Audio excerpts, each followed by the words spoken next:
Hello and welcome to the G Fuel Mount Up. My name is Tools. I am joined with Why Not Be Reckless, aka Why Not Be Casting, aka I have a big freaking deal, huh, Tony? Oh my God, I'm glad to be here with you. And Tony, we have a great initiative today. We're going to be raising money for the Ukrainian relief. The crisis is going on, and Red Cross, the American Red Cross, is here to support. Guys, if you haven't, make sure !sponsor quest, !donate, whatever you can. Make sure you help to this cause. But Tony, glad to be here with you today, and we have 8 great teams to look out for today. Yeah, I mean, I'm really excited to be here as well. Guys, we're gonna watch some great competition with some great, a great co-caster next to me, my boy Gary. We've been here for a while, and then also for a great cause as well. $2,000 on the line, so you know all these teams are gonna be leaving it on the line here today. Oh yeah, I mean, everyone wants their piece, and we're starting off with Kratos going up against Team Common. Now Kratos' team, you know, it's a little bit of the familiar. Actually, 2 of the teams that are a little bit familiar. So Kratos playing with his XSET roster versus Common, who's just playing with his Oxygen roster as well. So essentially, we're just seeing an HCS match here. Tony, some great practice for a great cause for these 2 teams. And look at this, Tony, we're already into the first game. Yeah, this is going to be a really good matchup because both of these squads are really trying to make a name for themselves, especially after coming off of Anaheim. We literally just watched them. I believe it was just yesterday. They actually matched up. I think XSET made it to 2nd place in the HCS Open Series. Meanwhile, Oxygen, it didn't get as high as they would want to be, but I'm sure they're going to be right up and at them here soon, as it's a 40-8 lead here for Team Kratos, or should we say Team XSET? Oh yeah, Team Kratos coming off hot, and they've been just looking so hot in the HCS as of recent. You know, they've been grinding with each other. Kratos says, you know, him and Suspector had to find just 2 other Slayers to work with. Well, they believe that these 2 are the ones to fill that role, and so far it seems to be true. I mean, Suppressed and Arctic have really fit into this team like a glove. I really feel like it's pushing them to that next level. That it is, and we have Arctic advancing forward to the B side, trying to go in for the reset. Sadly, he's not going to be able to. He will be taken down. Meanwhile, Suppressed going to lose a challenge onto Name as well. So clearly, Oxygen Esports have come to play. Captain Common, I should say, really making some waves. However, it's still Team Kratos that have the double cap, still putting points on the board. Finally, the boys in blue able to take away Charlie. Yeah, but it's just not for long. Common and the crew, they need to figure out something right now. They're gonna be able to get the BC hold, but how do they play out of this is the question. This is where they've been struggling. They get their control for a second or 2, and then XSET answer right back. But this shock rifle of Name, look at him hitting the pad, trying to clear it out for his squad. They're flooding into A. They're gonna be flipping these spawns, but as long as they find these kills, it'll be A-okay, as A will not fall. No, it's Suppressed, the new kid on the block, who finds 2 for his squad, and all of a sudden XSET now pressuring a trip cap that quickly. Yeah, Oxygen Esports just go forward down, and now it's XSET that are back in the driver's seat. Suppressed trying to defend B for dear life, but he's not going to be able to. Haynes does answer back, gets the reset on B, but there's still a double cap in favor of Team XSET, and we're on board with the emotional leader of the squad, one of the more vocal players here, Kratos, top 10 in every category, and that includes slaying out. Top 10 in every category, Tony. It doesn't matter what you put him in. This guy is clearly one of the best to have ever done it. You know, if you're talking about pure winnings, this man has some of the most. He got 2nd place at the original Halo World Championships, the first $1 million prize pool that we had ever seen. And he really cemented himself in Halo history from there. And now he cements himself as probably the best trash talker in Halo, as he's able to take down Haynes with the camouflage. But so far, Kratos and crew really not having a problem in this match.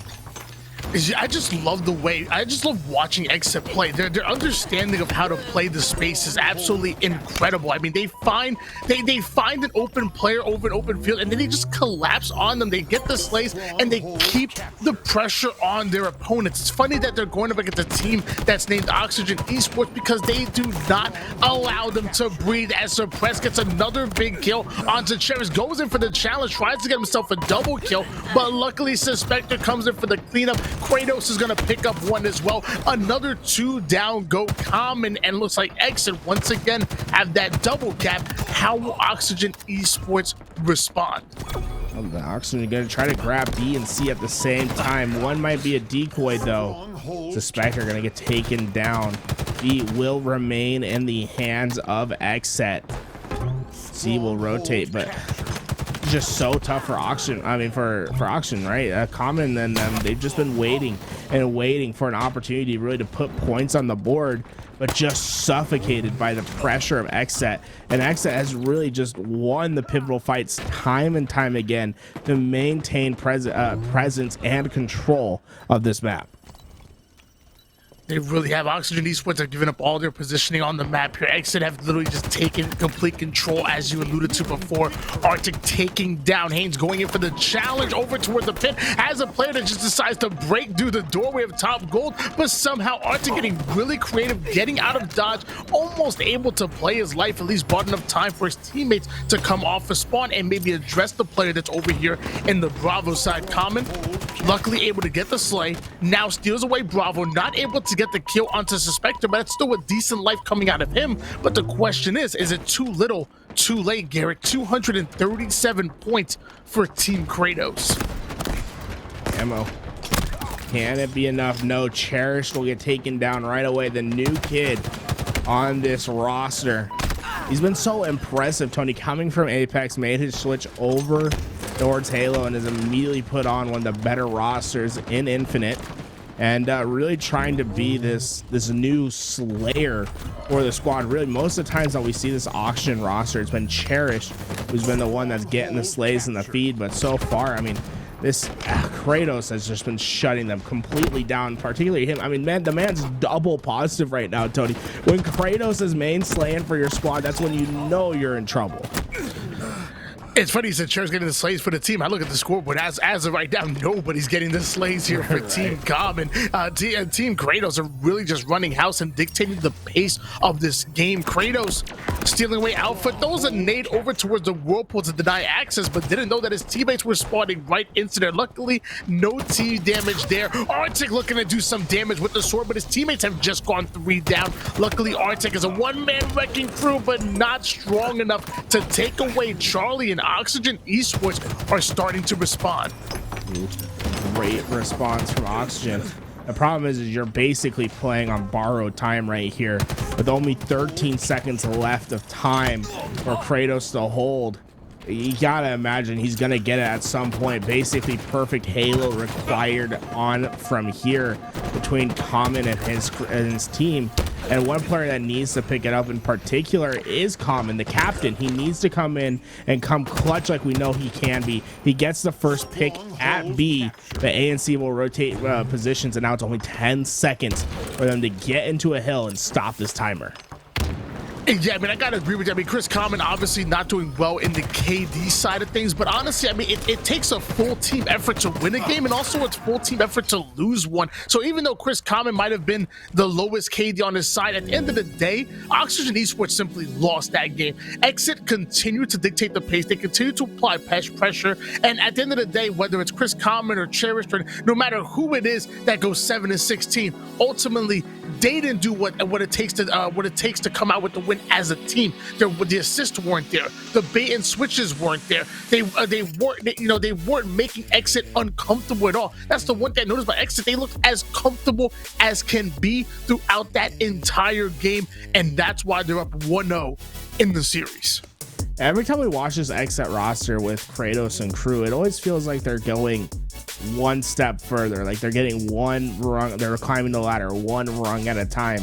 And, you know, maybe 3-4 weeks ago when we watched these two teams play, it'd be a slugfest back and forth. You would never know who would be the favorite in the series. But now it feels like Kratos and the crew have really just put themselves one step up, and they're punching down at Common and Name instead of just, you know, having that traditional fight that we're used to between these two rosters.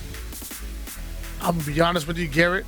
I couldn't agree with you anymore. I think them adding Suppressed to this roster and even Arctic as well has just given them a whole new avenue in the slaying department. The amount that Suppressed doesn't lose gunfights, and he ultimately slays out almost just as well as Suspector. And when you have those two flying in, getting the slays and opening up those alleyways for Arctic and Kratos to kind of sneak in there, I mean, this team is really destined for greatness. I would say before, you know, they were fighting for that top 16, fighting for that top 12 spot. Now they were guaranteed top 12 and fighting for top 8, and dare I say even top 6. This squad is a real contender and are far from pretenders, and we're gonna find out right here going into game number 2. That's gonna be on Livefire.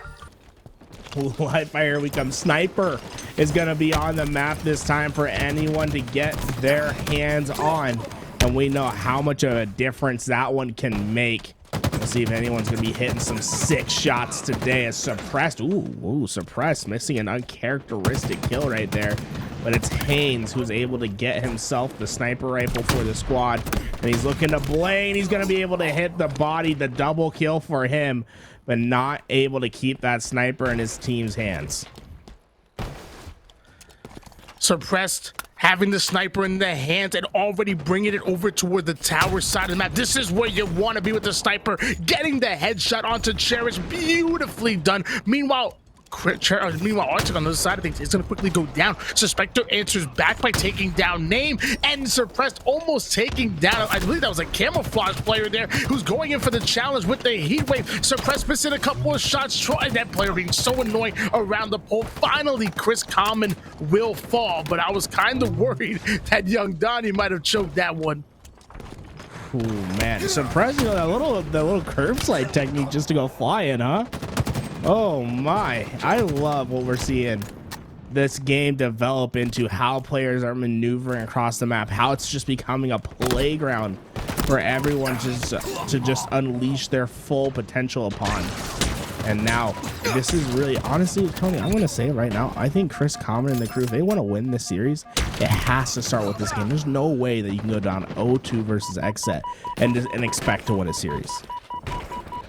Yeah, the last thing you want to do is allow Exit to have that level of comfort. At that point, you know, Kratos is screaming on the top of his lungs. He's energizing his squad. I mean, yeah, I wouldn't have to agree with you. Oxygen Esports need to answer back, and they need to do it right now. But Arctic already advancing forward toward the camo, able to take down one, but Cherish ends up trading things out. Suspector not able to get away with the camo, so you know what, if Oxygen Esports can get away with this camouflage and take advantage of it, maybe, just maybe, they can steal game number 2.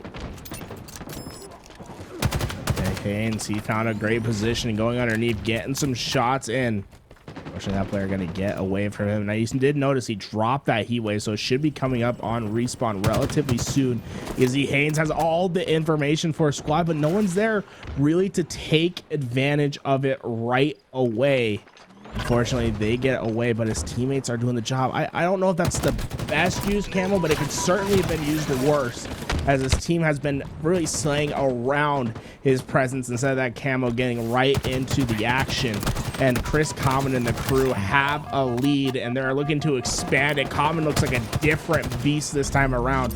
We saw him, you know, having some uncharacteristic losses. This time it's anything but Common taking over the game.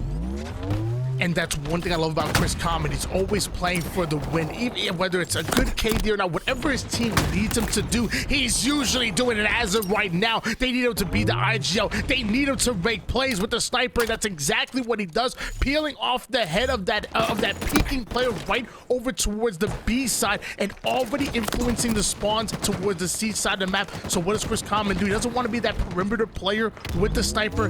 Gets behind his teammates, going to use them as a bit of bait, or really as a force field here. They currently have a 7-kill lead, and Chris Common can end this game right now. Common with the sniper rifle, looking to peel ahead, and oh, what a shot from Common, able to get the killing spree, looking for another angle. All of XSET trying to get this pressure in, but Common's going to be able to stay alive, and in fact, he could be finding himself in a position to get this next camouflage as well. No, he'll be the one that pushes forward, and he'll find another kill because of it. Oxygen coming alive in game 2. I told you once before, and I'll tell you again, we ain't calling him Chris Common no more. His man making ultra rare plays at the moment. He ain't common whatsoever. He's uncommon, if I do say. Name gets a big kill onto Suppress. Cherish gonna get a second one as Kratos gonna go down, and Haynes just bunny hopping his way here with the camouflage and the heat wave. Doesn't get there in time, but a quick 3 down for Team Kratos. Team Oxygen have answered back. I always thought it was weird that his parents had, you know, obviously if you guys didn't know, Chris Common is actually Chris Common's name, but the little unknown fact is that if you look at his birth certificate, his middle name is anything but, and I was like, that's such a weird thing to call your child, you know, and Chris anything but Common, but apparently it's just true, huh, Tony? I mean, this man is anything but Common, as he has been just lighting up the feed for his team, but this is the opportunity for Kratos and crew to answer back. And as I say that, Name finds a triple kill in the feed. The man absolutely went ham. The grenades coming through, they're perfectly placed, and all of Kratos and crew go down. They're gonna be on the respawn as you see them spawning all the way back B, and yeah, there's no opportunity for them to get back into this fight. Tony, I think we're going to we're gonna be tied up 1-1 after this game. I said in the game number 1, it takes a full team ultimately to lose a game, but it takes a full team to win a game, and everybody on Oxygen Esports are playing lights out. Everybody in double figures. The assists are up there as well. I'm loving the way they're playing your game number 2, but the question is, you know, if they get 5 more kills, they take it away. Can they carry this momentum and continue to play this way when it comes to the objective play, as well as another 3 down go Team Kratos? Only 2 more kills needed for Team Common. Suppress trying his best, just not able to do so. And look at this, the new kid on the block just dominating the kill feed as we go into the final moments of this game. We'll see if Haynes can find the final headshot, but Cherished finishing 16 and 12 so far. Oh, hey, Tony, I'm actually going to get a little nervous right here. This XSET roster has started to, you know, just come back, but nope. There we go. It's all finished. I was about to say, hey, you know, Tony, rub my hands together. Maybe some magic will happen.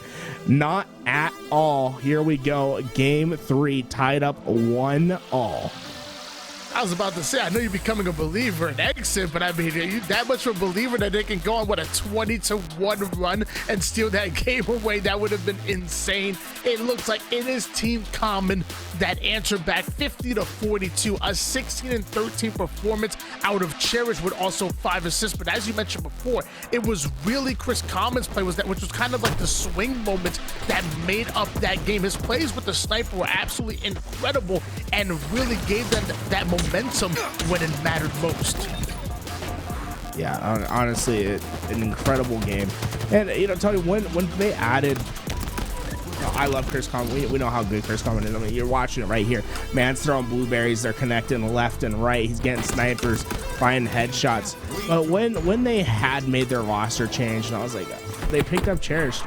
My original thoughts, Tony, about what is this Oxygen roster doing? Like, this isn't the man you pick up, right? I admittedly, I didn't know too much about the young man, but ever since I've seen him play, every time I'm just so incredibly astounded by how good he is. Like, he's just this incredible slayer that really has been complementing this roster extremely well. I'm excited to see how they do as, you know, the weeks go on, as he starts getting established into his roles. Cherished really seems that player to pick up. But Tony, if you look at the very bottom of our screen, you'll notice someone gave a $10 donation to our efforts over here. We've now at 20. If you guys are, you know, unfamiliar with what we're doing today, we're raising money for the American Red Cross in partnership of G Fuel and Matcherino. Make sure that you guys use ! sponsor quest in the channel right now. Now check this out, sponsor quest, you know, not everyone has the money to give up right away, right, Tony? You know, sometimes you're waiting for your paycheck or you just don't have the income, but sponsor quest allows you to completely donate for free.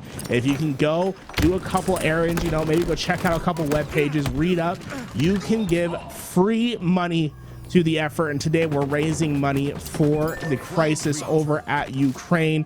We know it's on everyone's mind right now. The American Red Cross has some great initiatives. If you guys haven't done so, make sure that you're checking out the donation page, just giving what you can, because we're going to be watching some great Halo, some of the best teams today.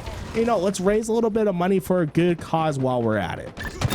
So you're telling me that I can read up on some information, educate myself, or follow, you know, a YouTube channel or a Twitter account, and I can be supporting at-risk families in that region. Is that correct? Yeah, absolutely. I mean, guys, their families are being displaced. They have to relocate as the war rages in Ukraine. And, you know, the American Red Cross is right there on the front lines helping with those efforts. Make sure that you're able to donate if you're able, but if you're not, you know, spend a couple minutes it takes to go check out the links, you know, get that little bit of help that you can with our sponsor quest. Every little bit goes such a long way. As of right now, Cherish having a long way of getting this flag forward because they don't have the slaves that ultimately they need. He tries to grapple up and challenge Suppressed, but Suppressed gonna quickly put him onto the black screen, so that flag just sitting down in the middle of the map. Exit are able to get the return. Suppressed gets another perfect kill on the captain himself, Team Common. And now it's looking like Team Kratos are starting to advance forward, and they're one round of slays away from getting a pull, but easier said than done. Kratos trying to stay alive. We're still at 0-all. Neither team able to get their flag out and captured at this point, but it looks like Xset's original push is going to be stopped. And now look at this, all of this team of Chris Common and crew are just flying. But we just saw 3 Spartans all just push forward at once. Oh boy, Kratos is in trouble in this back base as you see them all dropping like flies, but it's a Suspector who's sitting in the back base doing his best to stay alive and to stifle the push of Common and crew, as Common needs to win the one-on-one. Suspector's doing his job, not able to stay alive, but the damage is dealt, and it will be enough for Kratos to come play cleanup. He'll find 2 in the base. Team Common tried to create some offense, but Team Kratos' defense was just a little bit too strong, and they were the final player alive over here towards the cafe. And Kratos simply hunting him down and letting him know about it, goes in for the body disrespect. And you know Kratos, he loves to get into the heads of his opponents, and he might just be doing just that. But with a little over 8 minutes on the clock, nobody's been able to actually put a flag cap on the board. Exit had their round of slays here, but they slayed Common on their side. They still have to push forward. They still have to get another round of slays before they even hopes of getting this flag, and they've just gone 3 down, Garrett. Ooh, this is the opportunity. Arctic, he's got the overshield in hand. He's going to be able to take down Name, but Name stuck him with the spike grenade, and that will neutralize the rest of that overshield. So no more of that overshield to work with as Arctic. Yeah. Maybe he thought he had a thrust, Tony. That's the only thing I could think of. Yeah, normally a player is not going to harpoon in the middle of a gunfight while one shot. I'm going to have to agree with you. I think he might have thought he had a thrust, and sadly, it was not the case, so he will end up going down. Somebody who does have a thrust right now is Suppressed, already advancing forward throughout the rocket alley. Misses the clamber, but still ends up getting into the action. Whips out the Bulldog, does damage onto 1, but there's 2 simply flying at him, and I'm not good at math, Garrett. But all I know is that's not an equation that ends up in Suppress's favor. Team Common now have a chance to grind forward. Oh, just sitting on that grenade eventually. It does stop. Oh my God. You see, Cherish was not letting him go, man. The dynamo grenades are coming in, and then all of a sudden you get hit by the spike grenades right after. Oh, in that closed quarter space, it can be so tough. And Cherish finds another 2.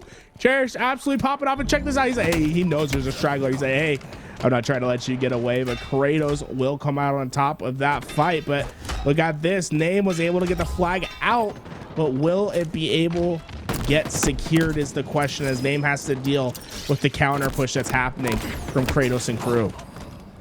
Love the awareness coming out of Name right there. He knew that he wasn't going to be able to advance that flight forward, so he stops right in his tracks, quickly turns around, grabs himself some dynamo grenades, and tries to put as much damage on the map as possible. Eventually, he does end up falling here, but that buys enough time for Team Common to come off a spawn. But just because they're spawning up doesn't mean they'll stay that way. Chris Common himself going to be the first one to fall, but Name answers back by taking down Suspector. 2 down go Kratos, and it looks like back in control is Team Common, as they're taking over the middle map right as Overshield is coming up, but they quickly go down.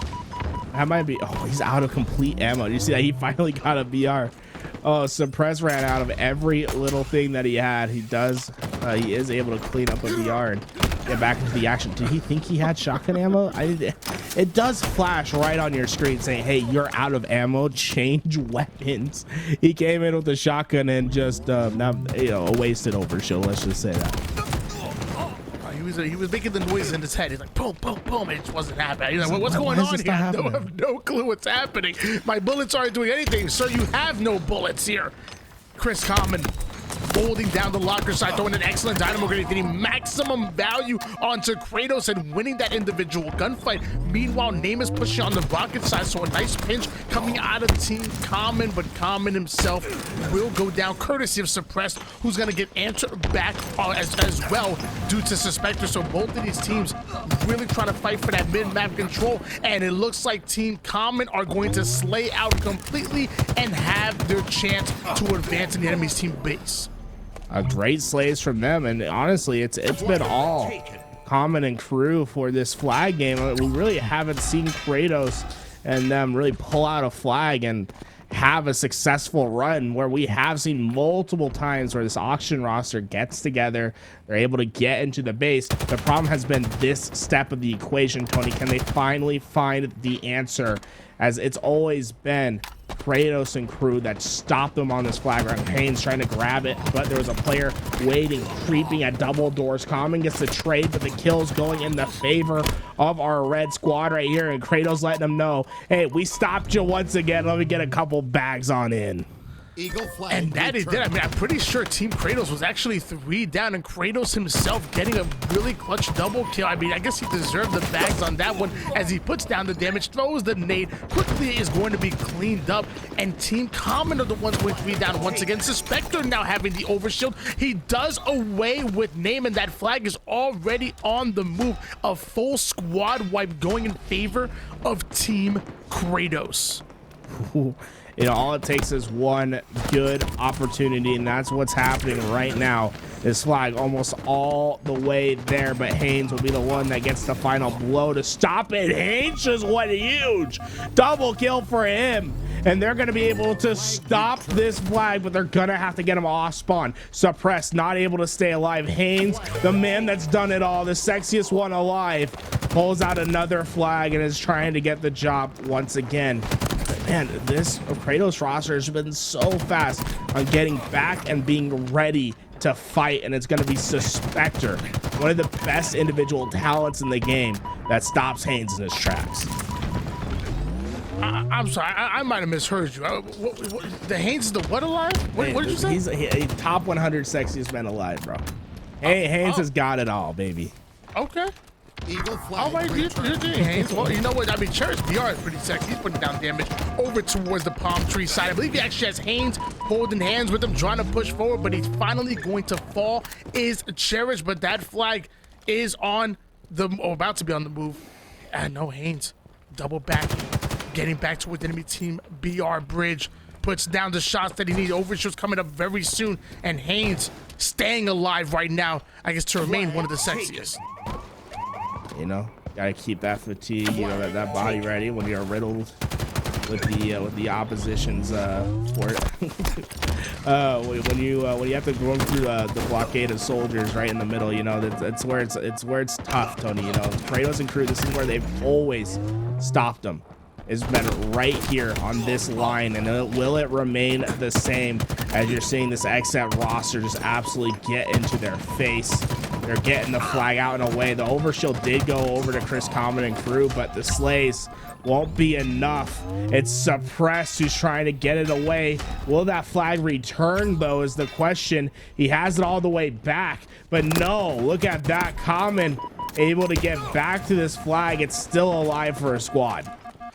But I love that play by Suppress. He understands that Team Kratos are still applying pressure to the enemy's team base. So what does he do? Gets the flag over toward the base, chucks it onto the flag base, and says, hey, whoever spawns first, get a touch on this flag. We want to keep applying pressure. We want to keep Team Common trapped in their base, and then eventually get these slays. So a high IQ play coming out of Suppress. It looks like the spawner was able to touch the flag. Arctic meleeing that air, going in for the challenge. Suppress ends up getting the double kill. So two quickly go down for Team Common. Cherish able to touch the flag, but the question is, will that be enough? Eventually the collapse is coming in, and here it is. Man, Cherish almost won a huge pin fight right there, but Arctic will find a couple kills, and it looks like Kratos is back towards this flag.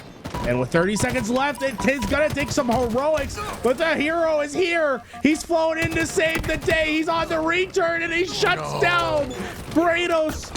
And it gets returned. It's Haynes. I'm telling you, this man can do it all. Suppress. He's already on the flag, though, trying to get this thing through. Not going to be able to stop, to be able to get that flag back. But here we go. Flag is out and away, Tony. And it looks like it's in a great position. Haynes has the rockets, and we're in extra time. In the final moments, it looks like this team gets the job done, and it's all thanks to Haynes and crew. Oh my, Haynes making big plays that game.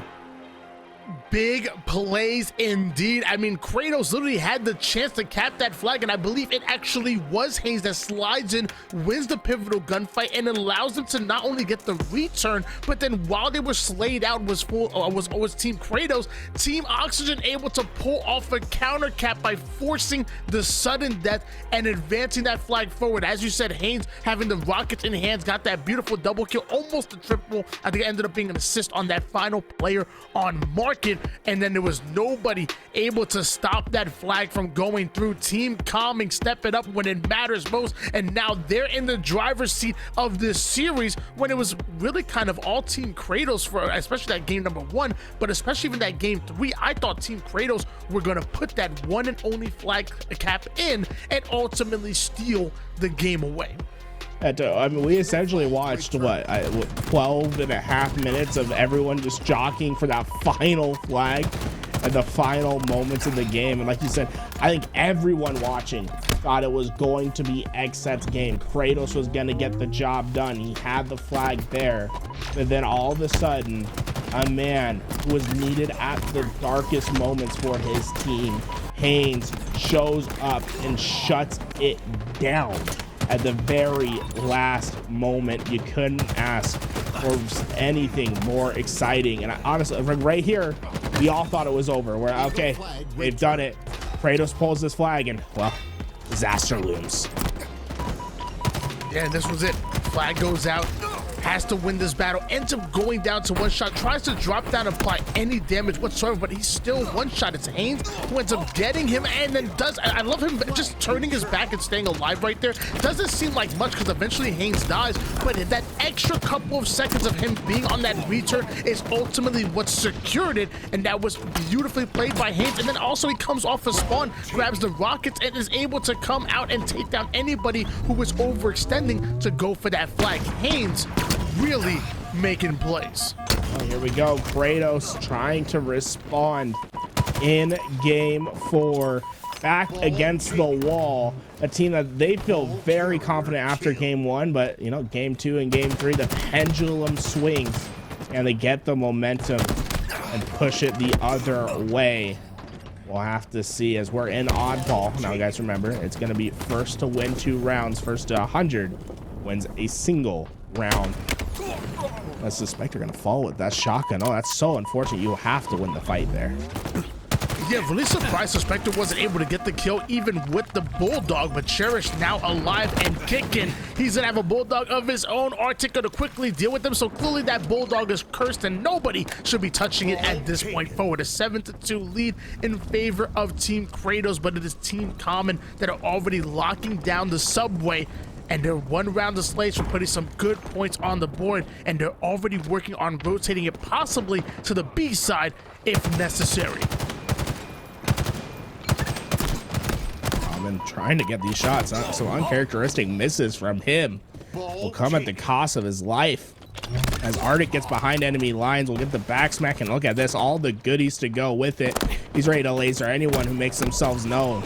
We'll have to back down for the time being, but yeah, you know what? He backs down, he gets himself a thrust. So literally Arctic with the entire sandbox at his disposal. Stalker rifle absolutely disgusting in this game. 3-shot potential, even the 2-shot drop to the headshot, but somehow that's not going to be enough for Arctic to come on top of that battle. Name shoots a beautiful rocket, almost ends up taking down 2, gets 1.5. And now starting to advance forward as 2 down is Team Kratos, and they're already spotting out the spawners here. A player on the tires, he's going to quickly run away, and that's going to be some good ball time here for Team Common and Oxygen Esports. And keeping that ball, he has to drop to get the slay. They'll be able to take down the captain of Kratos. And still just trying to stay alive for his squad. It's important for him to be able to fight on the front, but no, he does get taken down as the flank comes through, and Kratos and crew now starting to score their points. And Suppress looking for 2. He's gonna get pushed from behind. Haynes, oh man, it seems like every time this man's on broadcast, he makes some huge play to stop the momentum of Kratos and crew. And check this out, he's getting behind them all once again. Play after play, it's Haynes. Haynes does it all for his squad. He's looking for the 3rd and final, but a nade will shut him down. And Suppress gets almost a triple kill. Arctic out here stealing medals, but huge plays from Haynes, bigger ones from Suppress. And Suppress now getting that Stalker rifle in hands. Common gonna find the first kill, actually find the first 2 kills that they need to break the setup before it even gets completely locked down. A quick 3 down, go Team Kratos, and the objective efficient Team Common already working on their C-side setup. Stalker rifle in the hands of Common, gets the 2-shot melee back into the finisher kill. He's gonna go down, and Haynes will join him off the screen. Arctic thought that was the angle that he wanted to push forward into Subway, but there was one more player that was that final line of defense. He's gonna go down, and now both of these teams fighting for that ball control. Slow down. Like you said, it's really just been a slugfest to see who can get this ball, and Cherish is trying to go onto the flank, but he's met by Arctic. He'll come on top of the fight, and maybe that'll be enough to alleviate some pressure for them to pick up ball. Cherish ball resets, and is Cherish aware of this player that got behind them? As it now they had B control, they gave it up, but it looks like the timings just work out in their favor, Tony. And Common able to get this ball with Haynes and just rotate this all the way around, and getting some great time out of it. Just it wasn't really Slays that bought that opportunity, but just timing and better positioning from Common and his team. But now we have Common and Team spawning over towards the B side. They're all advancing forward on the same side of the map, and it looks like Team Kratos are well aware of an easy double kill coming out of Suppress. There's going to be a triple kill. Goes in for the overkill, almost able to connect, but puts a bit of damage onto Haynes. But more importantly, letting the enemy team, or letting his teammates know exactly where he is. Haynes will eventually fall. And Team Kratos, meanwhile, have been putting some points on the board. They've now caught up to the score line and are poised to take the lead. Suspector trying to get that final shot in. He'll finally get it versus Name. And now his team getting points back on the board. This one has been closely contested and very scrappy throughout this entire game. It doesn't feel like anyone's had a hold that lasted more than 20-ish seconds in this game, and really just short spurts of ball carrying. Harris trying to get behind, but he didn't check all his corners. You notice how he just did not check PD there. Just assumed it was clear. And unfortunately, that was his demise as he gets shot in the back. And now it's going to be some more time for this roster. And this is finally, seems like the best hold that we've seen all game from either team. Well, like you said, the game definitely being a bit scrappier than you would like to see, but it's still Team Kratos that seem to have more firepower. It seems like they're winning more of these individual gunfights. And although, I mean, I think the objective efficiency coming out of Team Common is what ultimately is keeping them in the game. It only feels like a matter of time before Team Kratos end up coming back in this, as Kratos, the captain, having the ball in hands, is over towards back PD. He's actually gonna, let's actually play the ball towards the middle of the map there. Still plenty of time to be had, but it looks like there's a couple of players sneaking in towards the B side, and he wants to apply some pressure immediately, even trying to deny access with the Pulse Carbine. Ends up getting the cleanup kill on the players onto the tire side, as once again, Team Common going 3 down, but they answer back. Fast, but they're quickly running out of time, right, Tony? You see the timer at the bottom of your screen, only 23 seconds to go get this ball. It's on reset. You can see all these nades coming in, trying to zone them away from the ball. And every second miss on this ball feels like an opportunity that's slipping away from them. With only 7-ish seconds, so it's gonna be at 8.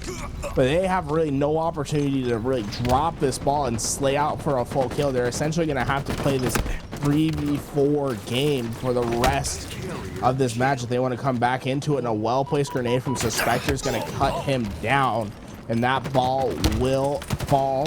And we are seeing the first round go to exit, and Suppressed with 21 kills by himself for his team. And I have a feeling we're going to round 3 probably after that first round, Tony.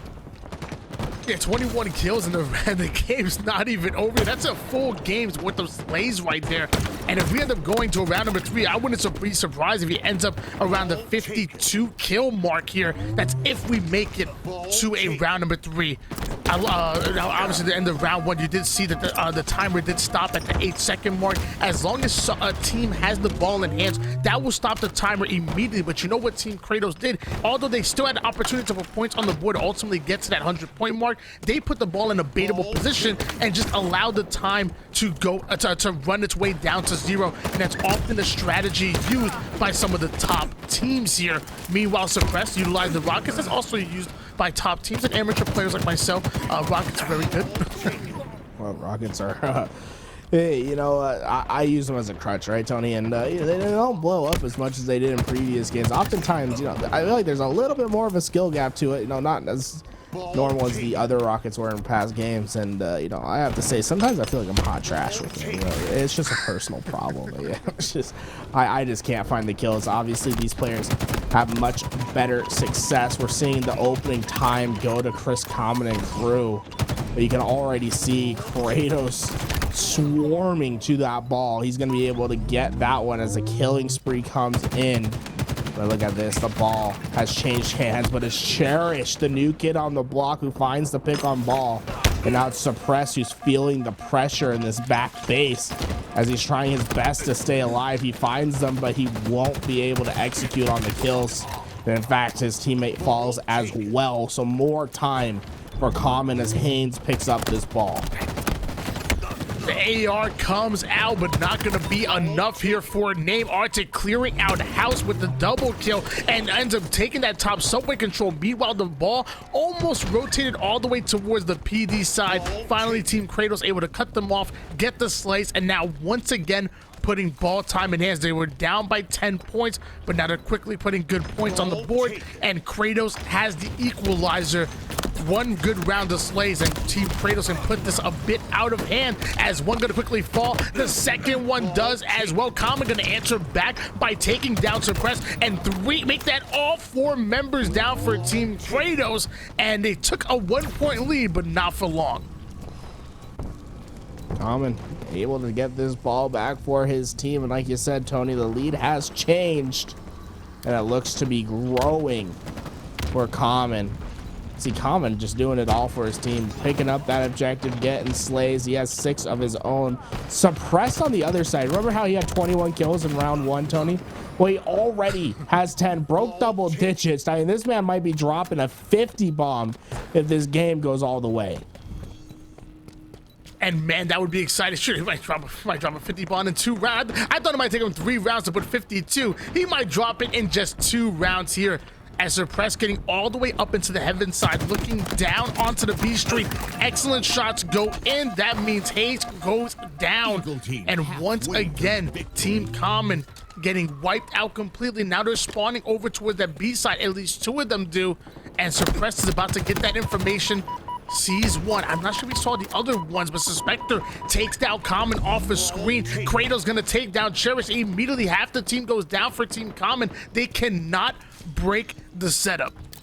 It's just been a nasty hold from Kratos and crew. They just have great positioning on the map, and they've been forcing Common and team to just push through them, and they are so reliant on their individual slays that you can see that Team Kratos really comfortable in that position. Finally, it looks like the kills are starting to go in this blue team's favor, but the power weapons didn't. The rocket takes down Common, and you can see that ball is essentially in the middle of the map, and it's essentially going to probably reset right here unless there's some rapid kills come to Common and the crew. And you can already see that ball does reset. Double kill, killing spree for Cherish, the newest member of this team.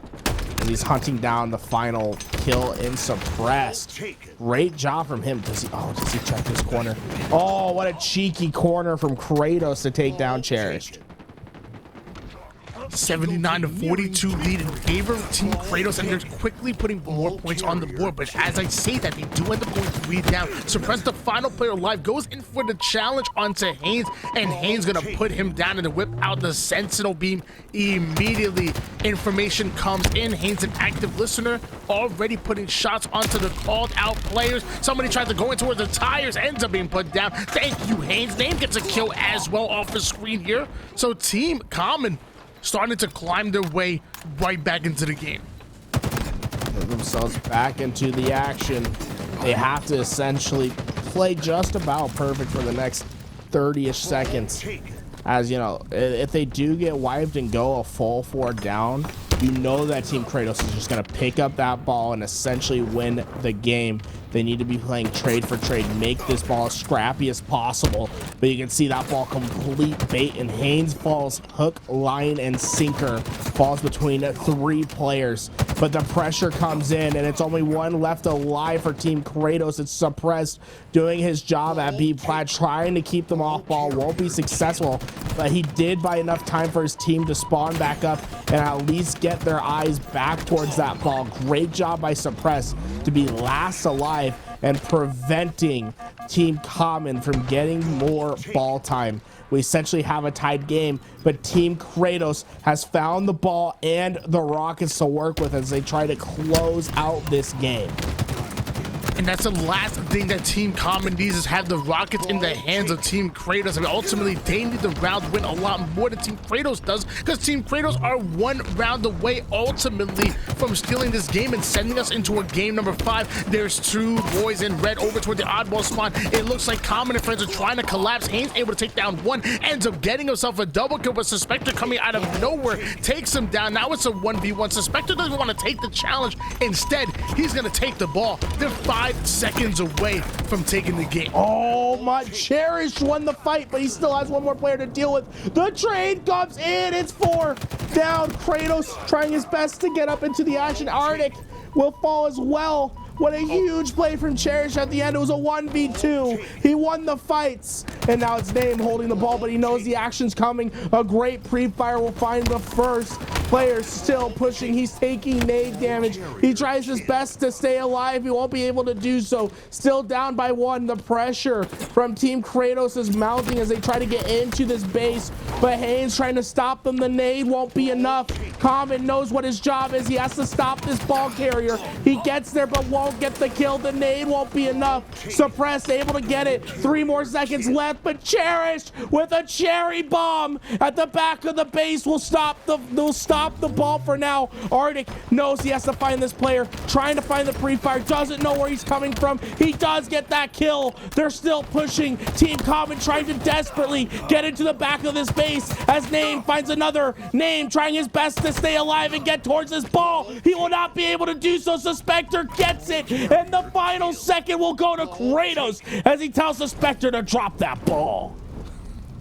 Gotta love Kratos betraying his teammate to steal the ball away, but you gotta love what Team Kratos did even more. The Slays ultimate that came out to that was absolutely incredible. Both of those teams obviously wanted to win. Team Common were poised and ready after those beautiful nades coming out of Cherish to clean out house, but eventually Team Kratos stole away that subway control, put the final seconds on the board, and we are going to a game number 5. This is our first series that we ultimately have on the broadcast, and we couldn't ask it to go any other way.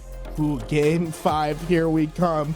Suppress drops 40 for the team. Suspector right behind him with 38 of his own, and really that was the difference maker in this game, was the slaying ability of Team Kratos. We saw them with a consistent advantage in the game, but remember, both games were relatively close on ball time, Tony. So, you know, maybe not the most efficient slays from Team Kratos. Either way, they did what they did to ultimately get the job done, and they stole that game number 4 away, and along with the momentum in the series here as we're going to a game number 5. Now, we know Oxygen Esports, they're a damn good Slayer team. Man, so are Team Exit. I mean, I don't have the stats in front of me, but I'm pretty sure Team Exit have a winning percentage when it comes to Slayer, and it's gonna be one heck of a game number 5 here. I'm excited. I'm giddy right now, Garrett. I'm shaking with excitement. Oh, I am so ready for this game 5. You know, we couldn't ask for better action for a better cause, guys. Make sure if you haven't, !donate, !sponsor quest. Make sure that you're on top of that page. Go check out what we're really fighting for here today. We're raising funds for the American Red Cross to help with the humanitarian crisis in Ukraine right now.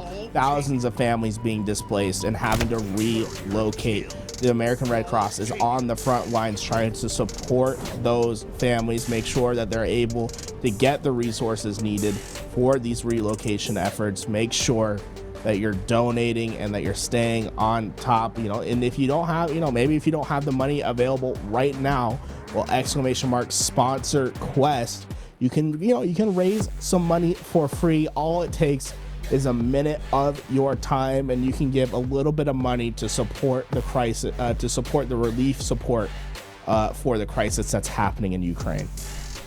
The goal is to raise $10,000. So if you happen to have a spare $1 or 10 that's burning a hole in your wallet, or a spare $10,000, make sure you hit that link. Make sure you give, because you're helping at-risk families within the region. This is a wonderful tournament here for a wonderful cause, and I'm so happy that we're allowed to be a small part of it. Because man, that's great. Absolutely, guys. We have so much action going down. As you guys can see, Renegade and Super CC duking it out at the top of your bracket, and then right after this match we'll be watching the Straight Sick versus Sudif 2 matchup. You know, we'll be sure, you know, after this game, while we wait for the other lobby to get in, we'll have to go take a look over at what's happening around the bracket. But, you know, 8 teams, double elimination. We're going to be here for a few more hours. So buckle in, get ready to have some fun, because it's going to be a blast as we get into game 5. And it looks like, you know, I think they might have had the best of 5 mixed up, Tony. I think we're going to be going to a live Fire Slayer, because I believe we played Bazaar Slayer to start. If I'm correct, you know, we'll figure out. Whatever we go, we're going to Bazaar Slayer, I think. So we're going back to Bazaar. We're ready for some more action. Yeah, you know, we are going to Bazaar. I don't know what I was getting all messed up for, Tony. Bazaar Slayer is where we're going. What are you, not a fan of Bazaar? Garrett, are you not a fan of Bazaar? I'm a huge fan of Bazaar, baby. We're Okay. going to Bazaar.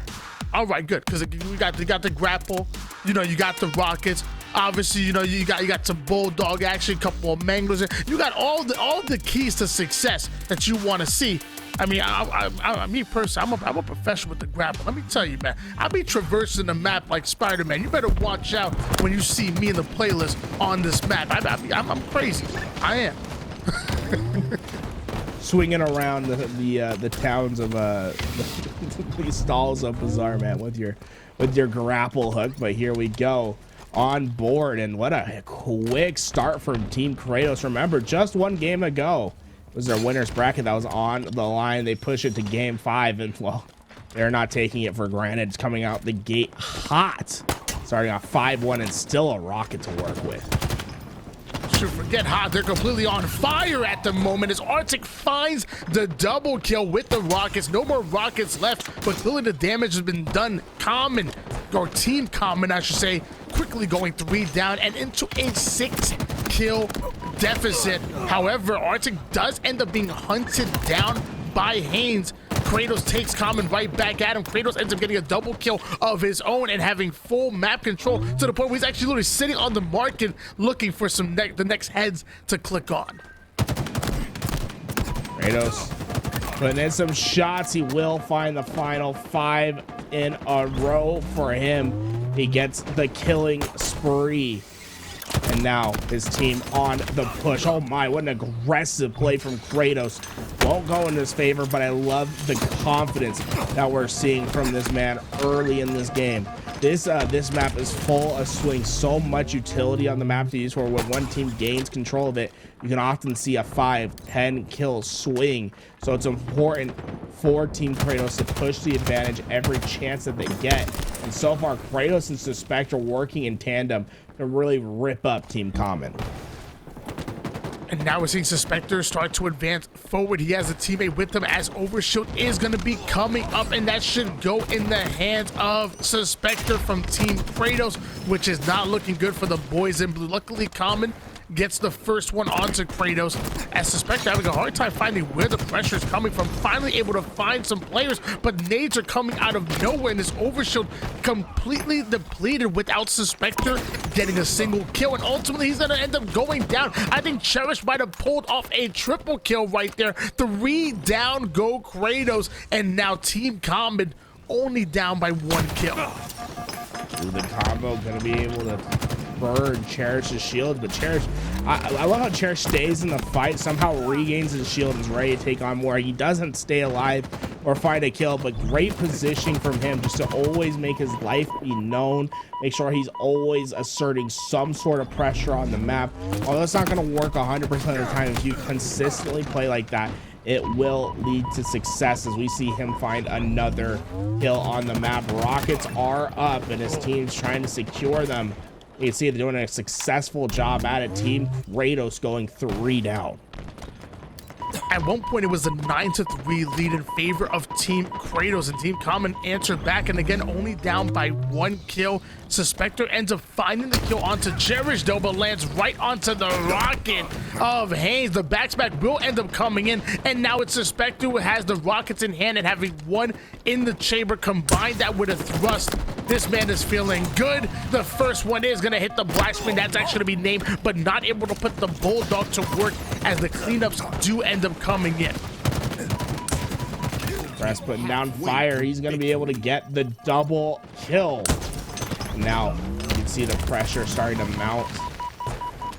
They just hold on. I love this from Team Kratos. I mean, you saw all of Team Common just trying to get into them, put in the action, but they just hold like a wall, like a strong, sturdy wall. Did not even bend for 1 second. No chips to be found, as they are able to stave off that push. But finally, the pressure mounts, and they do fall. It's gonna be only Suspector who's left alive. You can see Haynes trying to work with Common. You can see Common ready for this push, but no one's there to support him. Here we go. Haynes gets into the action. Common has his help. They're going to be able to get the assist on 1, checking to see if they can finish the second. The final shots coming through. Common able to get the damage, and look at this, a great start for Team Common to get back into this game. And I love the unselfish play coming out of Haynes right there. I mean, Common was that forward pushed player and already trying to apply pressure, but he was by himself. What does Haynes do? He unselfishly grabs the grapple and immediately catches up to him, and they work a beautiful double push and get the slays ultimately that they need. Finally, Common going to slow things down and finding a kill with the Bulldog, and now it's Team Common that have a 1-kill lead here. Team Kratos are on the ropes, and we're gonna find out what they're truly made of and how they will answer back. Common putting down the shots. You can see all of Team Kratos just trying to get him out of this position. The shotgun can be deadly if found in the right spot. You can see rockets coming up in about 20-ish seconds. Team Common better positioned at the moment to grab those as they're starting to cut down players across the map. And it's going to be tough for Team Kratos to get into this action, especially with Common having this long range cross as he's getting ready to find some more shots. Overshield rockets coming up now. Chris Common making some things happen here. Beautiful shots, forcing the enemy team to back down right as the overshield is coming up. Haynes ends up getting it and ends up putting it to work. A killing spree being had here by Common, who wasn't having the best statistical game, but man, he's really started to make things happen now. Name, the double kill comes in. Haynes actually ends up losing all of that overshield, but still has a couple of nades to throw. A 38-37 lead here for Team Common, as they're slowing things down and they have that complete mid-map control. Garrett, I know you like what you're seeing on screen here. Oh, this is perfect. I mean, you can see how they're set up on the map. It's almost as if they have a shape of an L, if you were really to draw it from the top down. And it just means that no matter where Kratos and crew push, they're gonna be found out. There's going to be help, and there's going to be cross-map shots. But look at Common. I think Common just has his headset cranked up to the maximum, listening and waiting for this player to push underneath him to where he can just drop down and try to take him out. The Common's job really just to be in charge of the flank, making sure no one gets behind him. Haynes getting max value out of these dynamo grenades. Chucks one, chucks two, then hops right on the spawn and throws two more. Finds the kill onto Arctic, then goes immediately on the player that drops down onto the overshield. So suppressed. What are you doing? You don't challenge Haynes. You should know this. A 41-40 lead has erupted here for Team Common, but Kratos getting that heat check kill, slowing them down. And look at Haynes, he's just sitting down. He tries to go after the dynamo grenade kill once, actually spawn once again. Somebody's gonna slide in there, suppress to stop that from happening. The slays do end up coming in. Kratos finds one kill, now going in for the second one, but Name laying down the law with the Bulldog. Oh man, I love seeing that from the third person perspective, because you saw Kratos use the grapple to get behind him, the third player directly behind him chasing him with a grapple of his own. It was just so funny to witness. But here we go. I mean, this game clearly in Team Common's hands to win, as they only need 4 more kills to get this job done. They're searching, praying for this last kill. Common trying to find any corners he could be hiding in, but you can see them all just down at bottom rockets right now, and they're able to find kills. Look at that, all of them working together, and they're able to get 2. None of them get traded out. That's exactly how you want to break the setup that Team Common had. A wonderful play from them, but ooh, unfortunate, dissected at the last moments when they thought they were going to get away. That's when the pressure comes in. These 2 players have to run away. Only 2 more kills for Team Common to win. Team Kratos in the single file line, able to clear out house, but what comes into play once again? That was the difference maker. The dynamo grenades once again coming in, doing that damage, and ultimately putting an end to it. I've never seen a strategy where a team has that complete mid-map control and you just keep somebody down in bottom market, waiting every 30 seconds for those dynamo grenades to come in and just launch them at your opponent. That really was working here for Haynes. Eventually did end up coming down, but then once exit answered back, what happened? Once again, Haynes stole the dynamo grenades, threw them all the way towards his rocket alley, got about maybe 2 or 3 players just a little bit weak, but also slowing them down, and Team Common answer back, beautifully played. They're going to be advancing forward here and pulling off the upset against Team XZ. Huge upset in my opinion. I consider this XZ roster, you know, that's being led by Kratos, to just be one of the best teams here today. And you know, Oxygen, they're great, but they have a new roster. They got rid of one of their key pieces. Cherish looks incredible. It looks like he belonged this entire time, and they're able to get the job done. Incredible games from them. Now the games that XZ won, they're like pretty strongly in their favor, and I think it all comes down to that swing game that we saw in game 3, Tony, where it was the flag that was really literally a razor thin edge that just happened to go in favor of Team Kratos. I mean, of Team Common. Well, I mean, fantastic job by XZ. I mean, XZ again, I believe they finished second place behind E United literally just yesterday, after the week before winning the entire HCS Open Series. And then, I mean, Oxygen Esports, they had a good place because I think they ended up top 6. But yeah, like you said, a big upset coming in from Oxygen Esports. We're starting to try to find their rhythm here with their potential new fourth. Hasn't been official yet, but they've been running it for a couple of tournaments now, and that's going to be a big win for them. And hopefully they can hop into that film review, you know, find out what their strengths are, find out what they're doing well, and to capitalize on that. And also find out what their weaknesses are. What exactly do Oxygen Esports need to do to maybe polish up these games, where instead of sending it to a game 5 and beating XZ, maybe you beat them in 4, or dare I say, maybe you pull off the sweep. Ooh, man, that's yo. Hey, if they can get to that level where they can just start sweeping teams, you know, that's the conversation where you start talking about them maybe making some runs for, you know, a top 6 finish at a tournament where things are going hot. But as you guys see, Common going to continue on in the bracket. Oh man, I'm excited for it, guys. If you look at the bottom, you see there straight 6 Sudeth 2. That's what's coming up next. Okay. We're excited for that matchup. But in the meantime, guys, you know, the tournament's great. We're seeing some awesome gameplay. Game 5s right here. But we're working for so much more. You know, the current conflict in Ukraine is just devastating the region. We want to make sure that we can raise as much money today as possible. So if you guys can, !donate in the chat. Go check out the page, go read up on it, and you know, go give what you can, because honestly, at the end of the day, as much money as we can raise, it will go such a long way. But we're seeing right now on your screen is Renegade. He's currently working to finish the sweep. A 3-0 sweep is what they're working on, and so far it looks like they're pretty confident in it, just rolling through Team Super CC.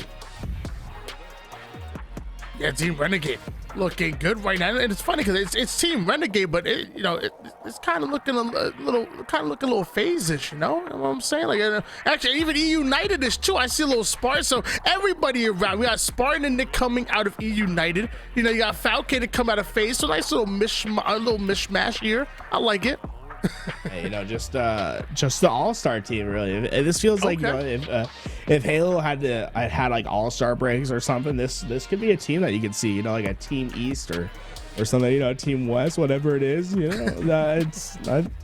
I like this roster, you know. Maybe in the distant future, you know, Halo Infinite 2.0 comes out. This is like a potential roster that maybe we could see someday. All these players super talented. I don't know about that, but you know, you did kind of bring up a good idea though. Why don't we have a little all-star games at some of these events? We had that big team battle bonanza. That was really cool, really fun. But I think another fun event we could do at Kansas City is, why not have an all-star event? Have some of the best players from the East go up against the best players of the West. Forget teams. You know, you have Renegade captain out here on the West Coast, obviously being from California, and maybe have a player like Spartan being a captain of the East Coast, you know, coming out of Tennessee now, formerly New Jersey, and you know, and have them pick teams. I think that'd be really cool. Yeah, I mean, hey, that'd be a super cool opportunity.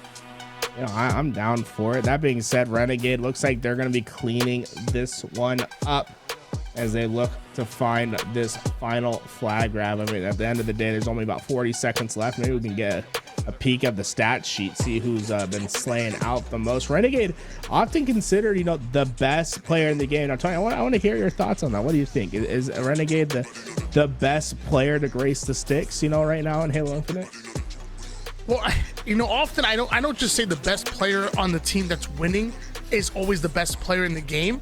But I think in this case scenario, I think you could easily make an argument for Renegade. I mean, he's that good. He is the main slayer on Cloud9. I mean, you also have, you know, players like obviously Frosty and even Snakebite. I would say Lucid, and there's a few other, even Spartan, one of the players on his team that can make a run for it. But when you talk about pure aggression, you talk about a player that always goes in for the for that challenge because he knows he's going to win that individual gunfight, and he's so quick and decisive with his movements. I think it's hard to say that Renegade isn't the best player in the game, or at least one of them. You know, I was looking at the chat, Tony. Sada2 brings up a good point. Renegade doesn't stay on his death cam, so you know, can he really be the best if he doesn't stay on his death cam and call out for his for his team? Sada2 stays on his cam. You know what I'm saying, guys? I see it in the chat. You see that bottom ticker, guys? It keeps going up. Thanks everyone who's going and donating any amount that you can. Let's make sure that keeps rising through today's stream. That you know, exclamation mark sponsor quest. If you go and check that out, you can go and just donate money for free. You don't even have to get your wallet out or anything. If you want to help the cause, well, there's an opportunity for you to do so. That being said, we're going to be going into our match between Straight Sick and Sudif2 as soon as we physically can. So be on the lookout for that. In the meantime, let's roll some highlights that we've seen today. Go check out, well, you know, some of the action that happened in that Kratos and Common match while we get ready for our next match coming up.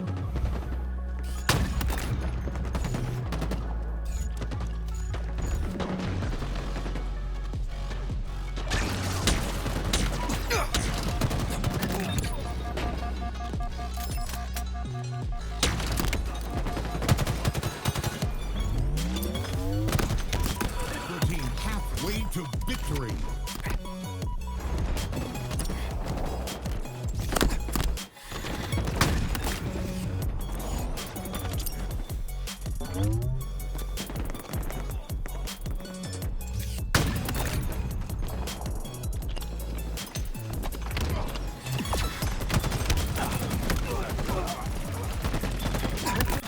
Nearing victory. Eagle flag returned.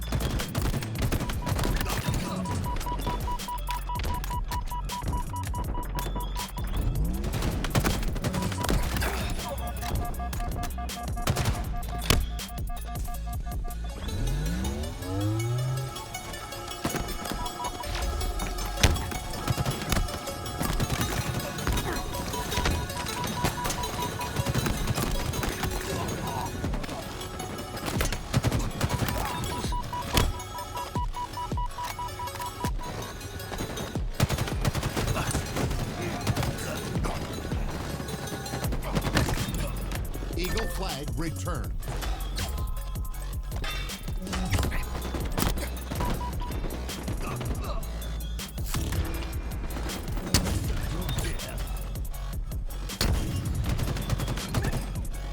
Ball taken.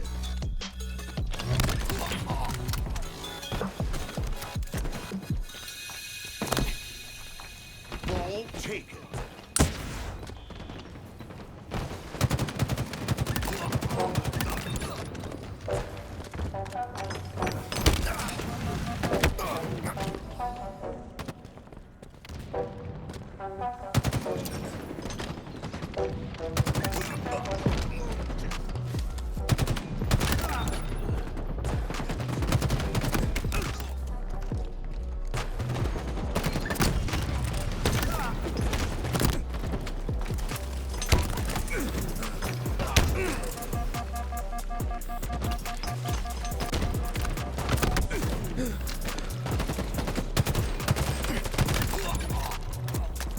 Ball taken.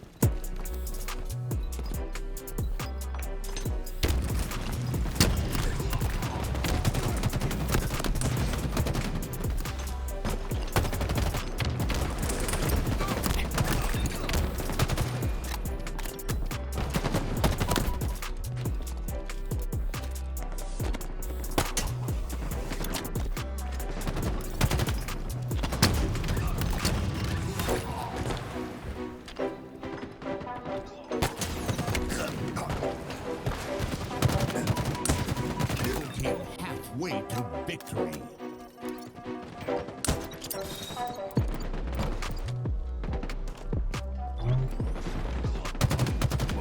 Team nearing victory.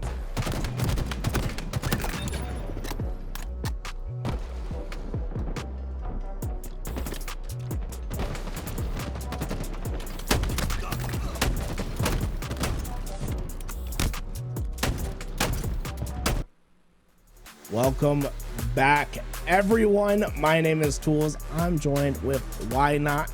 Guys, we've had an incredible first round already where we saw Team Common take down Team Kratos 3-2, but now we have another match, Straight Sick versus Sudif 2, a matchup that I'm pretty excited for, Tony. Yeah, I mean, Sudif one was saying that in the chat he'll give us some lessons. Maybe about to have some lessons right here in this game. I want to learn here and try to become a better player. And man, would it be crazy if the Sudif twins end up pulling off the upset against Team Straight Sick? Which I mean, this kind of looking G2ish to me. I don't know about you. Oh yeah, I mean, all these guys, you know, obviously they play under the banner of G2. Team Straight Sick, though, you know, Straight Sick coming out, captaining this squad, making sure that he's helping the cause. If you guys haven't, you know, maybe go check out his stream and you know, you see what he's all about. That being said, it's been it's gonna be a huge mountain to climb for Sudif 2 and his team. This is not an easy matchup, though. This is probably some great practice that they've been looking for, Tony, getting a best of 5 matchup versus this G2 roster. Hold captured. Well, we're gonna see how they stack up against the competition. They currently have that alpha hold, and it looks like they're gonna be putting their first points on the board by stealing away Bravo. And then I believe this is Cabe. I believe if I'm pronouncing it right.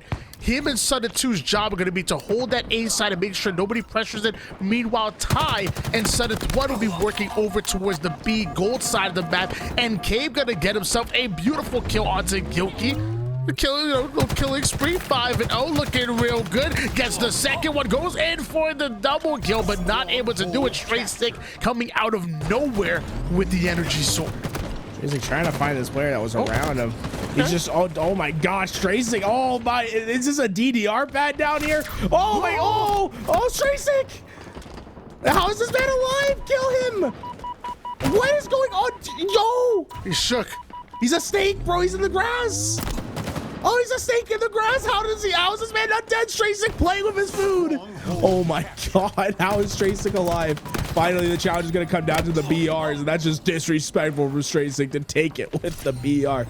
Holy, Straight Sick just somehow lives for an extended period of time. Let's just say that, Tony.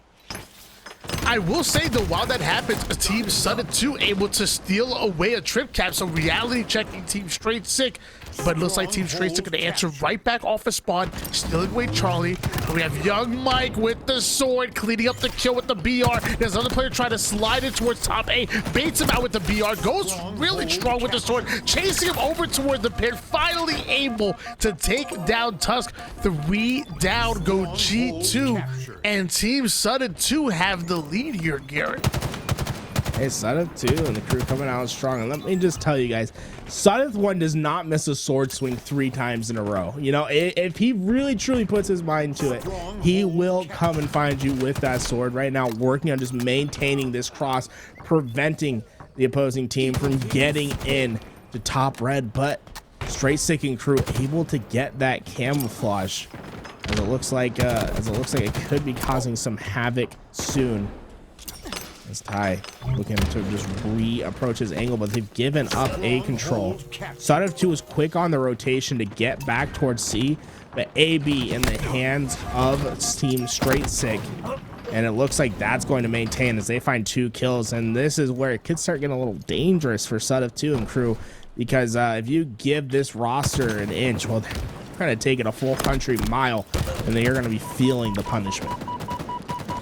Well, Team Straight Sick already had the double cap on the board, but now they're continuously getting the slays as well. And if Team Suddeth 2 want any chance of breaking the setup, they simply have to play alive, play as a team, and get the first pick. Tusk ends up taking down Suddeth, but Ty and Cade answer immediately with back-to-back kills, and then Straight Sick laying down the people's elbow, putting Ty down, and now we have an HC hold being held here by Team Suddeth 2, and Straight Sick stuck on the gold side of the map, where his teammates are ultimately probably going to be spawning as they fight out of Bravo.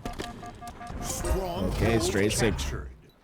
He was able to stay alive, but look at this. Tusk has the camouflage, and he's going to be able to cause some hurt as he gets up to BR Tower and just quickly going to find a rotation, go straight down the middle of the map, but it's Cade who wins a huge fight. Tusk had to come away the victor from that one, not able to do so, and then Suddeth 2 finds 2.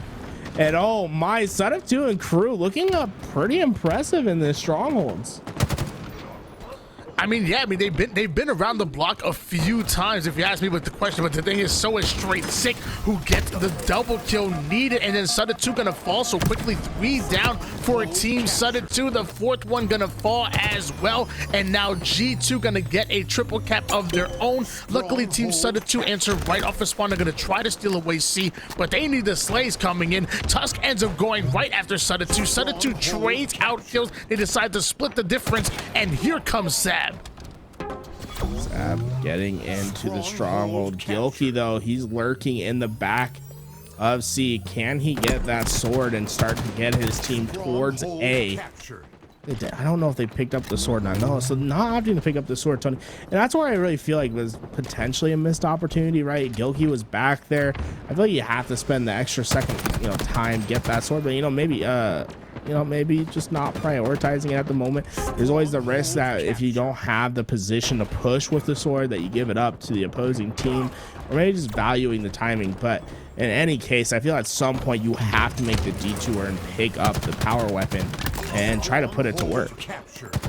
Yeah, I got to catch up to Spartan back at Raleigh, because I noticed that like United almost never went for the sword, and I was wondering if they decided to GA, like what exactly happened, because there was such a long period of time where that sword would stay on spawn, and Sparty ultimately said, he said, we don't want C at all. He said their ultimate setup was holding A and B, so he was trying to force the enemy team to spawn C. Anytime they spawn C, they could not waste any time going for that sword. They immediately had to get out, get towards their teammates. Otherwise, that would have been timing loss that they ultimately just didn't want to lose. Suddeth 2 holding an A-B setup similar to what he was referring to before, and now they're getting slays as they continue to have the lead here and continue to get slays on the board. 2 down go Team Straight Sick and Cave, playing very high IQ Halo, putting as much damage down as possible but staying alive and being a tricky kill. I love the way Team Suddeth 2 are playing at the moment. Ooh, wow, Cave with another pivotal kill, and look at that, able to get back and get the cross for Suddeth and the Sud twins. And wow, this has been eye-opening. Had to be really eye-opening on how the Suds have been playing this game. And a lot of these guys, a lot of people consider these two incredibly talented at finding talent, right, Tony? Where the Sud twins go out, they've been known for farming some of the best talent that's come into the league. The first one that comes to mind is Frosty back in Halo 2 Anniversary, where he participated with them. Oh my God, Straight Sick with a nasty little triple kill. But the Suds proven that they do have a great eye for talent.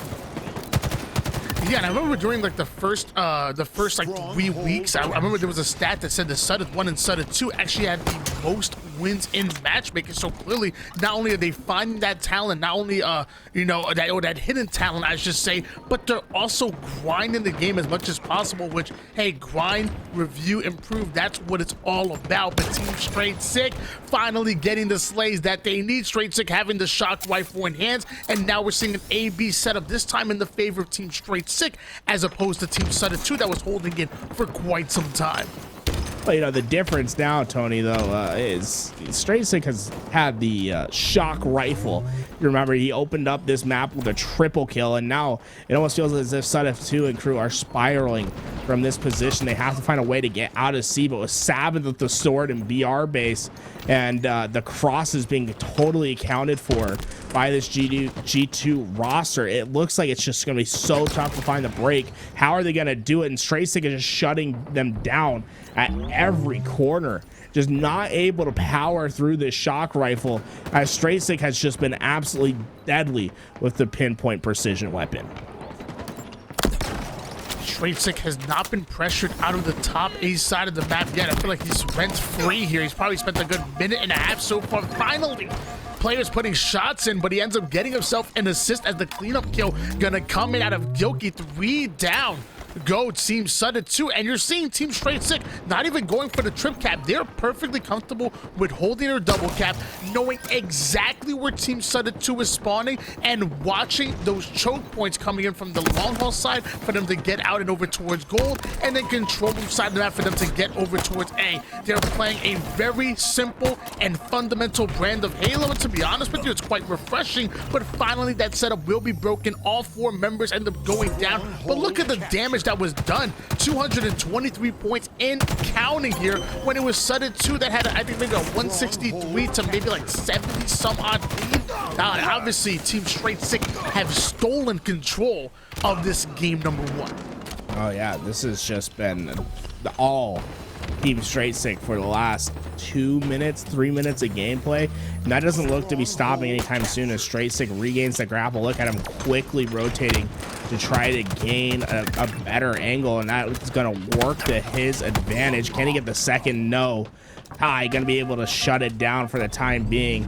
The problem is they don't have C, and Ty doesn't really feel like he has the opportunity to go for it. You can see the rotation. In fact, that was a great out rotate from SudF2 and crew. The C pressure was coming, and they forced G2 to start to rotate back towards C, and instead they went for a B hold, and now they have a B, but they have to find these kills. And Sab just absolutely shuts down SudF2, and SudF1 will follow. A huge double kill from Team Straight Sick, and now it's all up to Ty at top A. He's not going to be able to get the job done as 3 go down, and the pressure being felt as the trip cap comes in to end this game. You know what I always say, those who are born together hit the black screen together, and that's exactly what you saw from SudF1 and SudF2 as Team Straight Sick put the nail in the coffin, taking game number 1. I'm not gonna lie, I was quite worried, and Garrett, I heard you too. You were quite worried as well. It was looking like Team SudF2 were going to pull off the upset in that game number 1, but all they did was let us know that they belong in this tournament, and they're going to ultimately be a tough out, as they played really well throughout the first half of game number 1. I gotta lie, man, I was shaking. You know, I was like, ooh, what is going on right here? But Straight Sick, he proves me wrong. I mean, the man's the captain for a reason. 23 kills, so you're using that shock rifle. SudF2 did not have his greatest game. You know, maybe SudF2, he has to look towards his older brother and say, brother, you're older than I am. Make sure that you can lead me. You know, give me some more momentum. Because I actually don't know. Do you know if SudF1's older than SudF2? Oh yeah, SudF1 was born exactly 11 minutes and 43 seconds before. I have no clue. I mean, I feel like if you're the older one, you'd have to name yourself SudF1, right? Like you can't be number 1 if you're not the oldest. Whoever's born first gets the number 1. That makes sense. I like it. Do you think this is a point of contention? Like when they're growing up, they're like, I'm your older brother. You have to listen to me. It's like I got 9 more minutes of wisdom. You know, 9 more minutes of pure wisdom. Yeah, it's like. You know, and you know, SudF2 just, I mean, that's why SudF2 plays so well all the time. You know, like whenever he turns up in these like 2v2 tournaments, it has to be because he's like, I have to show my older brother that I can do it for him. You know, like he's really just trying to go out. That was a nice little triple, huh?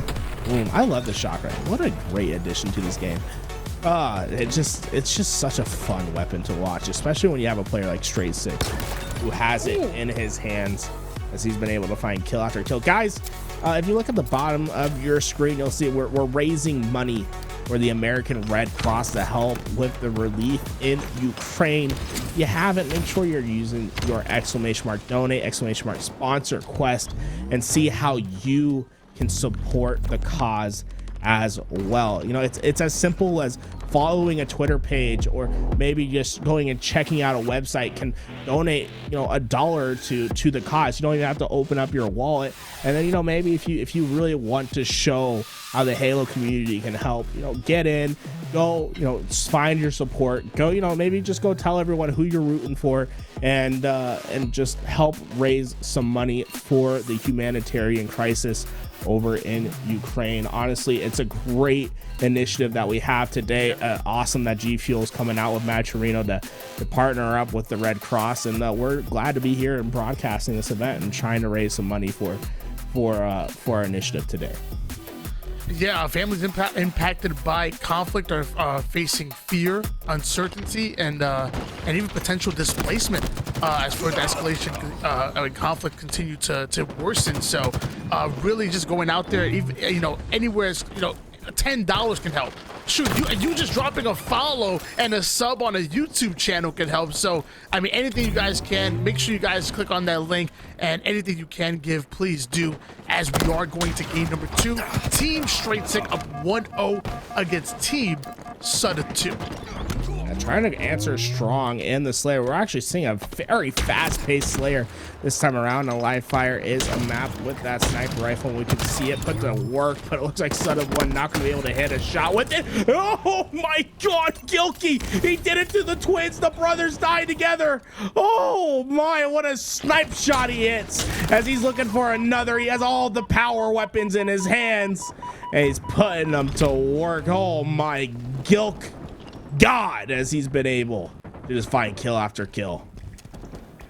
Yoki bringing the heat right now and using the heat wave to do it, a 9-4 lead in favor of Team Straight Sick. And you notice how immediately Team Straight Sick rotate over toward the C side and force those spawns out. So we had one player spawning towards Power Up, a couple spawning towards A, and I think even one on Team Suda 2 might have made it over towards the B side of the map, but they're just trying to answer back. Joki taking down Ty, going in for the angle onto bottom mid, ends up taking down Cabe as well, but somehow there's a player that ends up toward the tower side, and Gilkey is starting to get collapsed on. Oh man, Gilkey able to find Suda 1's back, gets the shot in, and this is looking disgusting. If you're Suda 2 and the crew, you have to stop Gilkey's 2 away from a killing frenzy to start this game. Sniper in the hands of Gilk Duds. Sab off a screen ends up getting the double kill. Beautifully played by him. Straight Sick advancing forward onto the power up side of the map, and look at where everybody's placed on Team Straight Sick. This is a perfect use setup that Team Callus, or that excuse me, Coach Callus always preaches about during his videos. You're seeing it in work by blocking the blue, by blocking the green side, by blocking the C side and the power up side. You are forcing the spawns into A, and the collapse is looking beautiful. Gilkey even ends up getting a killing frenzy. He's currently 10-0. Is this man about to go on a perfection? Oh man, he could. I mean, this man, he's always had the power weapons, always feeling the pressure. The stick will come in, but the stray nade, Cabe able to get him at the last moment. Cabe doesn't like to have fun, Tony, and had to take down Gilkey. You know what? You know what, Gary? I'm not gonna blame Cabe. That's on me. That's on me. I knew the moment I said that I was caster cursing him. You know what, Gilkey? That I owe you a beer. Come Kansas City, I'm gonna make sure I get you a beer. Cause that one's on me. I apologize. Are you secretly Team Suda 2? Are you purposely pointing out the high plays of Gilkey in order to maybe give Suda 2 the benefits of the curse? Remember what we saw Straight Sick do with the shock rifle, and now he has its predecessor, the sniper rifle. This thing always so deadly, a little bit harder to use in this game than previous titles, but it doesn't really have to move, right? Just watch your angles, make sure no one slides on through that you're not expecting, and the second you see a head, well, rip it off. So so aggressive. Oh, he almost does just that, though. Ends up missing the first 2 shots, couple of warning shots going in. And notice how he immediately starts to focus onto the camo side. Could have got a beautiful bait kill there, but meanwhile, Gilkey ends up getting the double kill. Not sure if he was able to take down that camouflage player or if he ended up getting away, as StraightSick immediately finds the angle from Dummy's ramp all the way towards B side. What a cheeky angle coming out of StraightSick with the sniper. StraightSick still looking for an opportunity, trying to get a better angle as he's looking for any sort of push. If they decide to push out of B, it's going to be their life. And well, it seems StraightSick really not allowing Sudef 2 and Sudef 1 to just breathe at all on this map. As you see Sudef 1 just trying to get away, it's not going to happen because StraightSick shuts him right down. Now StraightSick feeling the pressure. He's able to get a body shot before he goes, but it took all of Team Sudef 2 pushing 1 lane to take him down. That is exactly what happened. Team Sudef 2 literally sent 3 players over towards that power-up street, but they were starting to get the slays. Now a 1v1 between Sudef 1 and StraightSick while the teammates are spawning up. Sudef 1 throws the nade but decides to get out of dodge, trying to do a little bit of damage. I would like to see him go for the flank towards bottom mid, but looks like he wants to get aggressive on the Nest player, and that's going to work out, taking down Sav. That's going to be a big kill coming out of Team Sudef 2, but eventually he will fall. So the 2 members on each of the squads, as both of these teams are fighting for control, but it's Team StraightSick that have a gigantic lead at the moment. Yeah, I mean, it'd basically be impossible to throw it from this position. The question is, will it be steak on the menu or not? As Tusk puts in some shots, he's going to have to back away. StraightSick will find the cleanup. With only 5 left to go, they're trying to get it done in quick succession. Tusk takes on the opening fight. That player is going to have to try to stay alive. I like the attempt to reach out from Sudef 2. He is going to be able to earn that trade at minimum, but at this point, it's all over. Maybe Sudef 1 can hit some sick clips, find something for the real before you go. Already up 1-0 in the series. Team StraightSick welcoming Team Sudef 2 to the big lead as they're 1 kill away from going up 2-0. StraightSick gonna find the final kill. Captain, my captain, putting the nail in the coffin, but it's Gilkey that was really going off. I believe it was like 21-6 by the end of it. Absolutely ridiculous coming out of Gilk Duds. Oh yeah, they were just looking incredible that entire game. Really didn't feel like they had a lapse at all, and it was Gilkey who really led them in the opening moments, right? He went 10-0 to start the game. He finishes with a 21 bomb. That's only 10 less kills than the other team combined. Ty is Reverb, the new member to this roster, looking good. He went 11-11, but man, when you get routed out that way, it feels so tough. You just don't know what went wrong. Well, I know exactly where they went wrong. They went wrong getting matched up against Team StraightSick in the first round. That right there, that's immediately where they went wrong, is getting matched up with a very strong G2 who are starting to catch fire towards the second half of this HCS season. Oh my gosh, come on now. That's ridiculous. I like how he just picks it up and immediately just... It's so effortless, man. I wish I could snipe like Gilkey. This man's crazy. And that's the other thing about like G2 is like they don't have like the big name snipers, but their snipers will they're like sneaky good, right? Like StraightSick is just, I mean, we've seen what he did with the shock rifle the previous game. Gilkey can turn it up at any moment, and then obviously Sab, we've seen what he can do in Halo 5 with the sniper. So it's like, if they're not like a Frosty or like a Renegade who's like extremely well known for their sniping, but the second they pick up that gun, you better know the other team has some fear in the heart, because they know that they're going to play clean, they're going to play their angles, and when it comes down to the most clutch moment, they're more often than not going to hit the shot. Yeah, I was talking to Clutch about Savinator. He said he got into a Pro 8's lobby with them, and he was saying that Sav was literally playing like the best player in the lobby and not making any mistakes whatsoever.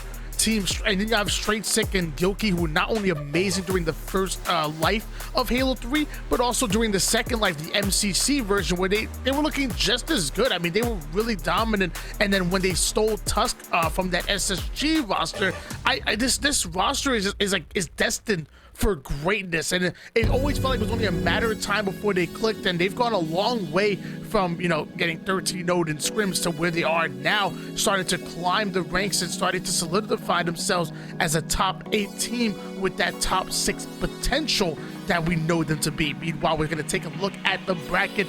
Renegade pull off the 3-0 against Team Super CC, that star-studded roster of, I believe it was Renegade, Falcated, I believe I saw Spartan on there as well. So and I believe K-Nick rounding out that roster against Team Super CC. Meanwhile, Drucker up 1-0 over King J. Common moves past Kratos, and we're looking at the matchup right here, right now. Straight Sick 1-0 over Sutter 2. But Garrett, there's something at the bottom screen that caught my attention. Why don't you tell the people what's on about? Ooh, boy, guys. We're raising money today for the American Red Cross. And I see you guys, I keep seeing it go up 50 cents. Now you're like wondering, who's donating 50 cents? Well, it's not that people are donating 50 cents. It's that they're going and doing their sponsor quest. You're watching right now and you're like, oh, what's a sponsor quest? What can I do? Go type ! sponsor quest in the chat. Make sure you go to the website. There you can either follow the Twitch channel, follow Twitter, go read up on what the American Red Cross does. There's just these links, and every time you do one of the actions, well, it donates 50 cents to the prize pool. And just by spending, you know, maybe a minute, maybe 2, if you're a slow clicker, you know, if you're not too fast at reading the websites, well, then you can donate $2.50 just yourself by doing just simple tasks, and then you can maybe read up some more. And if you want to open up and you know, give a couple bucks, maybe buy you know, instead of buying a cup of coffee tomorrow, you donate a little bit to the cause today. Well, it all goes just such a long way. But start by just, you know, perusing the website, checking out what there is, you know, giving away. It's free money. Go and give some free money to help the humanitarian crisis in Ukraine.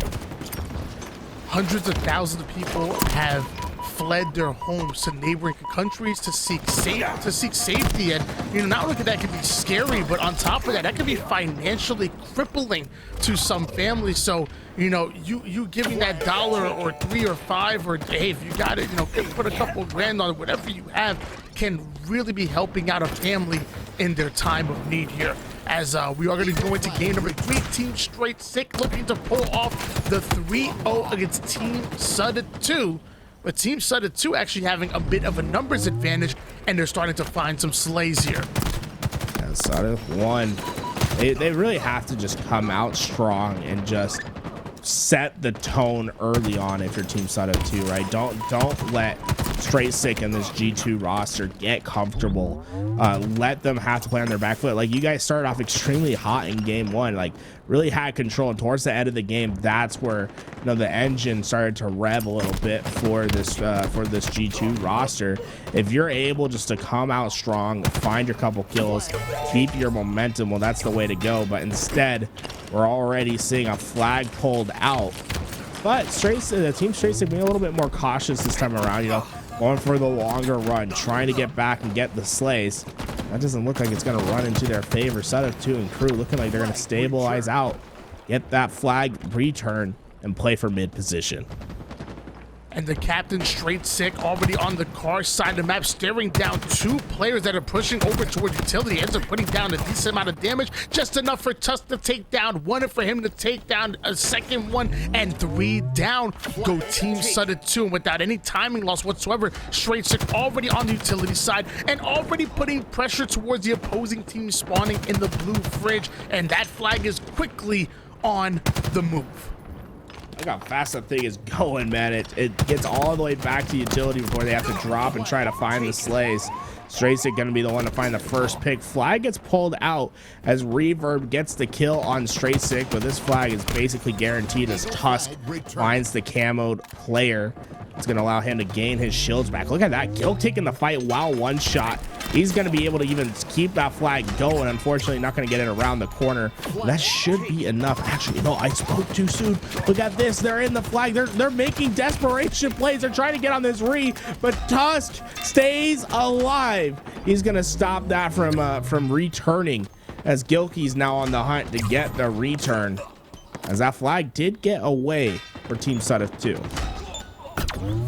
That is it, but the return will eventually come in, and the first flag cap gonna go in favor of Team Straight Sick, and the Tusk already starting to advance forward towards the P side of the map. There is one player over towards Card. He's about to get some help. Meanwhile, the other two should be pushing this Fridge and P side of the map here for Team Sudif 2. Ty gets the first kill onto Gilkey. Tusk comes in for the cleanup here. Cabe will eventually fall, and so does Sudif 2, and Tusk is already behind enemy lines, and one more slay, and that flag will be pulled once again for G2. G2 going to be the ones that strike first blood, but with Camouflage coming up, this is an opportunity for Sudif 2 and Crew to maybe find an opportunity to find a weakness, get a flag out.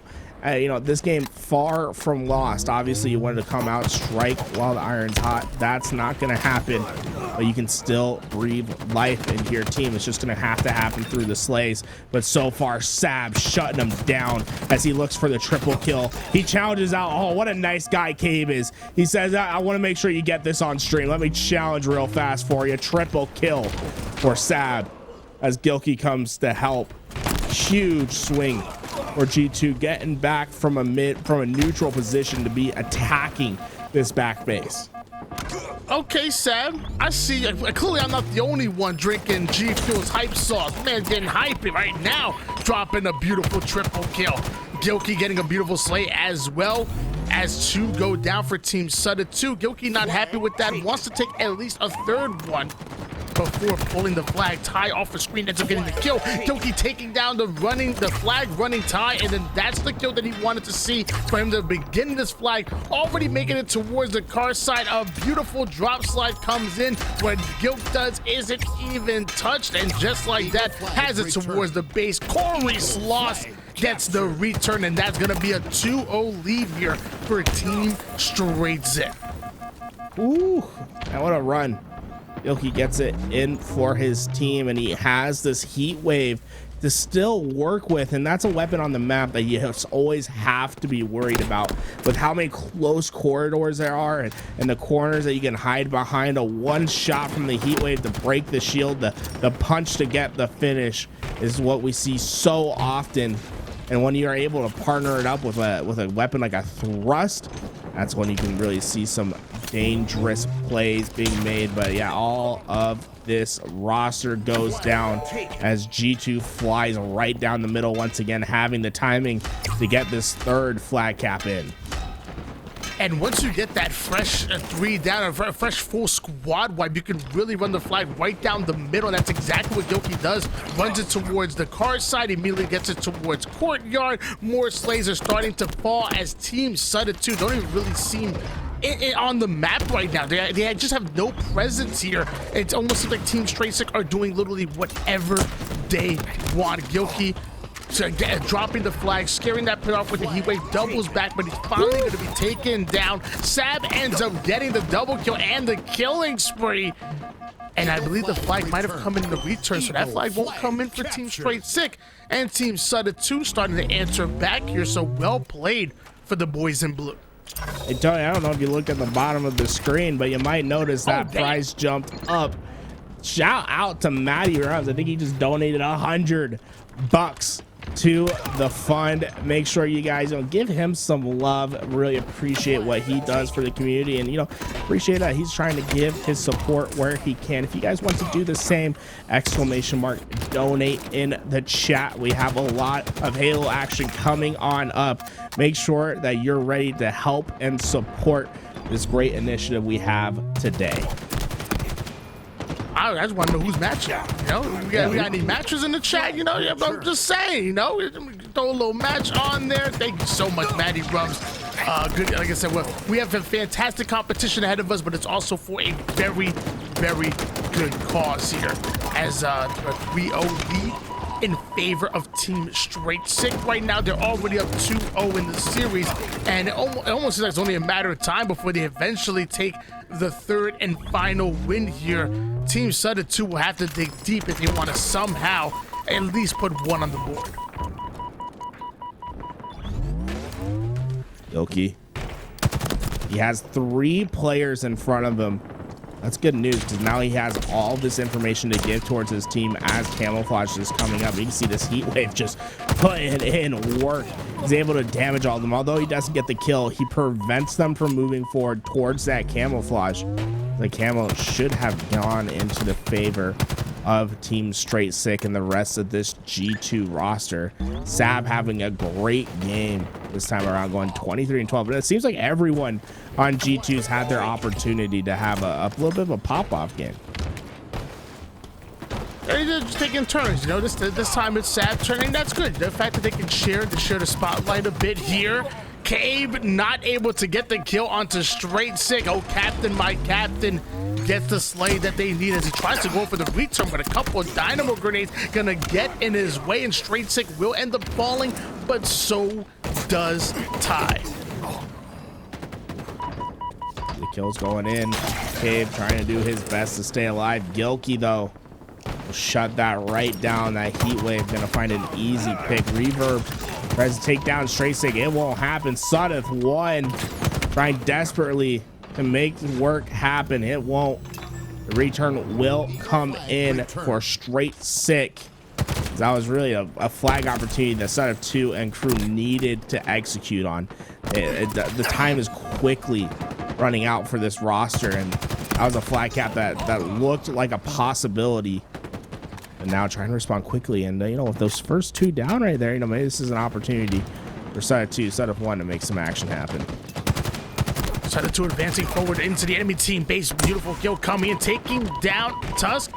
So clearing things out, the Sudeth 2. But he does have some pressure coming in towards the P side, and his teammate does end up going down courtesy of Gilkey. Sudeth 1 and Cabe do hit the black screen. That's going to leave Sudeth 2 and Ty by themselves. They're not getting the help that they need just yet. So Sudeth 2 literally runs across the middle of the map to get towards his teammate. Unselfish play comes in, able to take down the first, gets the assist for the second. Love that play coming out of Sudeth 2, but 3 down go the boys in blue. Gilkey pushing forward. He has 3 players to deal with it somehow. I mean, I thought Gilkey was gonna work some magic there, Tony. I'm gonna be real. The second he got there, I was like, somehow he's gonna get away from this situation. But no, Straight Sick. This is his opportunity to camouflage. Can he get behind some players? He finds the first, knows the second's position. Will be an easy enough double kill for him as he pulls this flag away while camouflage. Just trying to get this back as quickly as possible. Huge play from him, and it really just shows you the difference that camo can make in a game. And I think that's exactly like 51 assists coming out of Team Straight Sick right now. So not only are they winning those individual battles, but they're also putting down damage right near their opponents, not allowing those one-shots to get away. As I say that, they do end up going 3 down. Team Sudden 2 actually finally running that flag over, getting it towards the car side, and actually taking a bit of a longer and safer route towards the utility, as Ty gonna put the first one on the board for Team Sudden 2. But I mean, 42 seconds left. I mean, can they get a flag cap per 10 seconds? Is this possible, Garrett? It's time to get the sprint drill going. You know, forward. Make your Spartans move as fast as possible. Get the flags on the train. You know what I'm saying? Tony, it's impossible. 20 seconds to go. It's just a matter of the stat padding for G2 as we see Sab. Can he finish this game with a 30 bomb or not, as his time is quickly approaching retirement? You know, Straight Sick, he's finding some action. I want to see Sab get the 30th kill. I don't think it's going to happen, though, Tony. I think he's not. Oh, he has the one-on-one fight. Can he get it the last time? He got it, 30. Let's go, 30. Let's go. I mean, let me tell you, if he didn't get that 30, we would have taken the win and gave it to Team Sudden 2, and we would have sent this over to a game number 4. But luckily he did. So a 3-0 sweep coming out of Team Straight Sick, also known as G2. they're going to be advancing forward in the bracket here. They do so in style. Look at the stats, Garrett. Ooh, 30 and 17 for Sab.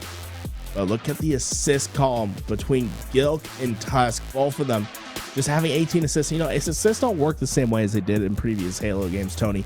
You have to have at least like 50% of the damage, I think, in order for you to get an assist these days. So, you know, getting that damage in, getting really shooting those cross map shots, helping Sab, you know, get some of the skills. You know, really a team effort from Team Straight Sick and this G2 roster. Yeah, I remember back in Halo 5, you know, if you got one shot on the player or even called them out loud enough, eventually you kind of got the assist, you know? It just looked at him the wrong way.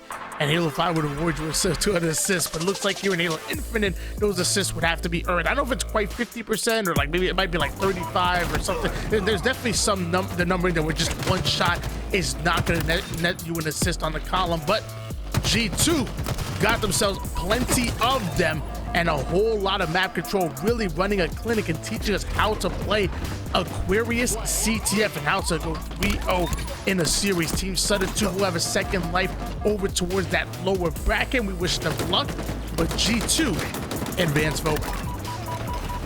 G2 gonna be going, and we're gonna be sticking on with them.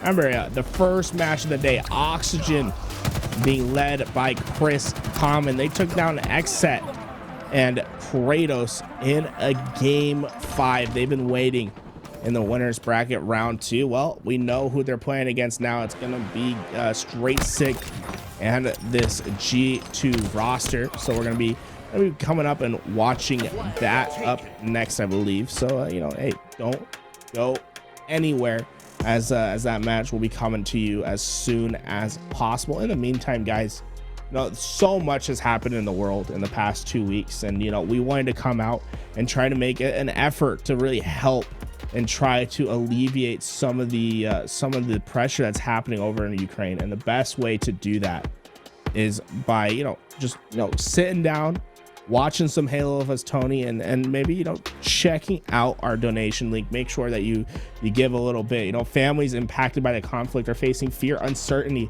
and potential displacement as further escalation of the conflict worsens an already devastating humanitarian situation in Ukraine. You know, hundreds of thousands of people have fled their homes to neighboring countries to seek safety. The American Red Cross is aiding U.S. service members and others who are in the region, who are providing support to those who are impacted. We want to make sure that we can provide support wherever it really is necessary. And, you know, if you guys can help us get closer and closer to our goal, you know, see how much you can donate. You know, it doesn't have to be a ton. $10 will go a long way to finding the support. And you know, maybe if you don't have the money right now to donate, well, you can go and do our sponsor quest as well, where you can go check out, you know, a website, go look at a YouTube, maybe follow a Twitter, and for every one of those actions, will you donate a little bit of money. And you know, there is strength in numbers. If we all just go spend a couple minutes of our time, go do the sponsor quest, well, we can raise a ton of money to help with the Ukrainian crisis. So make sure you guys are on top doing that as we get ready for our next match. In the meantime, Tony, let's go check out some of the highlights of the previous series as we get ready for our next match on stream.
return.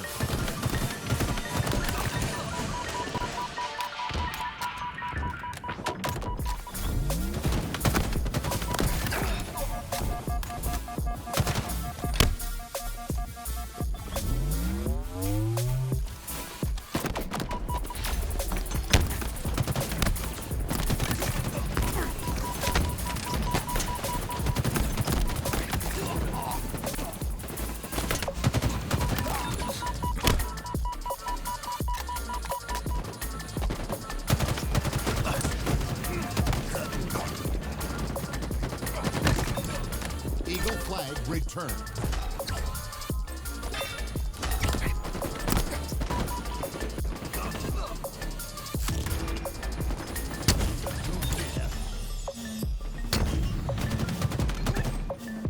Ball taken.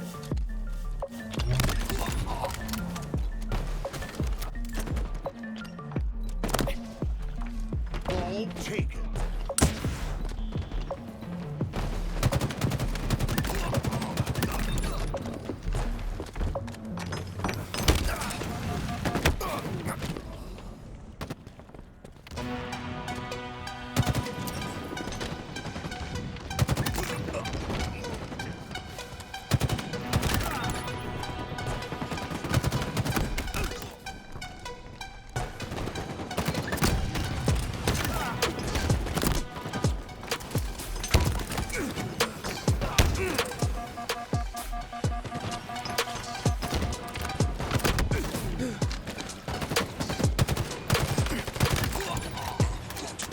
Ball taken.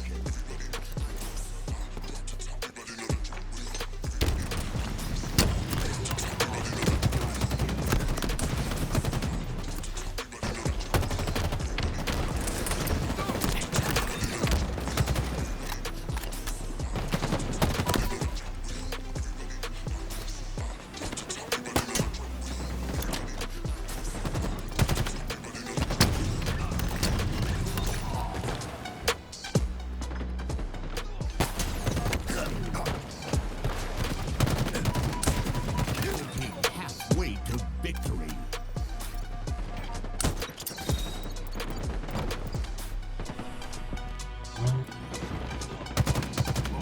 Team nearing victory.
Flag taken.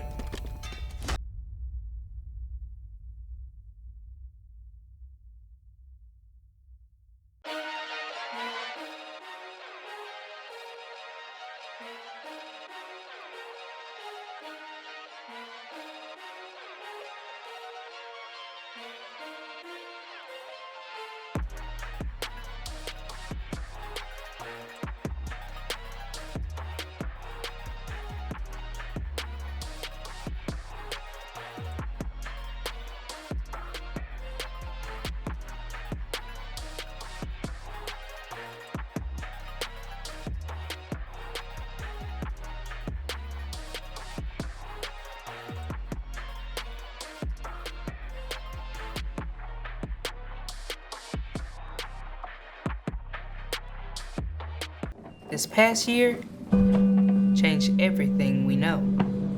How we work, how we celebrate, how we gather, and what is essential.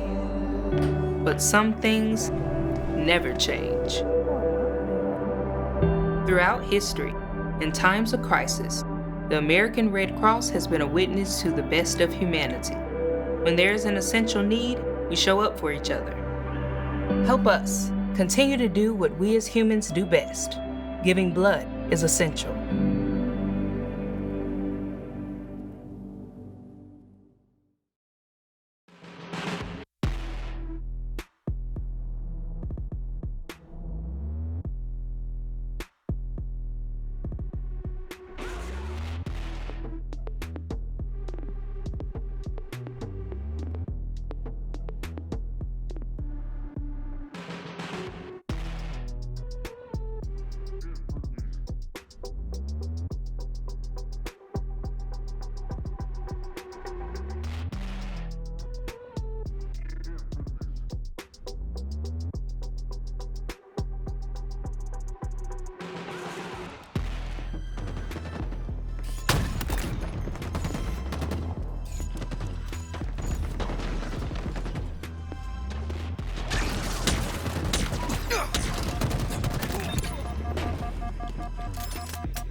Team halfway to victory.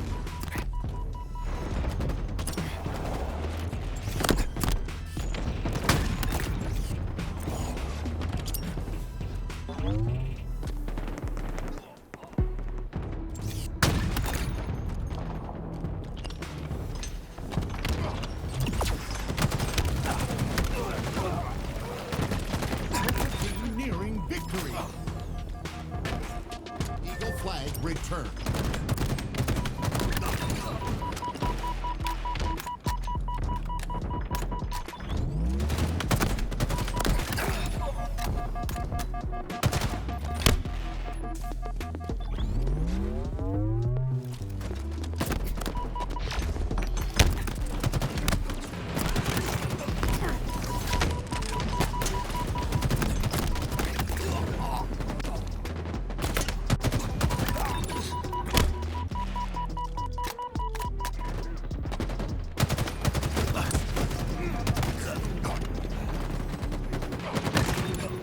Eagle flag returned.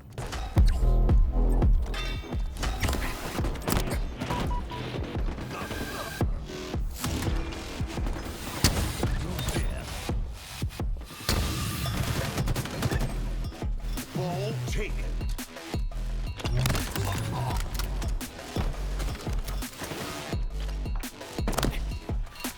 Ball taken.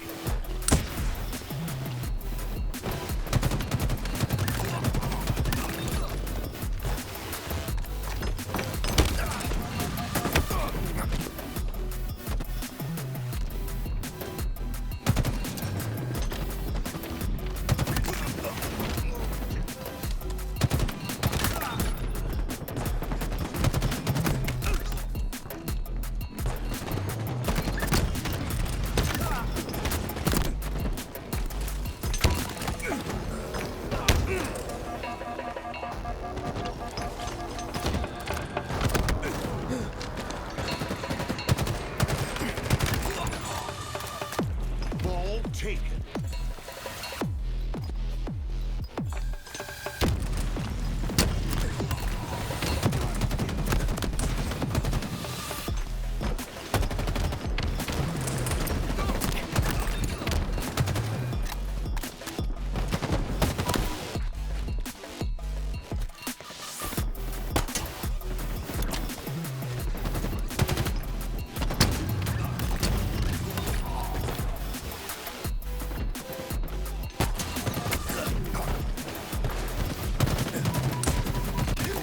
Halfway to victory.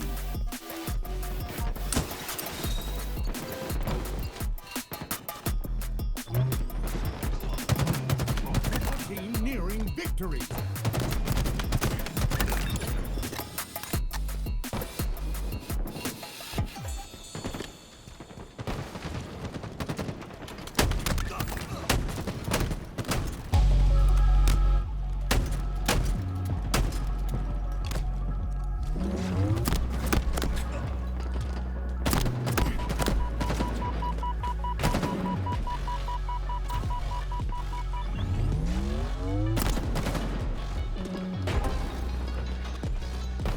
Stronghold captured.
Halfway to victory.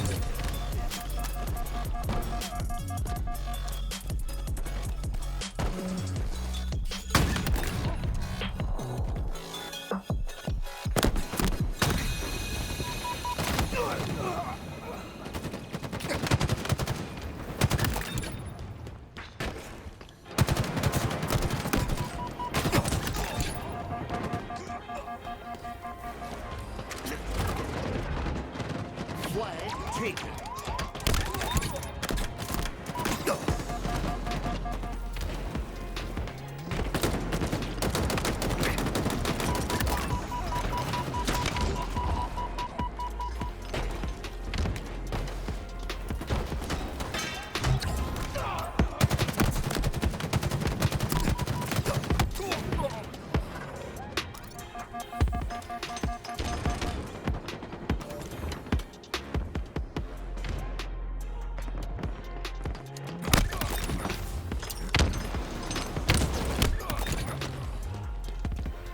Flag taken.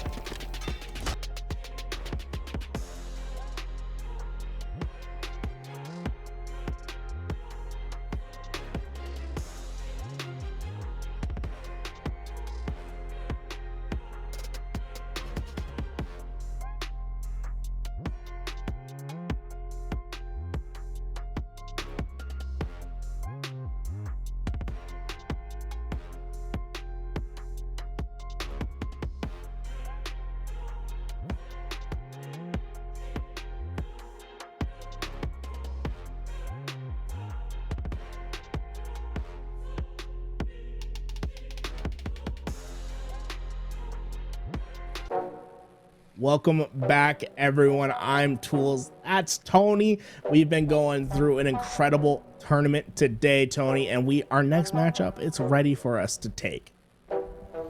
All right, and what's that matchup gonna be for us, Garrett? Ooh, G2 versus Oxygen. Team Straight Sick versus Team Common. Now, Team Straight Sick, they didn't really have that much of a problem in the winner's side, though. Team Common pulling up what most would say was an upset versus Team Kratos, top 10 player of all time, who got taken down by this Oxygen roster.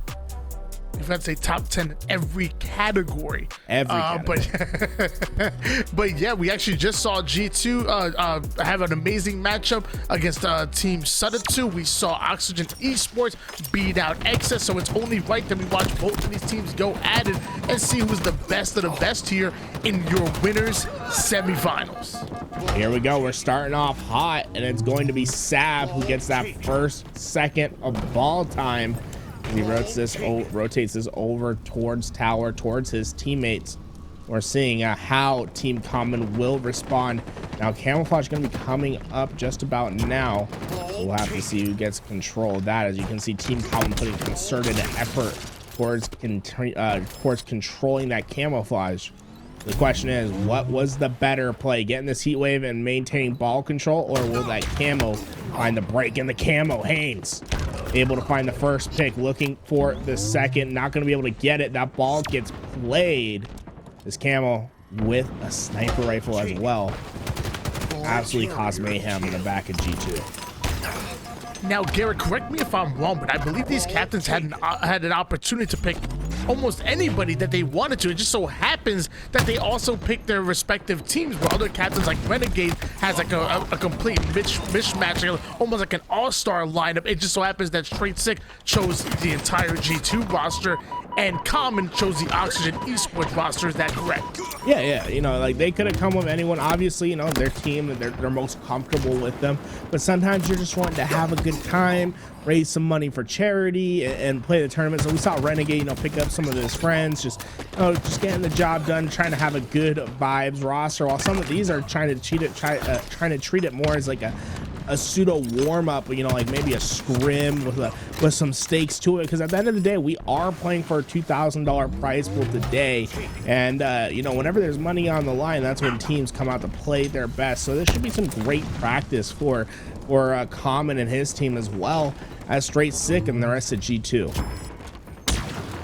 Well, good practice and a good cause. You know what? Sign me up. And I guess G2 and Oxygen Esports thought the exact same thing. 22-16 run in favor of Team Straight Sick, as they're holding on to their A-side setup. We're on board now with Name out of Team Common, who's going to try to advance forward and try to do everything he can to break it. Common ends up getting the first kill onto Sab, but Gilkey and Straight Sick answer with back-to-back kills. Straight Sick ends up getting the double kill, and there's a player to drop down over towards that key door, and Tusk gonna make quick work of him. Straight Sick still having the ball in hands.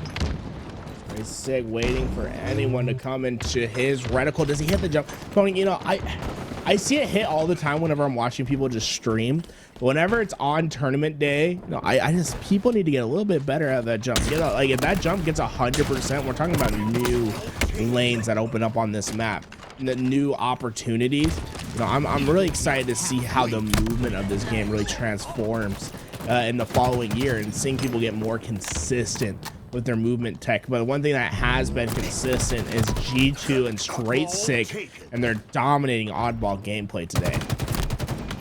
Yeah, I mean, if you look at, Halo 5, for example, like the 2016 tournament versus a tournament like 2018, or even as recently as 2020, you would see that the movement is a lot more smoother. The shots even hit more, like just everything about it has elevated as the meta continues to get defined, and they're almost completely different play styles within the two different years. And I expect the same thing seen here with Halo Infinite, as that jump will probably end up being hit 100% of the time at some point. Meanwhile, Tusk advancing that ball towards the dummy's ramp, not able to get the kill, but the assist is going to do just well enough. He tries to repulse some nades back, but the spike came in a bit early, as Straight Sick will end up going down. Gilkey gets an assist, and beautiful spawners coming in out of Team Straight Sick. They spawn right next to that power-up. Sab now has a sniper rifle and camo in hands, and they have the ball as well, just 7 seconds away from taking round number 1. Yeah, get that thing around the corner. Sab needs to get the back. He will. Just one more player to deal with. That won't matter. It's going to be Straight Sick and crew taking game one, and Sab having an incredible performance. 13 kills in that first round, really just keeping Common and his team on their back foot for what felt like the entirety of that last game. And now with the entire Oxygen Esports roster attacking top mid, Cherish electing to drop bottom mid to get a hold of the Heat Wave. Drops down immediately, brings the Heat, taking down Sab. Beautifully played by Team Common, but they did just go 3 down. So Cherish, the last line of defense, able to get another one. Now that ball sending towards bottom mid, and here come Team Straight Sick. Straight Sick and the crew proving to be just too much for Common early on in this series, because it doesn't really feel like they've had to worry about the setups of this auction roster or really have to pay them much like respect. It really seems like they're pushing on their own merits. It doesn't really feel like they're being pressured into making some unorthodox plays. Just really just playing consistent, clean Halos. We see Gilkey try to use this shield to shield his life. Unfortunately, 2 players gonna pinch at the same time. And that was a quick break from Oxygen as Nate. Tuska. I always love seeing that pop up in the chat, Tony. Just let everyone know that you just got ninja. And I'm not even sure if we can even call that like a real ninja. Wow, They both dropped down towards bottom mid, and it was a little bit of a scramble there. The game wasn't clean. Hey, you know what, Tony? I'll fight it till the day I die. You know what? If the game's gonna give me the ninja, you got ninja.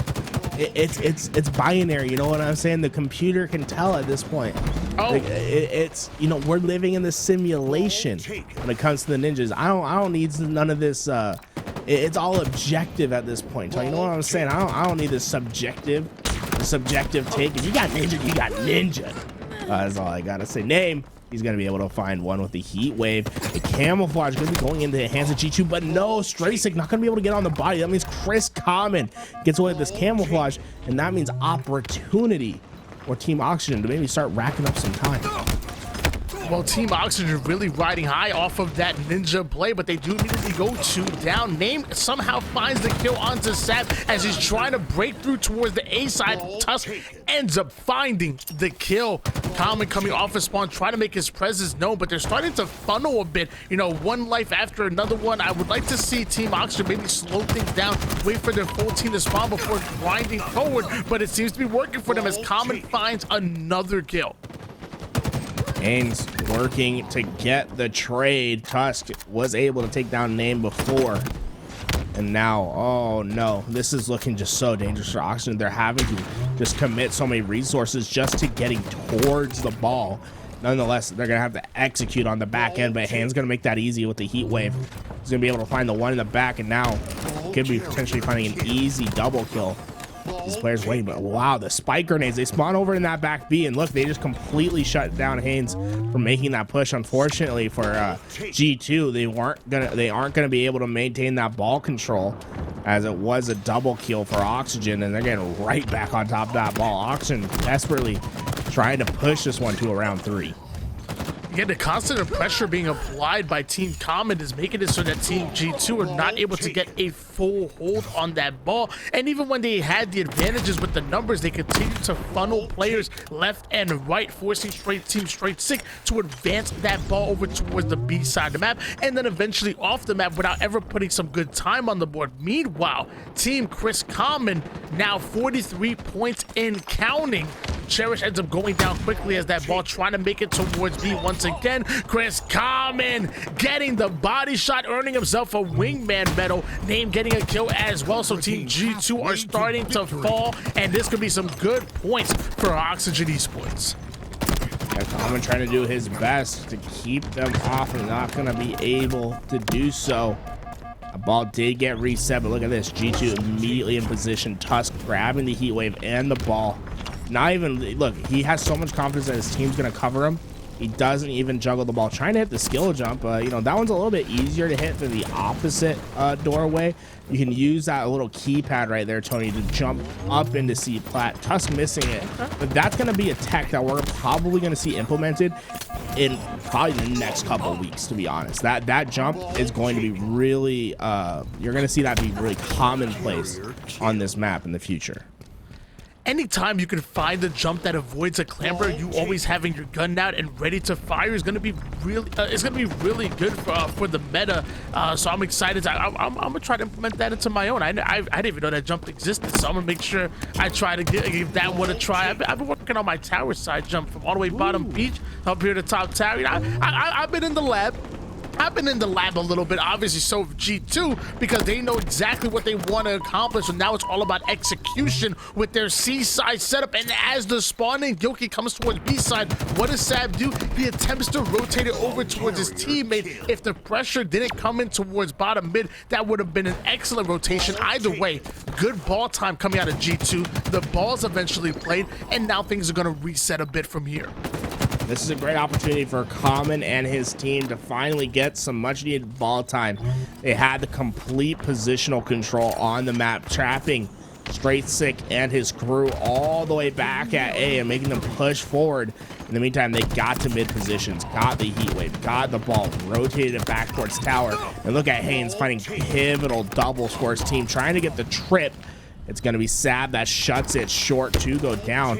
Camo's down, and guess what? Sniper also went into the hands of G2. The last couple seconds not able to come through for Common, but Name was able to get this sniper away. Only 4 seconds needed. Great discipline from Name, not just to drop and try to get this ball right away. Unfortunately, his life will be voided, but you can see all of Team Common just getting right down to this ball. Haynes trying to prevent G2 from getting there and will be successful at doing so. Round 3, here we go. And mind you, ladies and gentlemen, this is only game number 1 in this best of 5 series, and we're already going to round 3. And be careful when you move in those sticks in between rounds. Sometimes you end up turned around with a loop-de-loop and pull, and Common almost going for a swim. Luckily, he recovers, gets himself a sniper rifle, and immediately puts it to work, putting Tusk on the black screen with style and getting that ball control. You know, an interesting idea. You know, maybe just run off the map anyway on spawn. I mean, it sounds crazy, but maybe you could split spawn yourself out. You know, get behind some enemies. You know, 5-head plays, Giga Chad plays. You know, maybe Common next time. You know, just go send yourself swimming. But although he hits that great sniper shot at the start, and you know, Oxygen won the start, they end up losing on the clap back, and it's gonna be Straight Sick and crew.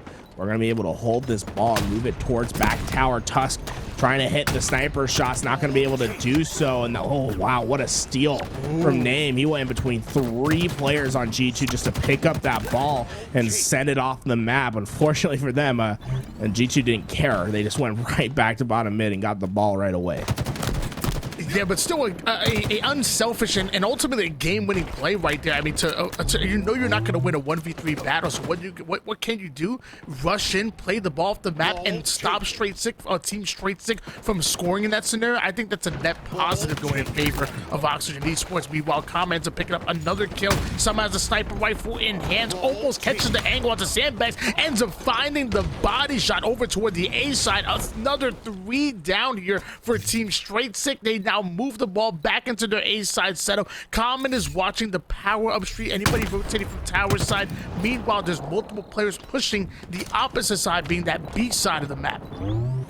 Common gets the kill at top mid. Tusk not able to stay alive, and look at this. He's gonna find himself the double, getting Sab off rotation, and that'll earn him the camouflage. Although the C spawns come in, it won't be enough to take Common down. He'll be able to survive with this camouflage, and now they have a lead, and it's growing in round 3. And look at this patience from Common, trying to bait players forward. Unfortunately, not able to go and stay alive. Does get the stick before his life is voided, but you know, maybe a little bit more that could have happened. You know, great job getting the trade out. but it looks like G2 will regain possession of this ball unless Tony, looks like Team Common right off the spot gets a ball before G2 can, and they're winning the fights. Wow, great job by Team Common right here.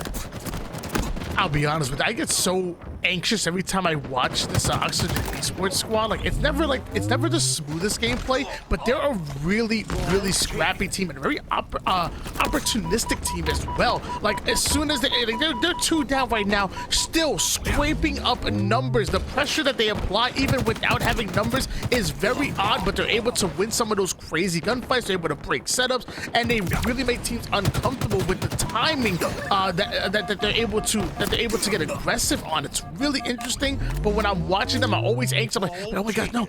Like I'm always worried that they're gonna blow like this a setup and really kind of get this large swing in the opposite way as another stick comes in out of Common. Tusk has the ball over towards the B side. Nades are starting to rain down, so he's quickly gonna play the ball. 3 down, go Team Straight Sick, but a bit of a reset situation coming in.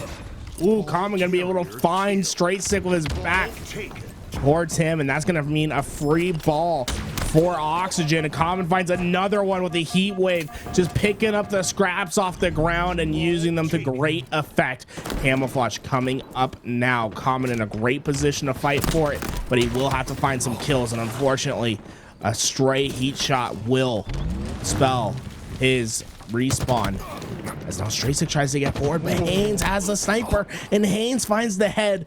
I feel like they preemptively played that ball, Tony. I don't think Oxygen need to play the ball so early, as this could come to bite them. As you can see, G2 come, just drive by through bottom mid, take down Common, and now trying to get Haynes. Haynes hit one great sniper earlier, but won't be able to answer this time, and that early play ball could be a blunder that bites them at the end of this game. As you can see now, all of Common and his team spawning at back A, trying to desperately push through and get towards this ball.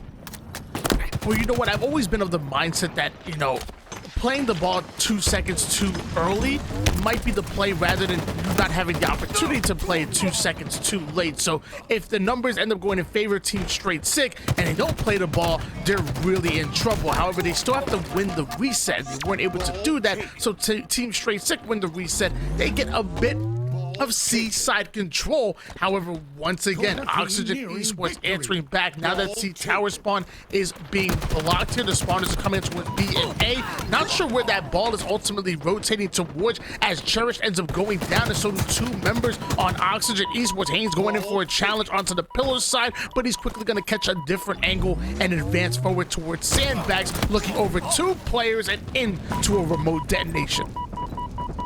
Tusk was able to get away with this ball, and all of a sudden it was 85-30 at one point, Tony, and now we're just 4 seconds away from a tied game. Tusk tries his best to stay alive. He will get caught with his back to Cherish, but look at Cherish, smart play from him. You're gonna die anyway, get it off the map.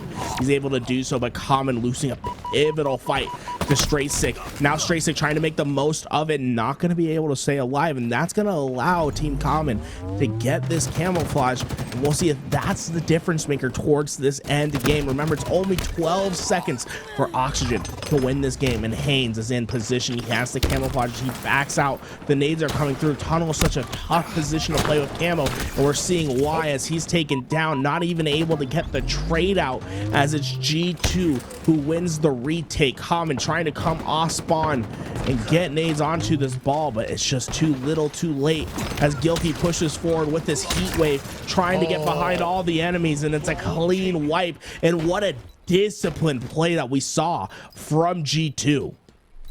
And the moment the wipe comes in, Tusk immediately goes towards the nest side, watching this angle coming from open field. You notice Straight Sick watching mid, and I believe Sab is actually already watching the power up side. Now they're just giving off information. Now it's not even about getting shots, by information.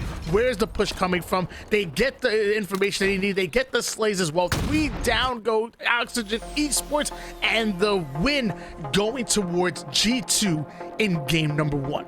Oh man, what a play from G2 at the end, where they had the patience to not just go and pick up the ball right away. Instead, they pushed through, try to get to C plat, kill them off spawn. They overslayed. It went 2 rotations on complete slays, and that's what wins them the game. Sab having an incredible performance, dropping 37 kills with his 29 deaths. But in reality, G2 played the end of that game extremely well. A well-deserved victory from these guys as we're moving into map 2.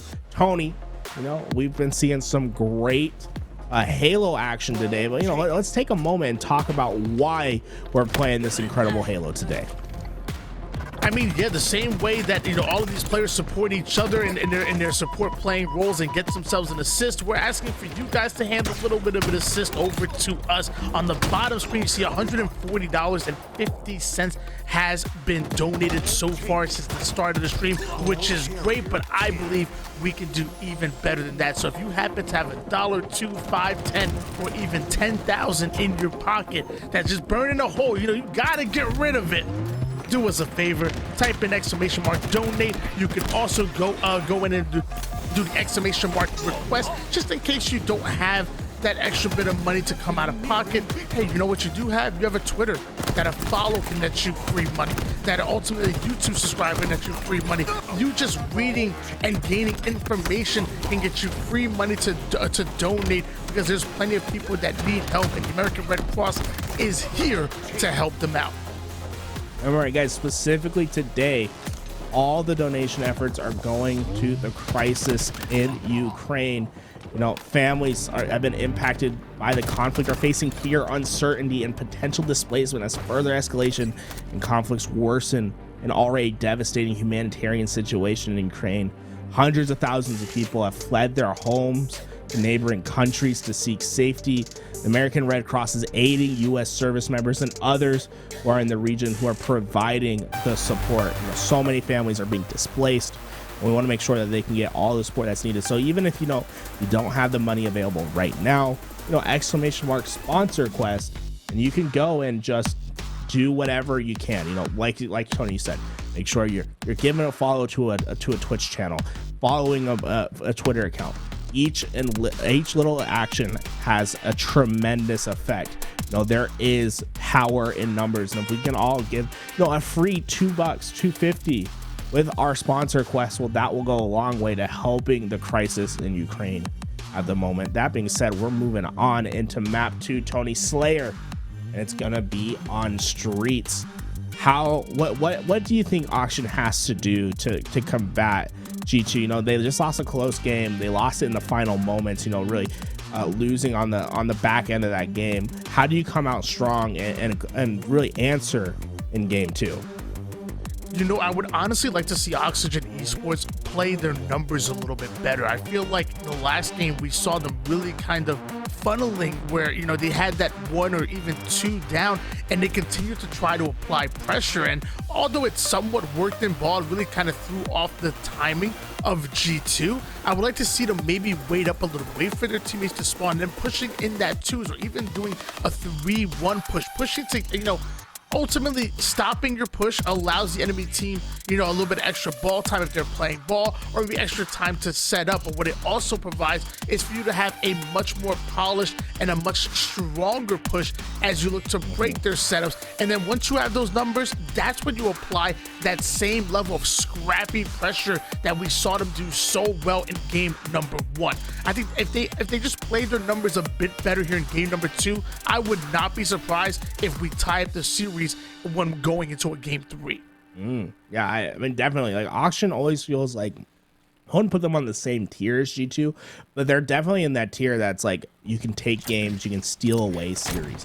This is the game that's so important, right? Don't go down 0-2. It's going to be virtually impossible to reverse sweep a team like G2. Get it done in the Slayer, steal away this game, and then from there, try to, you know, play your momentum and see what happens. Rockets, I believe, went into the hands of Straight Sick and crew, although we haven't really seen those kills come to fruition yet. Sap taking some heavy damages. Tush trying to get through the support, but Haynes quick to find that kill. Everyone just trying to push forward and find a one shot is immediately just cut down. Sab starting off this game extremely hot, sitting at 4 kills for him. And not only was that 4 kills, there was at one point it was all 4 of his team's kills right there. As now Straight Sick adding to the board with him going 6-2. They're finally able to take him down. Cherish ends up hitting the black screen here, and Straight Sick holding down this B Street side, but it's still Common and Oxygen Esports that are spawning towards that A side, PD side of the map, which in my opinion is the stronger side. So this could go really well for them if they're able to play that height advantage. But here comes Gilkey and G2. G2 trying to do their job. Straight Sick trying to get around this corner. His teammates falling in the kill feed. He knows he has to do his best to stay alive or even take a kill as he does on Haynes. Not able to get the second, as Cherished will be the one that finally ends his reign of terror. But man, Sab really just carrying the load for Straight Sick and the crew, as he has 6 of their 11 kills. Maybe 13 now. It's like Sab finds another 2. The man has 8. The man had Sab basically has the amount of kills that Oxygen has as a team. That's how much this man is going off right now. But Cherish has his shotgun. He's been waiting for an opportunity to find some easy kills, Tony, and that starts now as he's pushing forward. He needs to get this kill on Rockets. He does get the trade, but Sab was able to take him before he went, and that means Gilkey will regain control of these Rockets and potentially another easy kill. Oxygen Esports have to be feeling the pressure at the moment here. They're currently down by 6 kills, and really, in my opinion, what is a do-or-die game? The last thing you want to do is go down 0-2 in the series and have to fight to get a reverse sweep just to, against a team as strong as G2. They have to be feeling the pressure, and they need to wake up right here, right now. As I say that, Haynes ends up pulling off a beautiful triple kill, getting them right on the board, netting them that PD side control. Cherish is already overextended towards Subway. Now Common coming toward the B Street. Man, the boys in blue starting to collapse, and just like that, only down by 2 kills. Look at that. Haynes trying to get a double, not going to be able to do so. He does get the assist on the first, but the nades are going to come through and get the chase from Name. Sab gets his 10th kill, the first to break double digits as he pushes it to 11 of his own. But it's been an incredible job by Common and the rest of Oxygen to at least keep this game within striking distance this entire time, because really Sab has been rocking them, and they've been able to like keep it to where if it's one clean wipe from them, they're right back into this game. Eagle team halfway to victory. I mean, the recovery coming out of Team Common has been quite amazing to watch here as they're starting to claw the way back into it. We're going to switch on board here with Haynes of Team Common, or Oxygen Esports. You might know them a little bit more as. Haynes already putting the pressure onto Purple Street, putting one down to one shot, forcing him to back down. That's not the fight that he ultimately wants to take. And then Name opens up with a double kill to really clear the lane here, and another PD side break coming out of Team Common, now only down by 1 kill. Rockets coming up right now. Haynes about to play pressure. He has to get the kill first, able to do it, and now he nets himself a rocket launcher and already know where the spawns are coming from. Sadly, he gets shut down before even shooting one. Sab still has these rockets to work with. He's not checking this corner. There's a player there. Oh, he sees in the last second. He shoots the shot. Cherished will go down, and it looks like we had a lag out from Team Common, and it was only a 1 kill differential, so we could be seeing a full reset, or maybe they'll play like first to 20, 21. Either way, it's a very close game. We'll see what the teams decide to do for this reset. But Tony, I'm very impressed with Team Common and their ability just to always keep G2 at an arm's distance, right? They never let them get away from them in that game, always keeping them within a moment's grasp, to where if they had the opportunity to start turning up, to get a clean wipe and to start putting them on a cycle, that they would be the ones controlling the pace of the game. Yeah, G2 obviously started off really hot in that game number 2. However, we did see Oxygen Esports start to gain a bit of momentum throughout the second half, and they clawed their way back in, only being down by 1 kill. So kind of like what you were mentioning before, wouldn't be surprised if we end up seeing a full reset. Unfortunate lag outs, but obviously it happens whenever we're talking about, you know, remote gaming here. That's why we love us some LAN so much.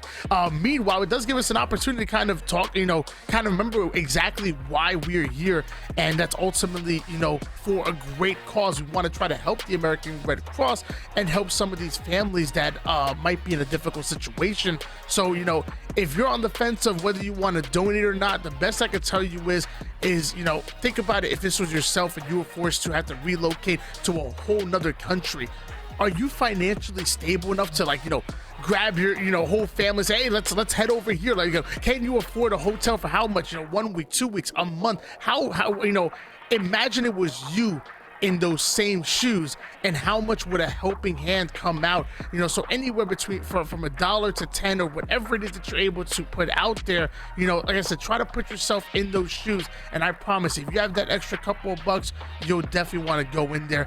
Exclamation mark sponsor quest in the chat, exclamation mark donate in the chat, and do some good. Yeah, guys, every little bit goes a long ways. And if you guys look at your screen right here, while we wait for everyone to get back in, you know, the lag outs can take a second. Let's go take a look at what's happening over on the other side of the bracket. This is Druck's point of view. He is playing up against, I believe it's going to be King J. So it's like, I think it's like Built by Gamers meets Sentinels meets Esports Arena, you know. So a very interesting team that we're going to see today, and it's 3/4 of KCP. Swish filling in for Mr. Soul Snipe, who fell ill today.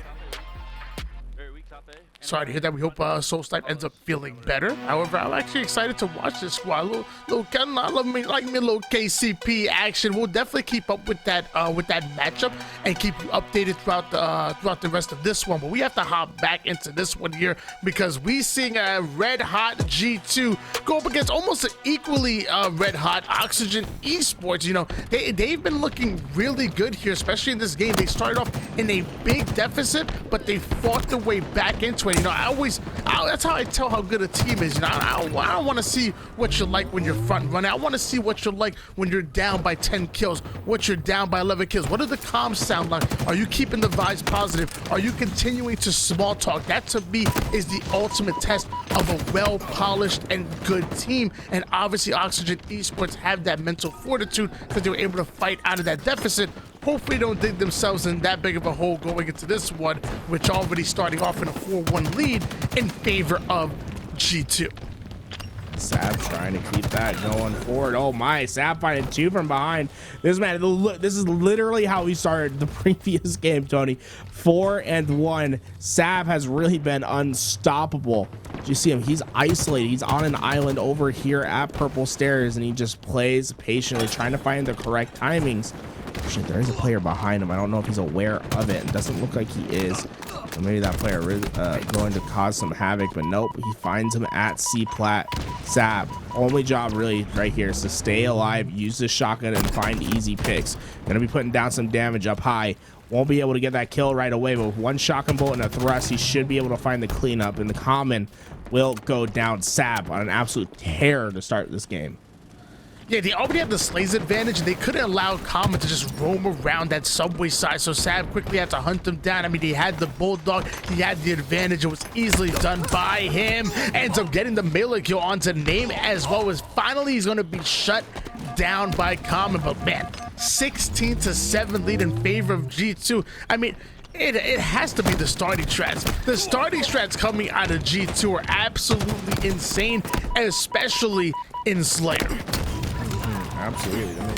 I mean, they seem to have some of the most buttoned up gameplay out of these, you know, like tier 2 teams that we've seen. And I think they have a real opportunity to potentially be making a push for like a top 4 finish towards the later end of this year. Like, I really think that this team is just going to get better over time. But off this reset, they have just absolutely decimated any hopes for Team Common, and it's from plays like that where Gilkey just wins a clear 1-on-1 gets the rockets. Now he has rockets and bulldog combination. It's looking disastrous for a team for this auction team.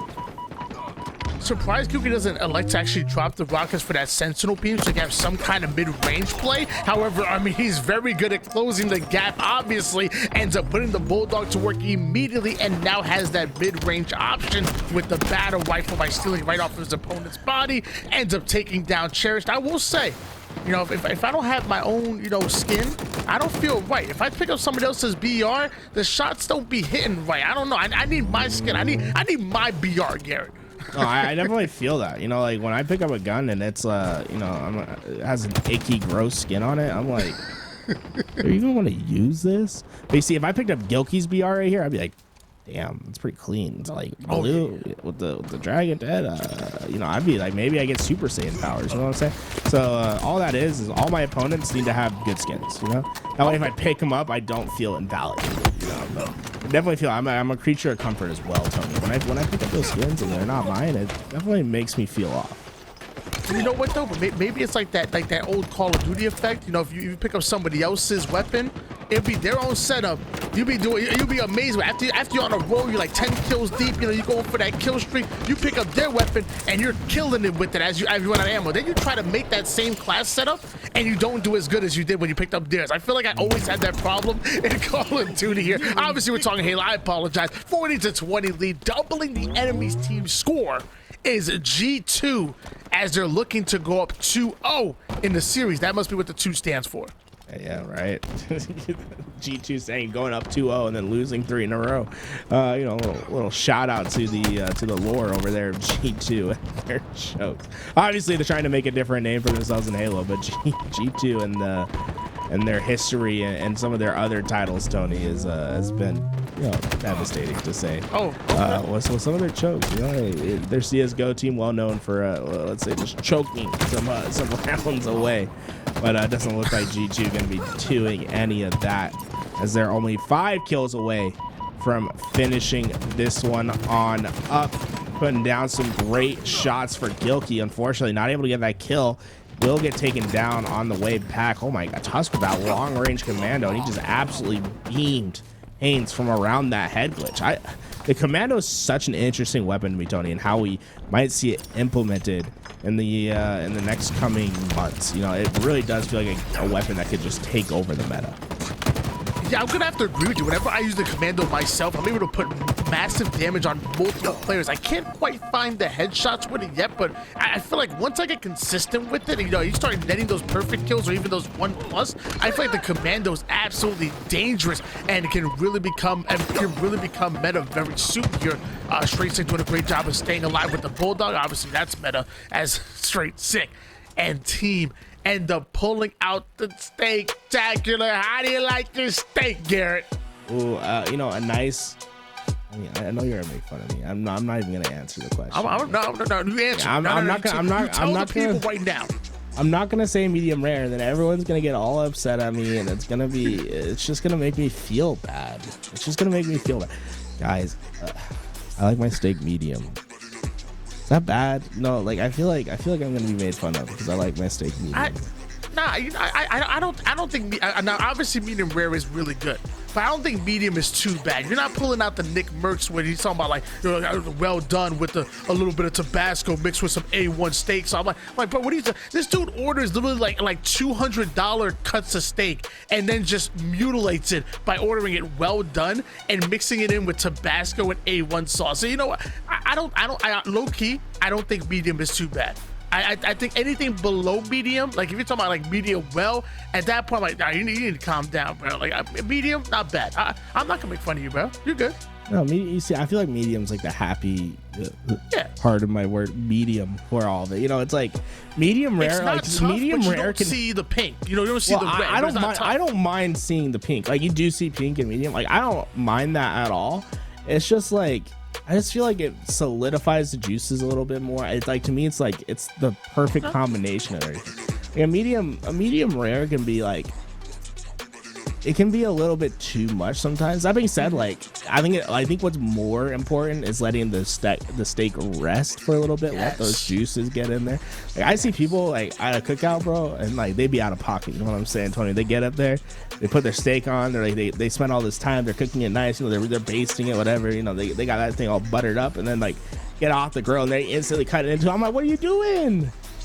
What are you doing? Oh, but hey, medium. That being said, man, you know, a nice hamburger blend. You know, I know I'm gonna get roasted for it, but you know, high quality meat into a hamburger, I'll take that all day. Okay, you have to show me one of these days. You have to show me, as right now, Oxygen Esports need to show us that they belong in the winners bracket semifinals, currently down 0-2 and fighting for their winners bracket lives at the moment here. We're gonna see how they respond. They're a pretty daggone good flag team. Maybe they can start their run right here on Bazaar. Yeah, I mean, honestly, oh my. Well, maybe they can start it, or maybe McGilkey will just find 3 right away, and you can see all of G2 starting to push up. Gilk, I wonder if he spotted that player rotating back towards the Mangler spawn. One thing that we have noticed, Tony, it looks like a GA for the Mangler out today as well between these two teams. We haven't really seen much of it being put to work, but an incredibly hot start for G2 on one of their weaker maps of Bazaar Flag. Oh, you talking about their weaker maps or just a weak map in general? I feel like it's just a weak map in general. Did he just... Oh, no, he missed the... Come on, Gilkey, you gotta take that extra second, line up the grapple. Come on, now. You're a professional gamer, right? You're a professional Halo player. You gotta get that grapple off. That would have been absolutely incredible. Now you left an opening for Haynes to end up getting the outslay. Now he's advancing forward all the way towards the cafe, and this is a beautiful bait position coming out of Haynes and Oxygen Esports, but he tries to get a little too much of Spider-Man in there, ends up being taken down by the Green Goblin. Tusk advancing forward. Can we get this return in time? Overkill for Cherish. I'm about to say, all of Common's team was there and ready to fight for that flag, but they were losing the fights. But it was Cherish who comes out on top. He's able to find all 4 of G2, gets those kills, gets the return as well, as Common will find another kill. So, you know, a great answer back, you know, not even letting that flag get captured. And like you said, Tony, it all goes back to Gilkey missing that grapple. Yeah, you might be 11-2. You're missing grapples out here. Yo, you're missing grapples. Come on, what is up with that? I mean, when you say it like that, it does kind of sound silly, but I will say, ultimately, if he did get that grapple, I think that flag would have been different game. Yeah, like different game. He was in a much better position. There was no chance he was getting naded. No, that's what the power of grappling that flag over to yourself. That flag ends up being bait, and when you start to throw the nades towards the flag and nobody's home, and then they just grapple it back, like that's it. That flag is being run home. Meanwhile, Gilkey going down to 1 shot in his cafe. Now that offense quickly turning to defense, they need to make sure that their base is cleared out before they can advance forward and go for another pull.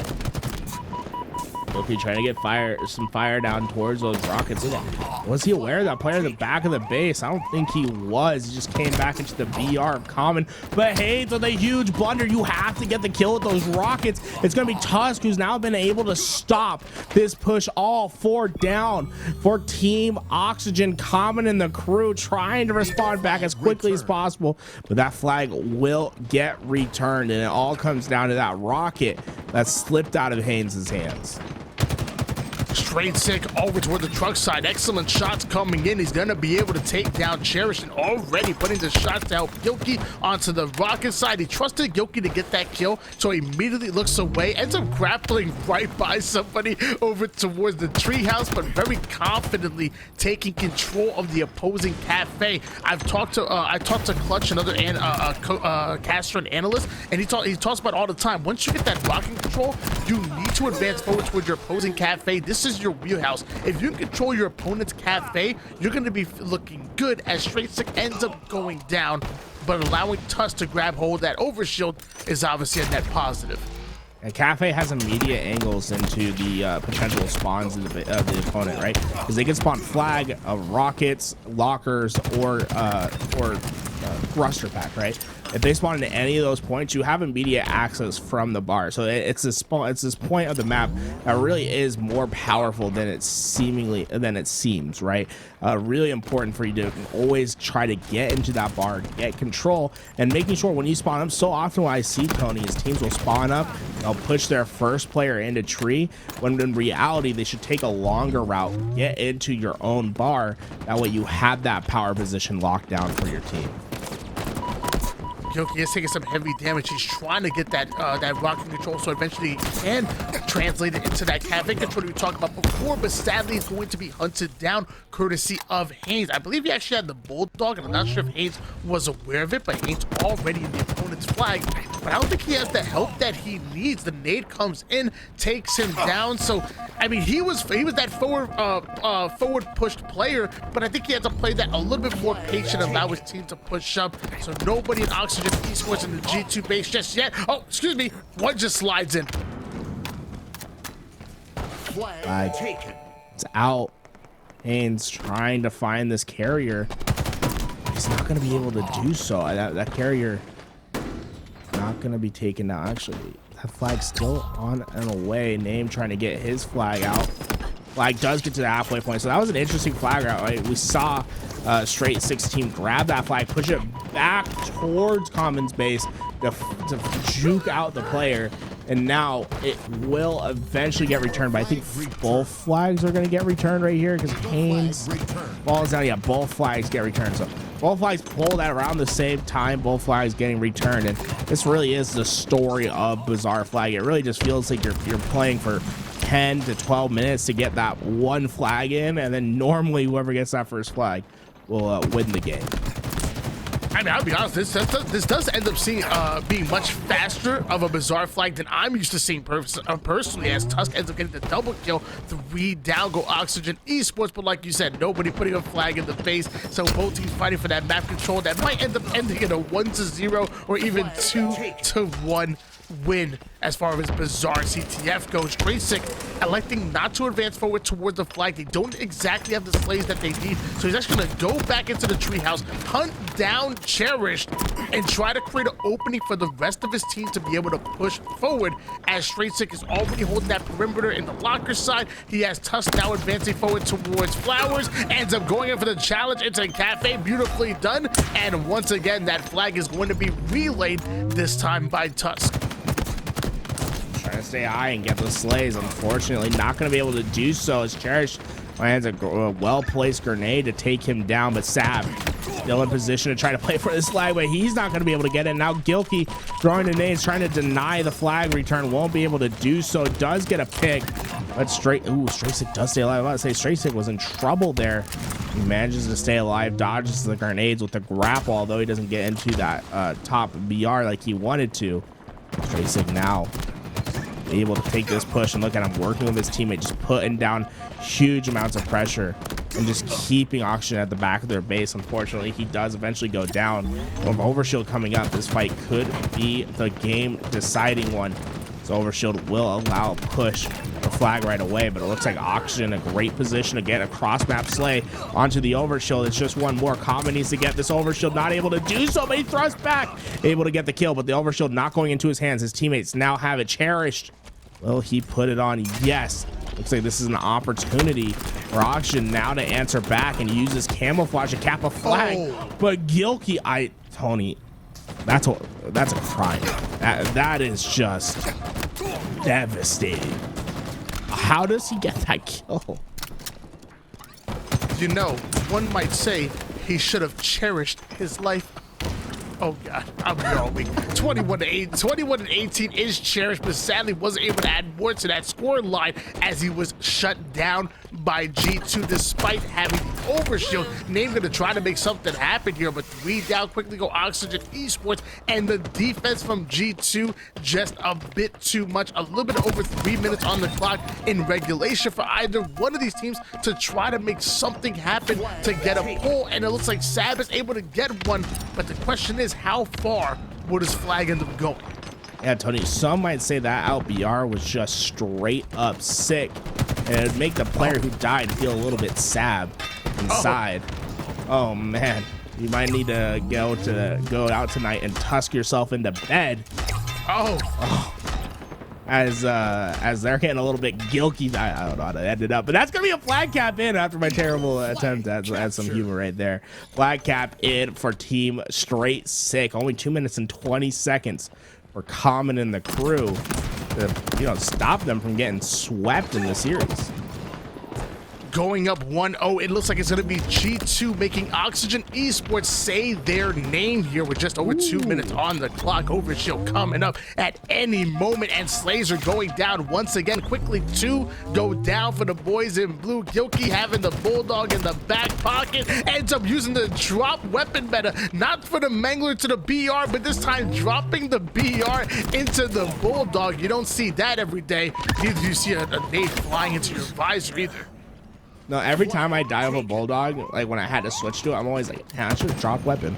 I think it happened a couple too many times to Gilkey, and he's like, yeah, I'm always just gonna drop my BR whenever I need to get to my secondary gun, because it can feel so frustrating when you don't get a kill because it just took you a half second too long to switch weapon.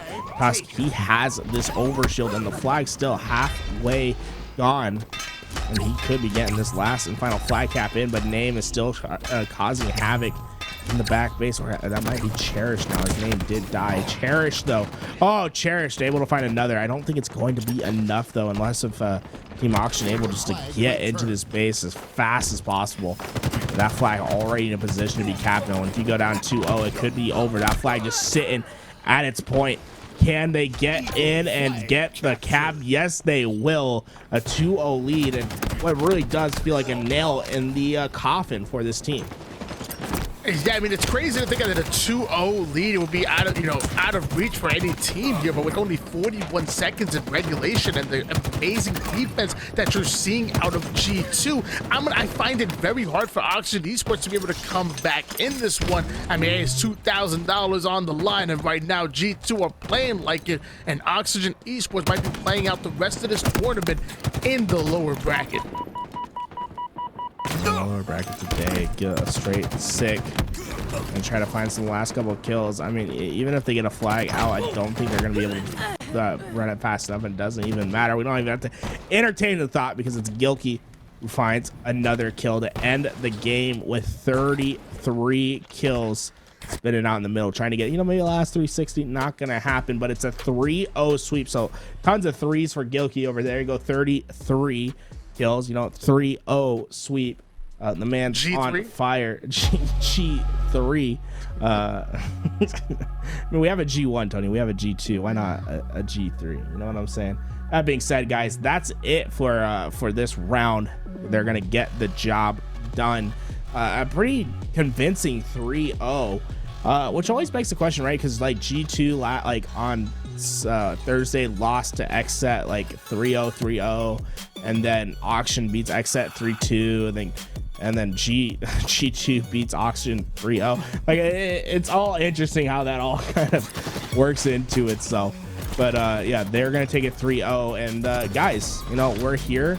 If you're new to the stream, you're wondering what we're doing. We're doing a charity stream for the American Red Cross in partnership with Maturino and G Fuel. If you guys haven't, make sure !donate or !sponsor quest. Make sure you go check out and see how you can support the cause, guys. Let's try to raise as much money today and try to provide as much support as possible. Every little bit truly does go the furthest way. I mean, and guys, if you don't have the money, you don't even have to spend money. If you just spend a minute or two of your time, you can go to the website, go do the sponsor quest, and you can give a couple bucks just for free. And if we all just go spend a little bit of time, go give our free $2, and it'll all add up and just go such a long way to providing support.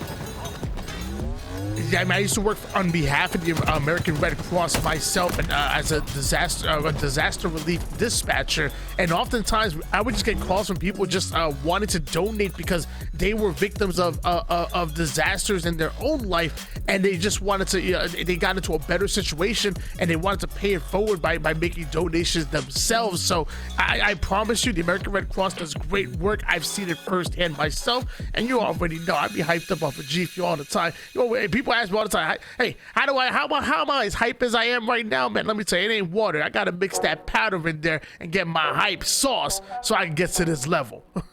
Oh boy. And Tony, we're moving right into our next match. It looks like it's going to be Druck versus Renegade. Now Druck playing with most of his teammates, but they are having Swish fill in for Mr. Soul Snipe. He's not going to be able to make it today. I said he's feeling a little bit under the weather. You know, we understand. Swish was more than ready to come in and step into the occasion. While Renegade playing with this mishmash superstar team. So this is actually going to be really interesting. We're seeing like 3/4 of like a top 6 team who has been able to like make run for like top 4 finishes before versus, you know, what many consider to be the best player in the game. Spartan being one of the best slayers in the game. Spartan and Nick being like an established duo, and Foul just being a man who can just do it all. So it'll be really interesting to see, you know, do Druck and the crew come out, play really strong 3-0 because, you know, it's 3/4 of the team, or to Renegade and like push them to game 5. Yeah, it's going to be really exciting. You know, Swish is going to have some big shoes to fill here for Soul Snipe on a team that likes to play the game very fast. So we're going to see if Swish could, can keep up with that pace. And let me tell you, I'm sure a lot of teams are probably looking at this saying, hey, look, I'm thinking about picking up Swish. Let me see how he runs filling in as a 4th tier for your Kansas City Pioneers, especially while going up against his roommate, Spartan. I mean, they're literally roommates. They live together. So imagine the trash talk it would be if Swish and Druck and Talik and Manny were able to pull off the upset against this star-studded roster. When you look at Renegade, Spartan, and Falcon on the same team, along with King Nick, I mean, this is a team that made up of 4 of some of the best slayers that we have here in Halo Infinite. I mean, they gotta make it work some way, somehow. I mean, each and every one of them can drop 50 kills literally at any given moment. Yeah, it's gonna be a tough one. Honestly, Tony, I'm not sure how this one's gonna go. I'm very curious to see how this all works out, and who comes out on top. Tony, I mean, if you had to give your bold prediction right now, I mean, come on, say it. Who? Like, I'm gonna count down from 3, Tony. When I say when I get down, just tell me who it is. Top of the brain. Okay, ready? 3, 2, 1. Renegade. Ooh, hot wait, choice. I thought we were gonna do it together. No. I was seeing what yours. I would go Druck, you know, because I never bet against Druck. I told Druck a couple of years ago I'm never betting against you at any point. So I never bet against Druck. You know, it's a contractual obligation. Tony, I know you understand. Otherwise, I totally have your back in solidarity, brother. I gotta go with Druck over here. I mean, I will say, I mean, if you ask me to bet money, I'm going to say Team Renegade, but I want Team Druck to win, and I want Talik to do well as well with that beautiful triple kill, putting the sniper to work immediately, and somehow the power-up still hasn't been grabbed. Just switched over some excellent denial to defend it, but it looks like the overshield was stolen by Falcon, who immediately puts it to work. I mean, if you ask me to put money on it, I'm going to say Renegade team all day. I mean, come on now, let's be serious. However, I'm definitely going to give Team Druck a puncher's chance, and I want to see them find success right here, right now. Yeah, I mean, definitely there's opportunity, right? Like, you never know what can happen in these games. And, you know, maybe Druck comes out and they just dominate. You know, that's always a possibility since, you know, there's that team chemistry there. While we're talking about an amalgamation of just, like, really good good players on the other side. That being said, you know, at the bottom of the heart of Renegading crew, they're competitors, right? They're not gonna go down easily. As Manny comes in and gets the support of Swish, will get that heat wave back for his team, and we're seeing an early lead open up for Druck and the crew. As really they've just been dominating the kill feed right now. 6 kills for Druck, 5 for Manny, as they've been just on an absolute tear early on in this game. You said Team Renegade won't go down easy, but you know, Team Druck, although may not be easy, if they keep riding like this, Team Renegade will go down. It's a 31-7 lead in favor of Team Druck, but finally Team Renegade able to get their hands on the ball. Falcon to quickly get the ball out of the hands of the Overshield player so he can immediately put it to work and start to slay out. Falcon is now rotating all the way towards that power-up side of the map because he got the information that Team Druck was spawning towards the B side. So excellent ball rotation coming out of Falcon and Team Renegade, and Team Druck now they're on the ropes. Now Team Renegade are putting some good points on the board. They have a nice setup in, they're rotating well, they're missing repulsors, you know, everything that you want to see. Druck able to get this heat wave back away. His team scoring once again. And look at this, a quick flank from him as he's trying to get behind the members of Team Renegade. And he could be finding two potential ones. Look at that, using the repulse to push away that grenade as well as the heat wave shot that was coming back to hit him on the back. Ooh, Druck not to pick up that ball right away. Instead, getting higher positions. You see Team Renegade starting to get into the feed. He does find the sniper player, and he could be finding more, but no. Not able to get that kill before Spartan takes him out, and that means Heatwave and Sniper have moved over to the side of Team Renegade, with the ball still in the possession of Team Druck.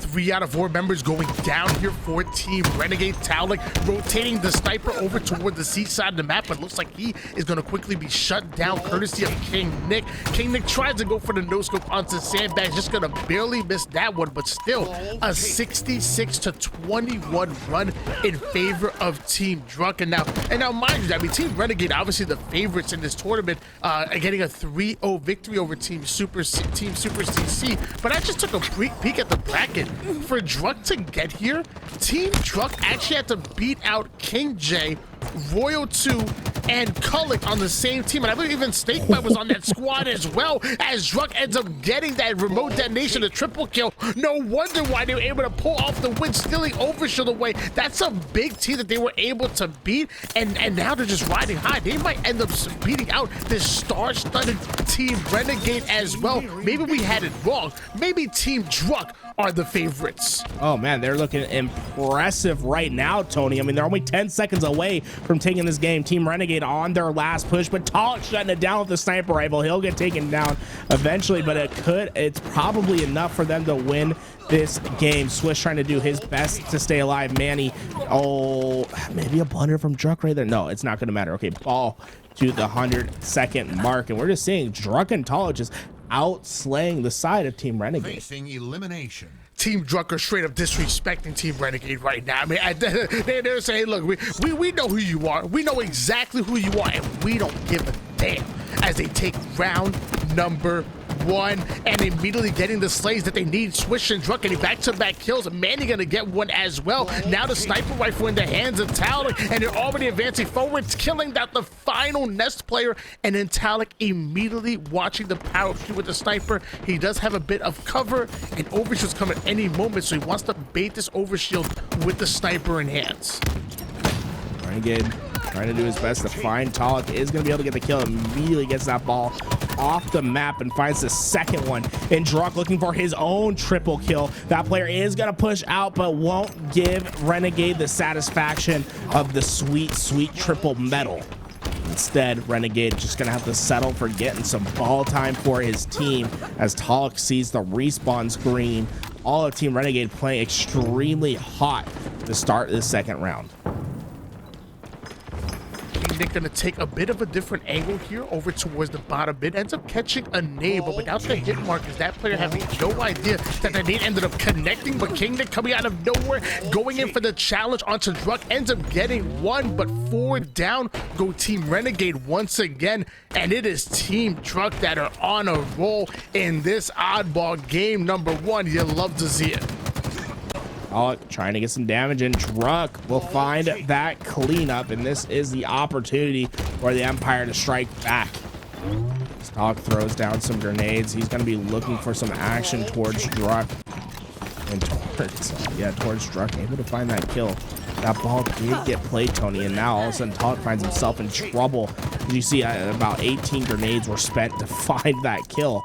But Switch somehow able to get this ball away, although he does seem to be in trouble, right? He has this ball by himself, surrounded by all the members of Team Renegade, but he's somehow managing to survive and thrive at the back of A base. The man is still alive. Switch making himself a tough kill. A Spartan will eventually be able to get that ball for his team, but it looks like Switch might have done his job, allowing Team Druk to just keep applying pressure and to make that ball not comfortable.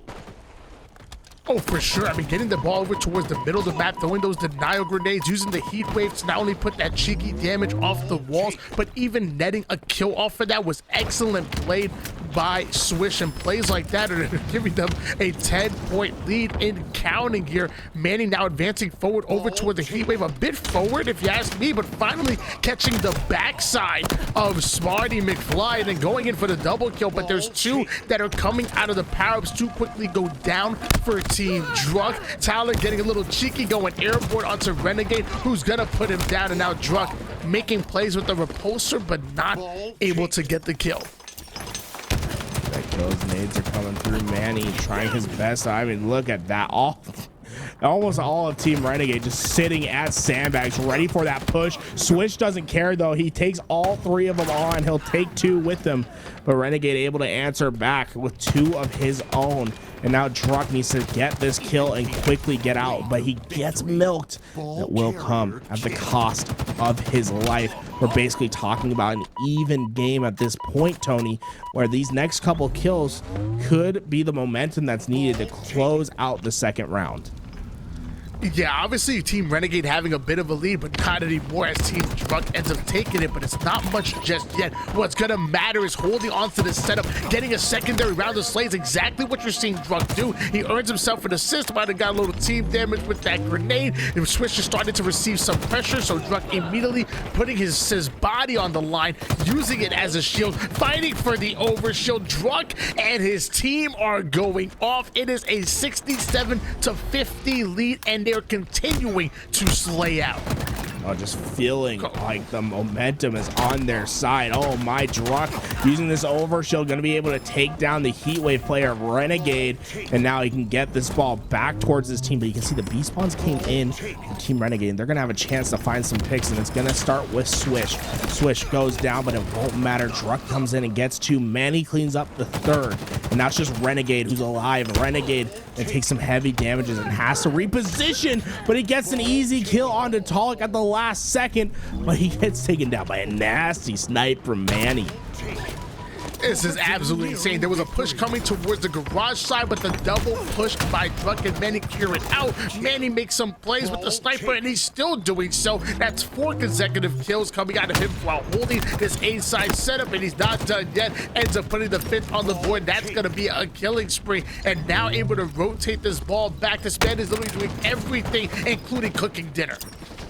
Ball carrier kill. 5 seconds left needed. I don't know if this is a good play from Team Druk or not. It feels like they could have maybe just tried to desperate that ball and get the last 5 seconds.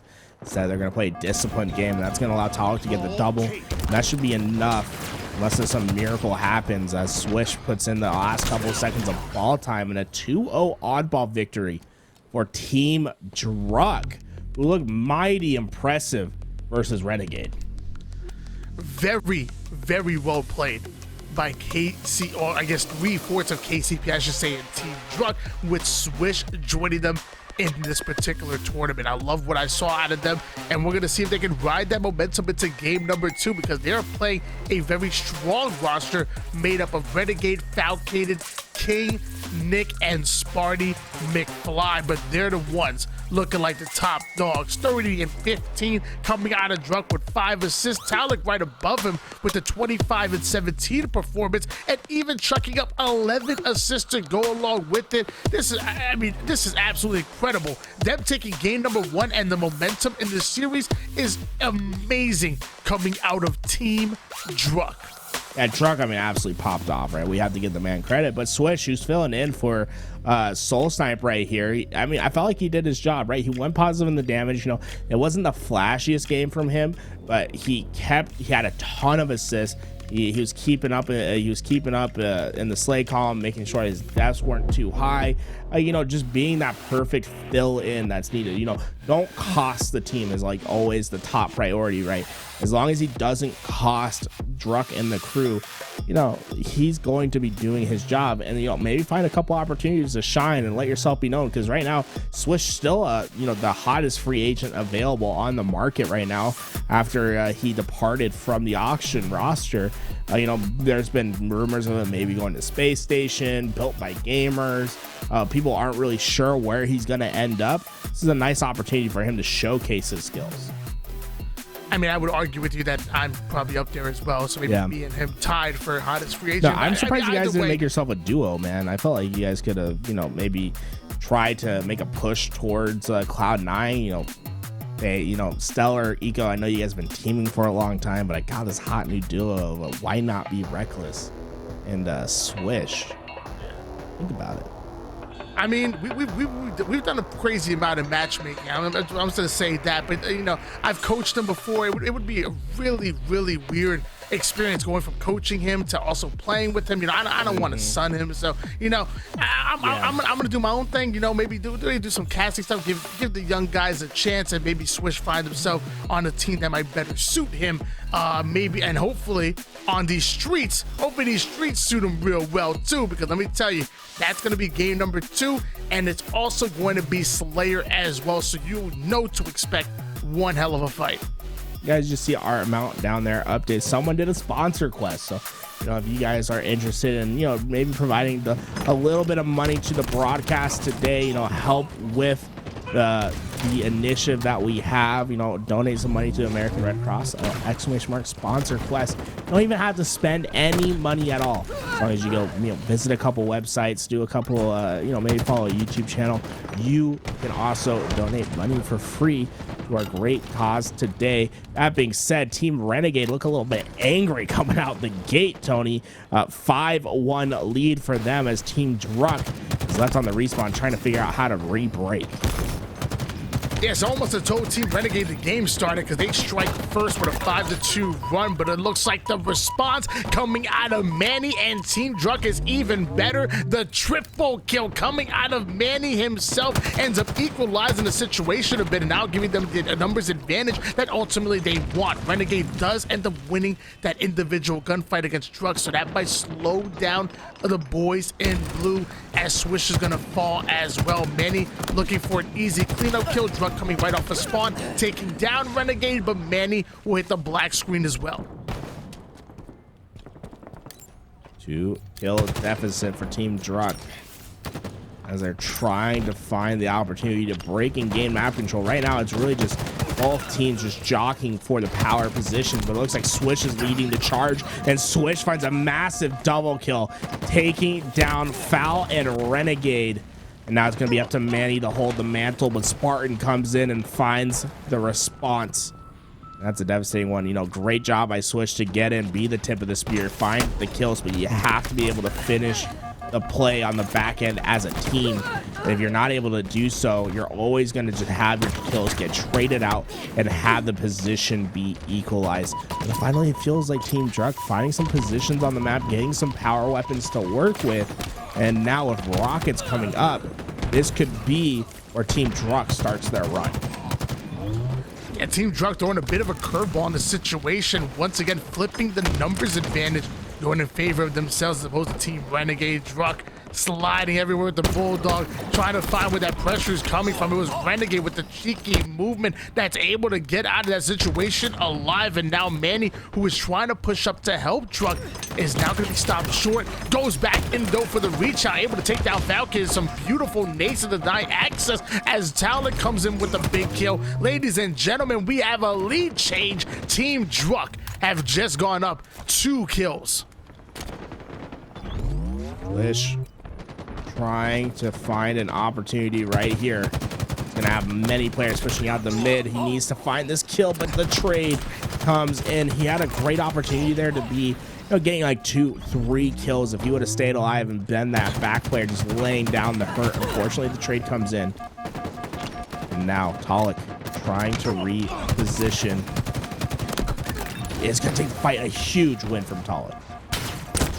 Tyler going down to one shot, ends up being cleaned up by Falcon, who is now advancing forward over towards the B Street. The shots are starting to go in.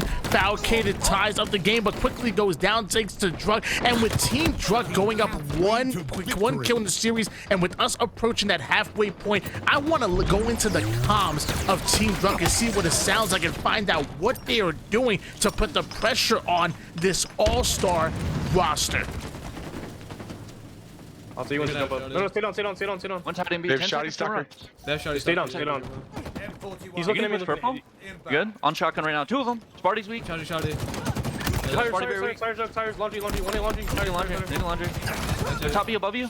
He steps above you. I'm baiting. Let's go, Drug. Check out. The A hollows with stalker. Challenging. Let's go. On purple, I think. Yeah, they're good spawn Yeah, I PD think or so. correct I cafe. may as well with stalker. Hunter, I'm gonna go with you. Okay. Block the spawn. Bait me, Hunter. I someone else on me. Okay. Tires. You're gonna be in time. Tires, there might be a guy here. Tires. Careful. Think so? Yeah, I think so. One blade just moved down. No, shoot over here. One shot purple Jenny. Shoot rocket top A. Nice. Top A still a stalker. I'm fine. Alright. Back A. Yeah, spawn B. Go. John's gonna spawn C, I think. Purple. They spawn C behind us. Yeah, One is on Shoddy. Look at top A. Stalker. Yeah, back A, weak, Sparty. And cafe. Stalker guy. Cafe. Looking back A. Another one. Back A. Copy on me. Yeah, he was there. Back A, weak. On Yeah, me, shotty, Kyle. Back A still. Weak on me. Trying to look Top back A. Can we look at Kyle? One shot Kyle on you. Alright. Gonna be cafe, John. He's there. Gonna be cafe. I have the shotty guy. One more Yeah, back John. A, cafe. You back A. One shot, top Yeah, left for a second. I'm looking. Absolutely. Yeah, I'm living. I'm trying to look Looking at top John. A. Watch out, guys, watch out, ice cream. Front A, one shot, like back A. Heard you front A. Trying to look. Oh, dude, on my B stairs, full shields. Weekly stairs, I'm trying to look. On the He's main. gonna have a thrust. He's gonna have a thrust. I'm one shot. Yeah. Pushing a B. Planners. Tires, I think. I can go top PD. I have weapons here. Manny's already out purple. Yeah, I'm hiding. At least Watch 2 your B. mid. There's at least 2 B. Once B stairs fell. Stay up to B. Hunter, try to shoot for me. I'm shot- trying I to shot- running. Okay, Trying one B to stairs and make one sure. they know me. Hey, once he stairs, he just G me. He might push many. There's 2 B. I'm on it. Yeah, 2 B real. One I'm on B. it. I'm on it. Oh my Stay on God, stay on. Man, I'm challenging, man, challenging. Telling me B steps or C steps. You going back up? He's just weak. Going to the balcony. One shot. Another one, B stairs. B pillars. Oh. Pillars, Sparty. Two there. Hang on. Dude, it's party weak. I'm going top Watch B. out, Yeah, he's Hunter, weak. Hunter, weak on me. Nice, nice. Come rockets, guys. Rockets. To be real. B real weak. One shot me tires. Got him. Nice, good Rocket shot. launcher. There's a thrust I on don't see there. the other one. Absolute. Red bar tires. Planners. Pillars. There's two pillars. He's going for shotty. He's in tires. Gonna go mid. You laundry. He's boss one. The benches. One shot laundry. Nice. You killed rocks. Sniper rocks. On rockets. Dude, yeah, he just has Signal beam with tires, guys. Last game. One rocket down, bitch. It's Signal beam, last guy, Signal beam with tires. You're good. He's Hey, good, bro. rockets are down. Alright, I'll get him. Purple. Yeah. We be real. Nice, nice. With There's gonna be tires on you probably. Dude, Is what's he shooting him? I'm gonna die. I see him, man. Yeah, one shot benches. We have up mid. And I wish rocket The tires on y'all. Tweak. I have you. I didn't get to beat down. Did not get to beat down. Check on set. Nice. Where? Last Nice, kid's nice, Purple. Mid on it. Absolute. Going. Top spikes on it. Yeah, I'm trying to get the purple. He's on soccer. Shotty is up. Can we get that? Alright, go together. Manny, push up. Manny, push inside B. Yeah, man. Yeah, one stop C. Manny, once your driver kind of weak. Top C on the You Mando. red room? Is you red room? No. Yeah, I got guys There's in two here, going Manny. driveway. There's two going driveway. One stop C. Yeah. I'm looking back up. They're weak back left. I'm here. They're B, very I'm weak here back B, left. I'm here B. 5 Okay, minutes okay. remain. Is anyone ready? That's good. No. Nah. They all. I think they're all C, dude. Listen, I'm gonna make a play. I'm making a play mid, guys. I'm Mando right now. Trash on. Heard you? I'm gonna die. 2 one shot driveway. One more. Nice. Got one. Bottom steps. B-stairs, Watch out, B stairs. Watch out, B stairs. B stairs, and I got in. Back commando. Weak back C on the Mando. I see B stairs never died. I don't see this stairs. And Yo, there's They went thrust. One's I heard you, weak. stay up. Calculated. Alright, I'm here. Yo, these guys been dropping on me. Two one shot arcade and tires. 3 tires. Alright, we're pushing through. We're pushing B here. 3 tires. And We B on got me. guys, we got kid. We got me pillars. I got one. Nice shit. Yeah, Laundry, we can go. laundry and bottom 8. Last 2. Laundry's weak. Heard you. Yeah, bottom of laundry. Tires. Under Yo, Manny, A, we should go. I'm on purple. Let's see this guy. Yeah, I'm looking purple. You went Weak, back A. Nick. 2 purple. 3 purple on me. They push it. Yeah, I'm looking if they push Major it. fish. There. Shut Dude, up. back A, John. Wow, I showed. Might push me purple? Yo, let's all look purple here. Let's all look purple One here. purple. Yeah, one just went laundry. They seen us go purple. I'm baiting the fuck out of you guys. Neck to neck, Tony. Only one more kill, and they're able to do it. Team Druk get it out by the skin of their teeth, 50 to 48. Man, what a close game. And I guess there's one thing that we do know now from not listening, Tony, is these guys are full of passion, and so is the community. We just had another $100 donation. Guys, if you want to help support the cause, make sure that you use the ! donate and get yourself involved with the action. Make sure that you're helping all those that you can. Escala, you are incredible, man. You know, hey, shout out to you, man. I've known you for a hot minute now. I appreciate you coming in and donating some money to the cause. It really does, guys. Every little bit goes such a far way. We know there's a huge crisis going on in Ukraine right now, and we want to help in every single way that we can. And the American Red Cross is doing an incredible job at mobilizing and helping with the crisis going on in Ukraine. Yeah, thank you very much, Scala, for that big donation here, and also, I mean, big ups to Truck and team right now, who are up 2-0 against. Let me read off these names to you: Renegade, Spartan, Falcated, and King Nick. This is an all-star roster that we're seeing right now, and they're currently one game away from being knocked into the elimination bracket. Druck, Swish, Talik, and Manny, 3/4 of this Kansas City Pioneers roster, really making them sweat. And we're moving on to Bizarre Capture the Flag, where this might be the final game we see Renegade here on stream. Here we go, man. Right into game 3. These guys really want to get this one. The no milking ear, Tony. Swish, be able to find that kill on the Rocket player. Oh, man, it's going, you know, whenever we see this hard flag. Oh my god. Oh god, Swish, what a trouble. Bro, we have been seeing triple after triple this series, Tony, but we know Bizarre Flag can absolutely go to the time every single time. It's so tough to capture flags on this. It's going to come down to great positioning from these teams, overslaying, and just being on top of any opportunity that comes. No timing losses allowed. Well, you said the key phrase, overslaying. Whenever I think of a team that can overslay, it's definitely going to be the team on Team Renegade. The boys in red might be able to make something happen here. Obviously, you have 4 Slayers that literally specialize in putting points on the board. Let's see what they can do, as Swish winning the individual gunfight onto Renegade despite him having the Bulldog. Tyler going down to one shot, but throwing that beautiful nade over towards the Bulldog spawn, and then immediately putting the pressure on Manny, already having that flag out. Tyler getting the cleanup kill, and it's Team Druck, the ones applying pressure to Team Renegade. Oh, gonna miss that flag for a second. Oh, comes back, and Renegade just flies at you, man. And the shotgun skin, Tony. I haven't seen that one before. That's a Tony, is that in the store right now? Low-key, oh yeah, I bought it. Oh, it's right. It's today. Oh man, someone go give me some. I'm about to go. You know, unfortunately, might be getting my wallet a little bit weaker after I finish donating to the Red Cross, Tony. I might have to make myself to the Xbox store and donate some money to 343 because it's a hot skin. But guys, I mean, if you bought that skin, you know, maybe think about giving some money over to the Red Cross as well to help with the efforts. He just grappled his teammate. What?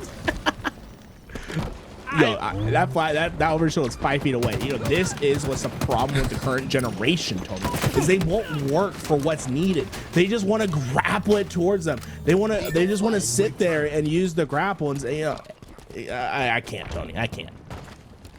I mean, I'm actually right there with you. There was probably no reason for him to grapple the overshield over to himself. Like, literally, it's like 2 steps away, and he ends up grappling onto his teammate. I don't even know what I was just looking at. Either way, Team Renegade trying to clear out the base here. Looks like they're able to do so as that flag makes it towards the 50% portion of the map, and now is relayed over towards King Nick. So all ready for the jump. But they know, they're professional players. They know they need that round of slays before they're able to commit to that jump, and that's exactly what you're seeing. Too quickly go down for Team Druck. It looks like 2 players actually make it towards the opposing treehouse, so that's not looking good for King Nick. He was not ready for that one. Sparty luckily coming in, putting down damage, but it looks like he's going to go down, and so do 3 members of Team Renegade. Make that all 4 members of Team Renegade. And trying desperately to get back into this base. I mean, oh man, talk about a direct route going right down the middle. Won't be able to get a kill, but does keep them trapped in the back. Sparty great positioning and reticle placement from him, knowing exactly where Talik was going to go. And this is just the kind of discipline that we expect to see from these players. Some of the best to play the game. You know that they're going to be on top. You know, it doesn't matter if they don't have that team communication that you're used to with established rosters like 3/4 of the Kansas City Pioneers that we see here. But these are just pure slayers, and Spartan, one of the best pure slayers in the game, as he's sitting at 13-6 right now. And man, we got another hundo in the chat right now. $343.50 have been donated here since the start of the stream. I'm loving what I'm seeing. You guys keep it up. I want to know, we got any matchers? Who matching in the chat? Let it be known. Who matching? You know, shout out, you know, little 3-4-3 action on the screen as well. You know, everything coming together, guys. But yo, I appreciate the hundo bombs, the Benjamins coming out today. Tony, guys, get involved. Exclamation mark, donate. Make sure that you're involved with the action. This is a huge, just such a great cause that we have today. We want to make sure that everyone is getting involved and that you're able to help with the Ukrainian humanitarian crisis that's happening over there. And look at this, a speed flag run from Swish. He's going straight down the middle, and this could be the first flag cap for this team. Truck ends up getting a beautiful double kill with the Bulldog off the screen, and then Falcon are going to answer back with the triple. That's going to be able to clear out the base, but it's still a 1-0 lead for Team Druck. And once again, it is Team Renegade with their backs against the wall. Falcon going down to one shot, tries to get creative to play his life, not able to do so. Renegade going to get a triple kill of his own, so everybody gets a triple kill. It's like some kind of sick Oprah or something. You get a triple kill, you get a triple kill. Everybody in the lobby gets a triple kill. Oh man, and Tony, you know, that 100 bomb coming from Traveling, or I'm hoping to say that right, man. Traveling.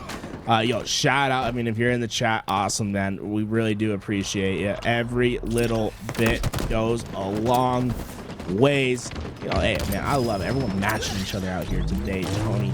6 minutes left in this game for Team Renegade to find an opportunity, to find a chance, but the pressure from Team Druck has just been so immense. You can see the kill feed. Swish in particular, he's not even on this team, Tony, and he's out here main slaying for the squad. Remember what I said in game one? All you have to do is not cost. Swish is doing anything but. This man's on an absolute terror as he finds his 20th kill. The man's on a killing frenzy, putting on a clinic here today.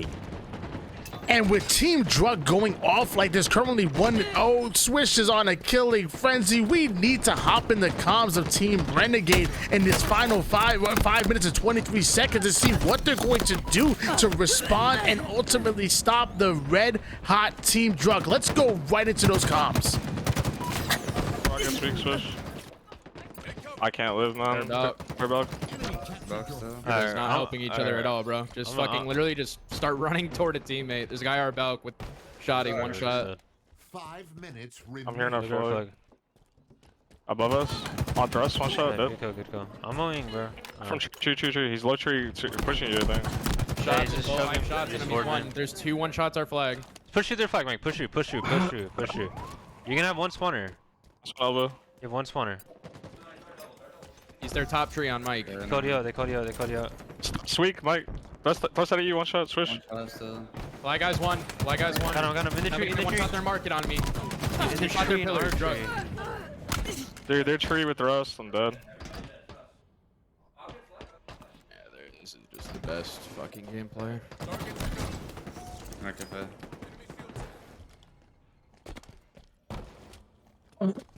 Ovi? Our balcony behind you. It's a trade, dude. Why am I on 50 fucking ping? They're tree right now. I can kill Belk probably. Nice. Ovi? Our elbow, Manny. I got it. One shot our elbow. We just have to literally start going to their flag for pulls. I'm in their base. Oh, yeah. Their elbow Swish.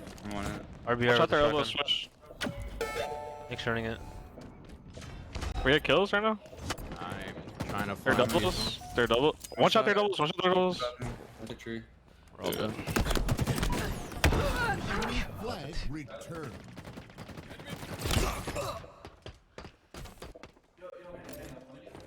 Their BR, I'm getting spawn killed. I'm just forward off my spawn, bro. Our elbow. Our flag jump.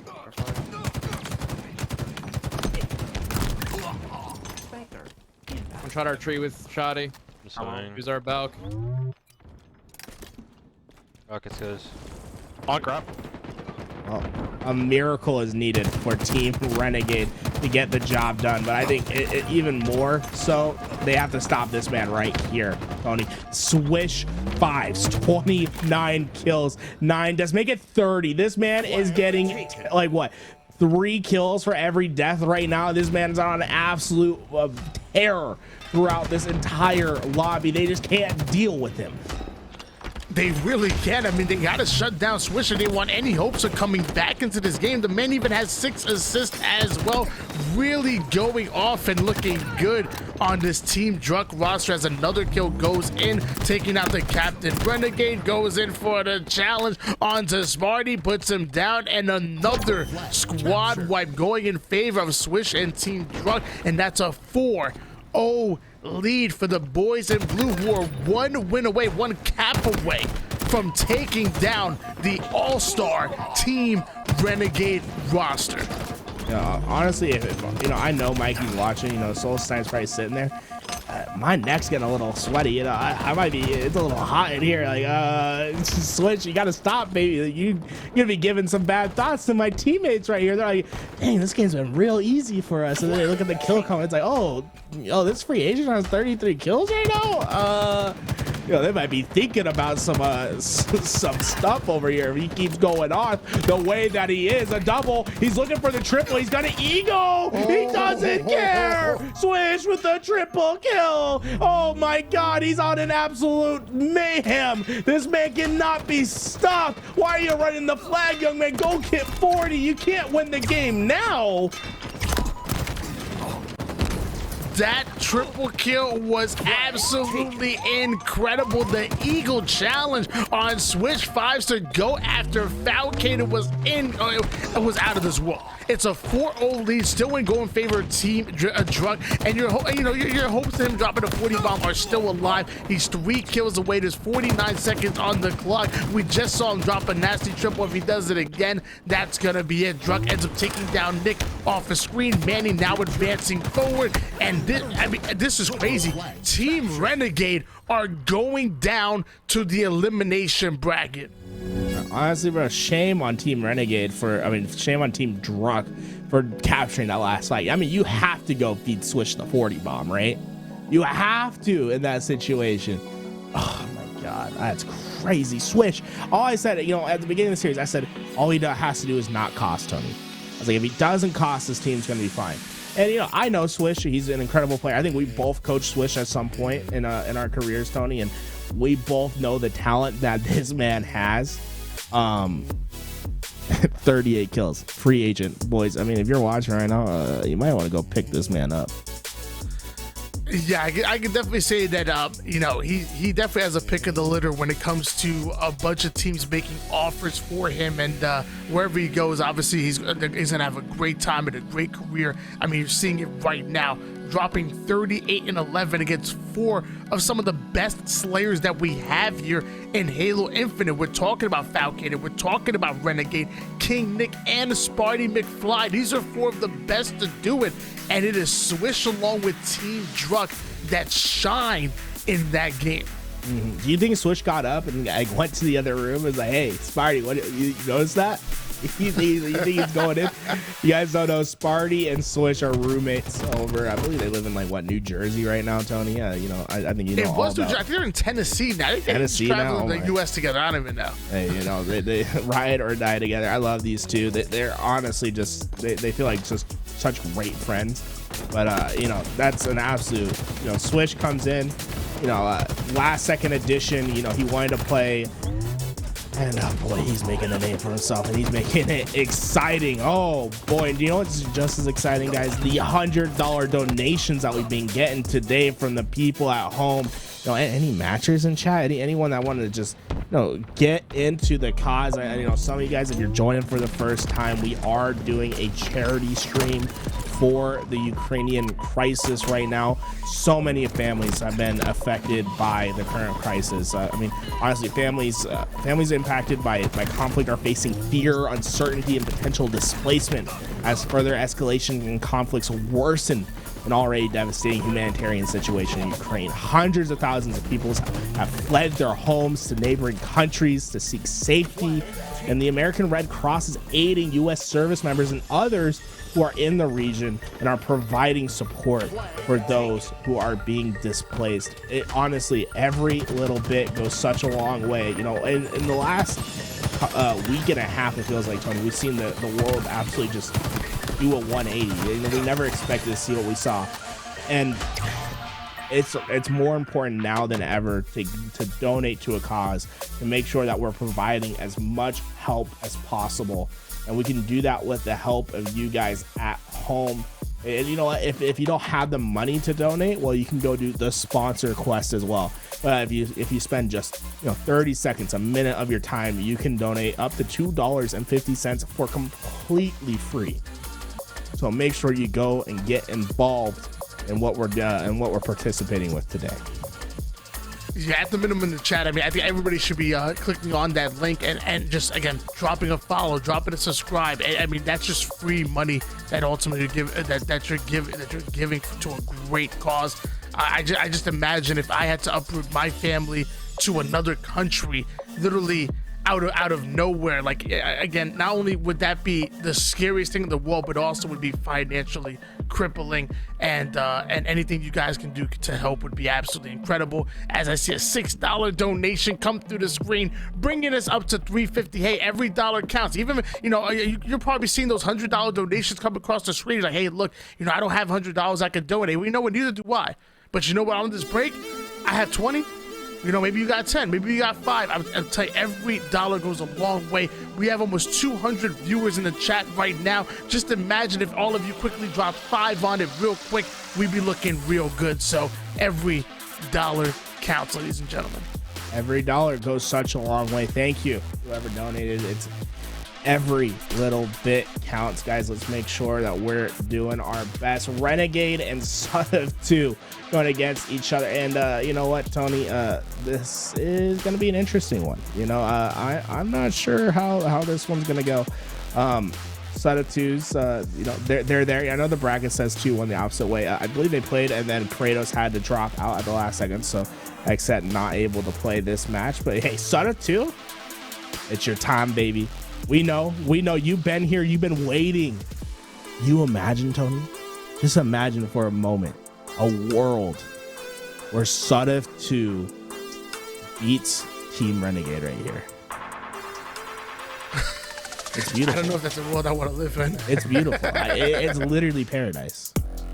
We go down the street. It's sunny every day. There's no one crying on the planet for 24 hours at minimum, right? It's Sudov 2. It's Sudov 2 beats Renegade right here. Guys, I believe in miracles. Let's see what happens. In the meantime, though, if you guys want to check that out, I think Renegade is streaming, Sudov 2 is streaming. You can go check that out. We'll try to keep involved with it as well. But Drucken team going up against Straight Six, so basically a KCP versus G2 matchup right here. And Tony, the donations are going crazy, guys. Keep them coming in. We just keep getting more and more and more, guys. Every little bit counts. Make sure that you're there and donating to the cause. Yeah, and by the way, guys, so some of you guys want to, want your name shouted out. Hey, we have no problem shouting it out. If you don't want your name shouted, just throw it in the comments, but anonymous donation or something of that sort. And if you want to be low key about it, that's okay too. Ain't nothing wrong with that. As of right now, we're to $370.50 here, and we still going. We still got plenty of tournament left, and I cannot wait. Thank you guys so much for your generosity, but again, I'm gonna challenge. I know the Halo community. I grew up in this community. I know that we can do even better. So again, whether it's $1, $2, $5, $10, $50, or $5,000, I want to see you guys. I want to see you guys making some noise in the chat. Yeah, I mean, literally every little bit counts. Make sure that you're getting them in and that you're just getting involved. It's so, I know we say it time and time again, but like we're truly facing a crisis that we haven't seen in such a long time. And there's true threats. We're seeing many people have to leave their homes and be displaced, moving, and the Red Cross is right there on the front line. So every single dollar that's donated today is literally going to the Red Cross, who's helping on the front lines right now. So make sure that if you can, that you're ready to come up to the occasion, take that mantle of responsibility and help. Oh man, well, and, obviously we have some amazing people in our community. We also have some amazing competitors as well. We're gonna be watching Team Druck go up against Team Straight Sick. Now 3/4 of that KCP roster also adding Swish to it, and then you're having the entire G2 roster in its entirety here in your winners bracket finals. Now both of these squads, they guarantee top 3. To my knowledge, that gives them a little piece of this $2,000 prize pool. But I know both of these rosters, they ain't gonna be happy unless they make it into that grand finals. They ain't gonna be happy unless they're pulling off a win. We have a red hot Team Druck going up against a pretty decently hot Team Straight Sick as well, and that's gonna be one hell of a winners bracket finals. And the winner of that makes it into the grand finals within your upper bracket, having that advantage of only having to win one best of series, as opposed to the team coming out of the elimination bracket, which would have to reset the bracket in order to become your champions. Really, guys, we're just so close to getting our winners bracket ready. All the teams are getting situated. In the meantime, let's take a look at what the American Red Cross has done to some local communities in America as well. Everything is flooded. Water went really high, like up to the windows. So everything that we have is destroyed. Everything is lost.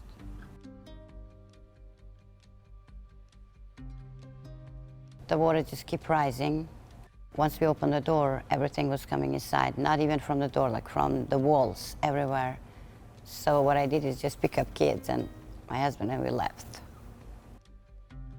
I have a son and a daughter, and my son Aubrey is 16, he has autism, and Fiona is 12. When we came outside, it was like up to here, so we had to walk through that water to get up on the end of the street. So our apartment is destroyed, everything we have we lost. It's nothing safe there. Every time I close my eyes, I try to sleep. It's like I see myself in that water. I can't really describe how bad that was.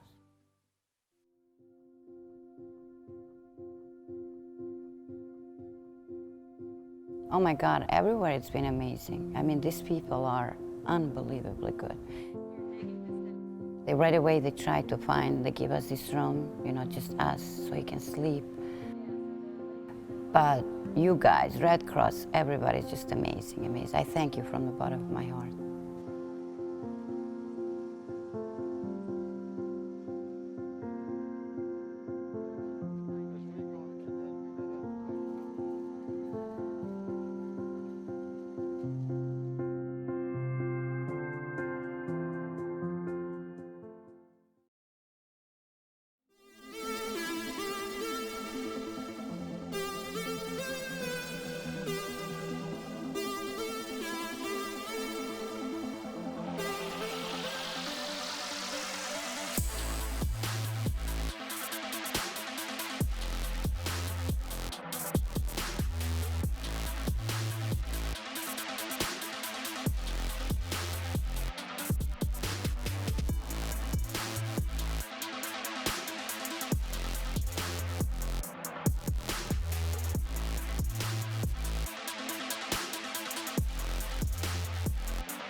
Damn, fucking I'm gonna- 60 ping now?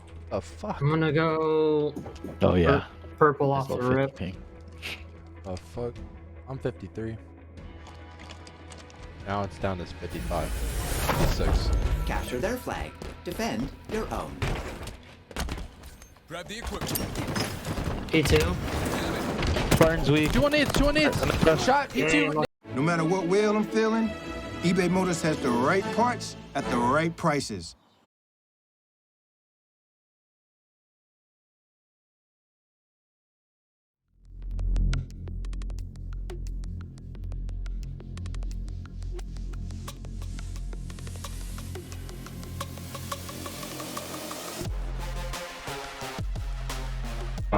Cartoon needs. Enough flag. Oh, dude. He's top car, Nick. Dude. The enemy carrier has 2 guys top car, and they're running at bottom. Ash.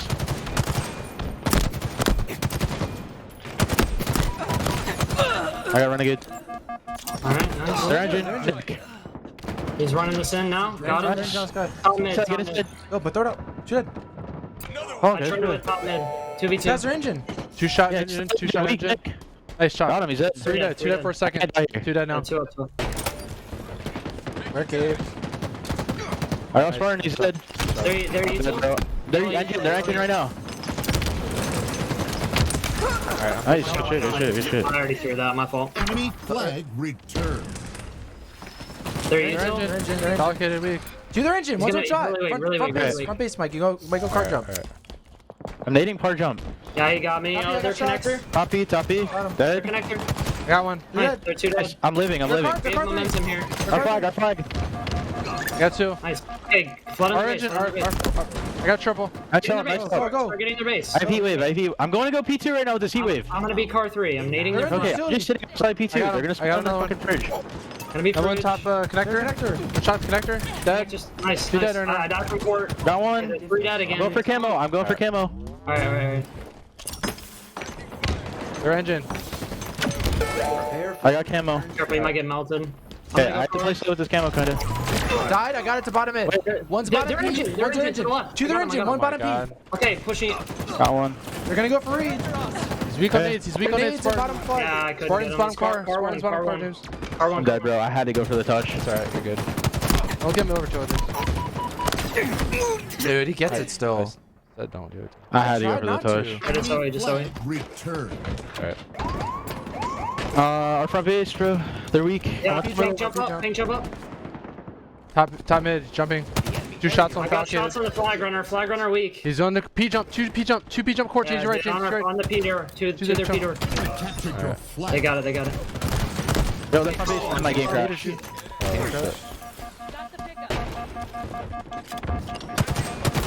God damn it, bro. Let me invite you. Yeah, I'm trying to get back on.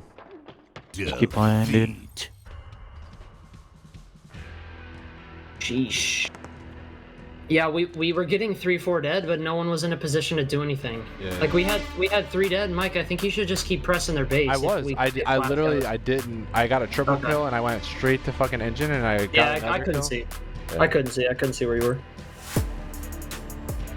Joining back right now. Alright.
Alright. Alright, I'm going pink. First. They play heat wave. Manny plays heat wave, so I'm gonna have to just delay and back him down. I think they might send 2 pink. Two-way, street, attack and defend. To the front. I'm weak. Hey, card jump. I got that. To the front. I don't see anybody heat wave. P21 on me. P2, come in. He got me. He's on the street. My drop. He's P2 right now on the stick. He's on the stick. He's back to top middle. Our close weak. They're gonna pull it. And Manny's gonna be on your left side. 1, 2 above you. Dropping car 1. It looked like. I've shot some flag guy. Flag guy's weak. Manny's weak as well. 2 car 1, both weak. Manny flags me 1. Flags me 1. Car 3, swish, weak. 2. Where else? They're closet in. Okay, live here, guys. Watch him behind me. Watch him being behind me. Watch Car 3 1. I got Ray. Right above you with Camo. Yeah. I'm trying to milk. I'm dead. He's Camo's car 1 on my X. 2 there. Literally on my X, walking to our bubble. A bubble, I'm shooting Manny. Camo's there too. There's 2. Bubble. Switch is weak also. Could be our P-door. They're nading from our P-door. He's here. He wave 1 hit our P-door. I'm coming. He's our... Dead. Dude, last guy. I'm staying alive. Yeah, you guys push out. I'm sitting window. I'm pushing car. Nice shot. I'm watching their flag. I don't see anything. They might be already out at pink. We never killed one, by the way. Yeah, one's our fridge. One is sitting our fridge. Fridge, one shot, and the front base. One shot the fridge. No, the front base on first. One shot the closet. I can't see. I'm just sitting our flag. P2 weak.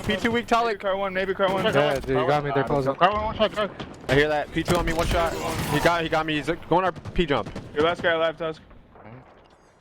Manny's on. Gonna have a heat wave on our flag or something. It's Talik. Nades now. I spawned pink. I spawned our bubble. I didn't get him. Where's he going? He's Peter. Back to Peter. No. Trust heat wave. Weak as fuck. There's gonna be more. Car 3 weak. Druck. I'm looking at P-door again. P-door on me. He wave 1. Or weak. Nice. 3 flag. You guys spawn Camo. Nice. 2 dead. That guy was weak. Camo. They're spawning on you. 2 of them. I could shoot flag. Our flag. One shot Carney's truck. One shot our flag. Switch with heat wave. I got him. I'm trying to get Camo. Where's he? I don't see him on our flag. I hear you on Camo. I'm trying to look front base. Car 1. Henry weak.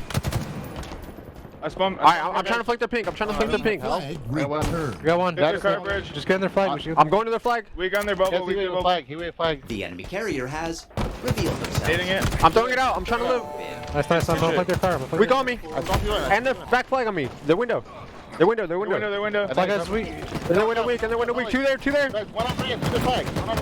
Druck's weak their flag. I don't know where he went. He's there. Henry to bridge weak. I've set their flag. To their flag.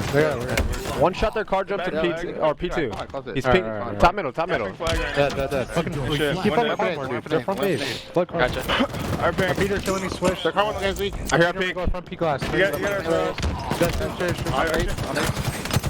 I got him. I might die though. 2 car 3. I hear that. Our shooter's on me. He got me. He's on our flag right now. He's sitting our flag. 2 our flag. Watch out, Manny. Come. Still 2. Yeah, they're front base finish. My pool.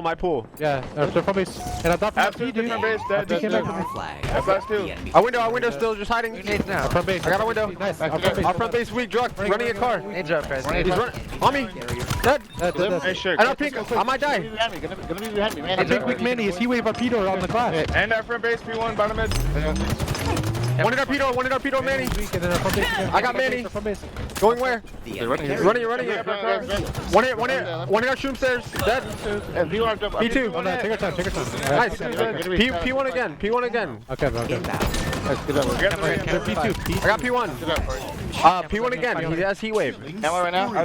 Pushing our pink with heat wave. Absolute free. Nice. No, stay spot. Camo's up still.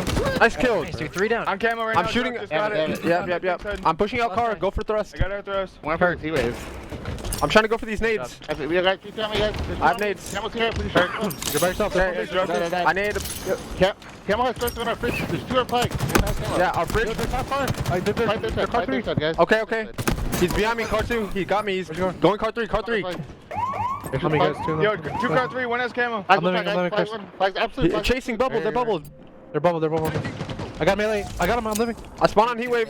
Nice the one. Switch. Jump to Peter. On display. Nice. Where's flag? Where's flag? Hey, We're here. I hear you. Where is he? Ally. I'm getting re. I'm looking at bubble. He's on bubble right now. Weak. Our bubble to flag. Our bubble to flag right now. Drug. Absolute back flag. Drug. Absolute back flag. He's on me, guys. Pull it. Go and pull it. T2 weak, Tyler. I don't have a melee. Two there. They're gonna run. Two are flag. Nate's might slip you up. Really weak, our flag. I gotta get one. Wow. Two are flag, they're running it. Go back to our flag. I'm trying. I'm just challenging.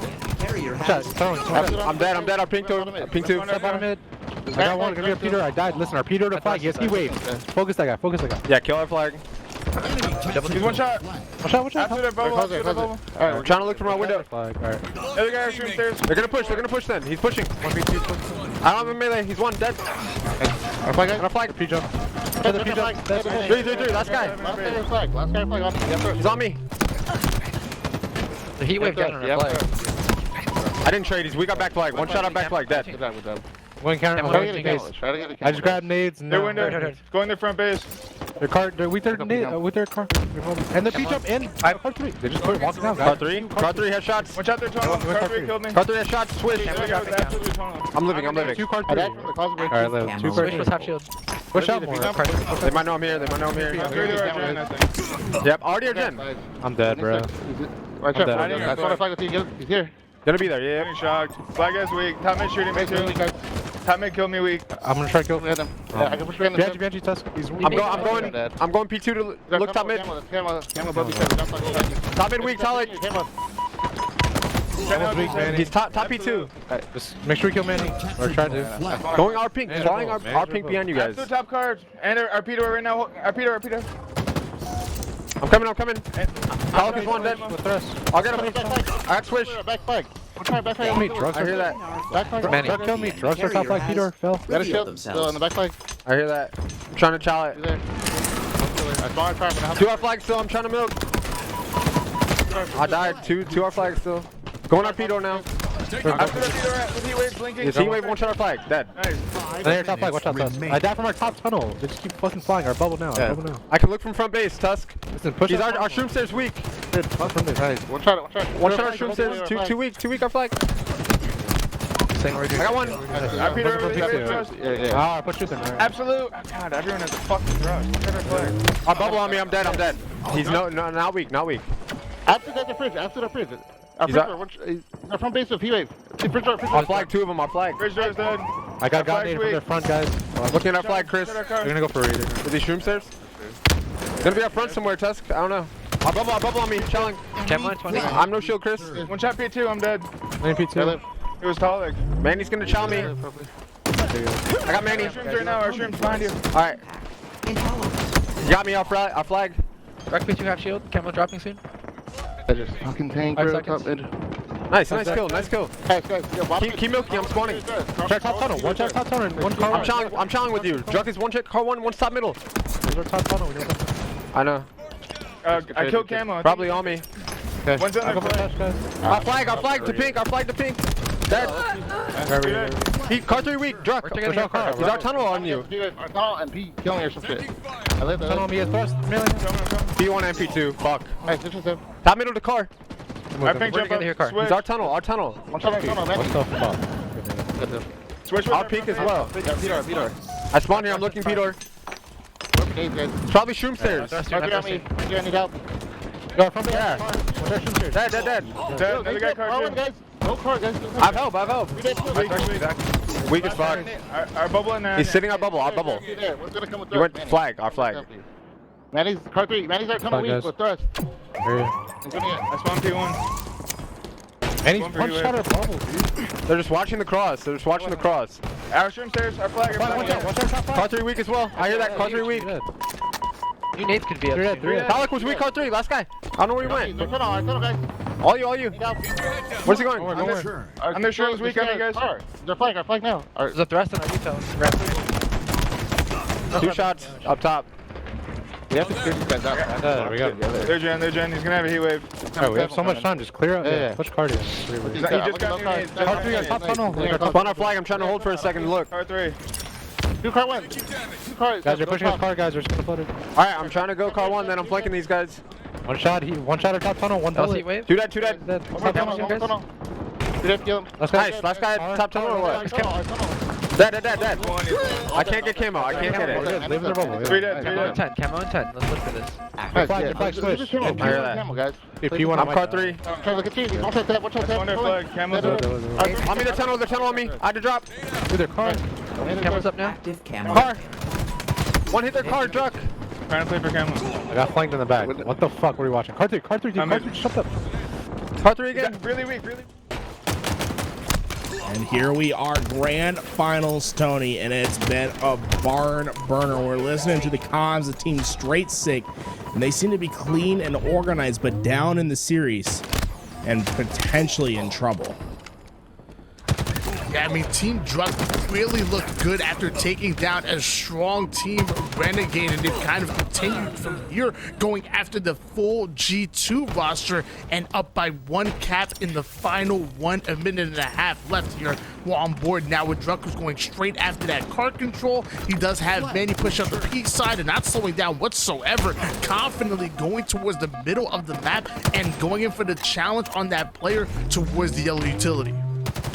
And Drunk, I mean, just putting havoc into the back of G2. Now, G2 still has an opportunity, right? They can pull out a flag and send us to extra time, but they have to deal with the pressure on the map of Drunk. He has been an absolute monster. You can see the kill feed going in favor of 3/4 of this Kansas City Pioneers roster. Tusk trying his best to stabilize the position, but it could be too late. Tusk, oh wow, great job by Tusk. He rotated basically an entire mid-map.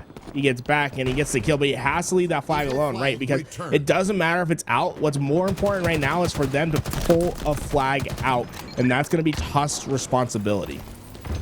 Yeah, they have to force the sudden death as we're down to the 11-second mark in regulation. Straysick getting a big kill onto Towling, and with only a few seconds left here, Straysick getting his shields back, lining it up perfectly for him to continue this pull, and here comes the sudden death, and you're noticing that they elect to run it mostly here, because if he drops it for any reason, that will eat away at that little bit of the pie chart, so most of the time he'll have it in his hands and sprinting as opposed to a traditional run. Tusk watching his back. That flag makes it over towards utility bridge. Straysick gonna go in, but he ends up going down here. Another one comes in, ladies and gentlemen. We are going to an overtime. I didn't think they get it done, Tony. I'm gonna be honest. When you look at the kill column, it's clearly in the favor of Team Drunk. But this G2 roster figures it out at the last moments, and now it's a clean wipe. We're in overtime. 5 minutes to work with. Sudden death rules. First flag to cap will win. Sav tries his best to get forward. He'll get cut down. Straysick coming to fill his position, though. He knows that there's a player in this back fridge. Unfortunately, not able to win that fight. Manny getting 3 off the rip, and that's going to allow Drunk to pull this flag, but more importantly, allow Manny to get this camouflage. Normally it's G2 with these crazy fast starts, but it looks like they're the ones immediately going 3 down. That flag actually makes it over toward the courtyard, and Manny, despite having camouflage, able to run it over towards his court. Gonna slow things down a little bit. They want to get the slays, but that's exactly what they're getting. Is Towling gets the double kill. That flag's going in. Team Drunk taking it. What was that? That has to be less than a minute. That did not feel like a full minute worth of overtime. No, it was probably like 45 seconds, maybe a minute exact. But I mean, talk about Towling putting a little bit of a cherry on top to the end of that game, earning himself an overkill. And it all started with the pivotal fights that Manny had at the beginning of the game.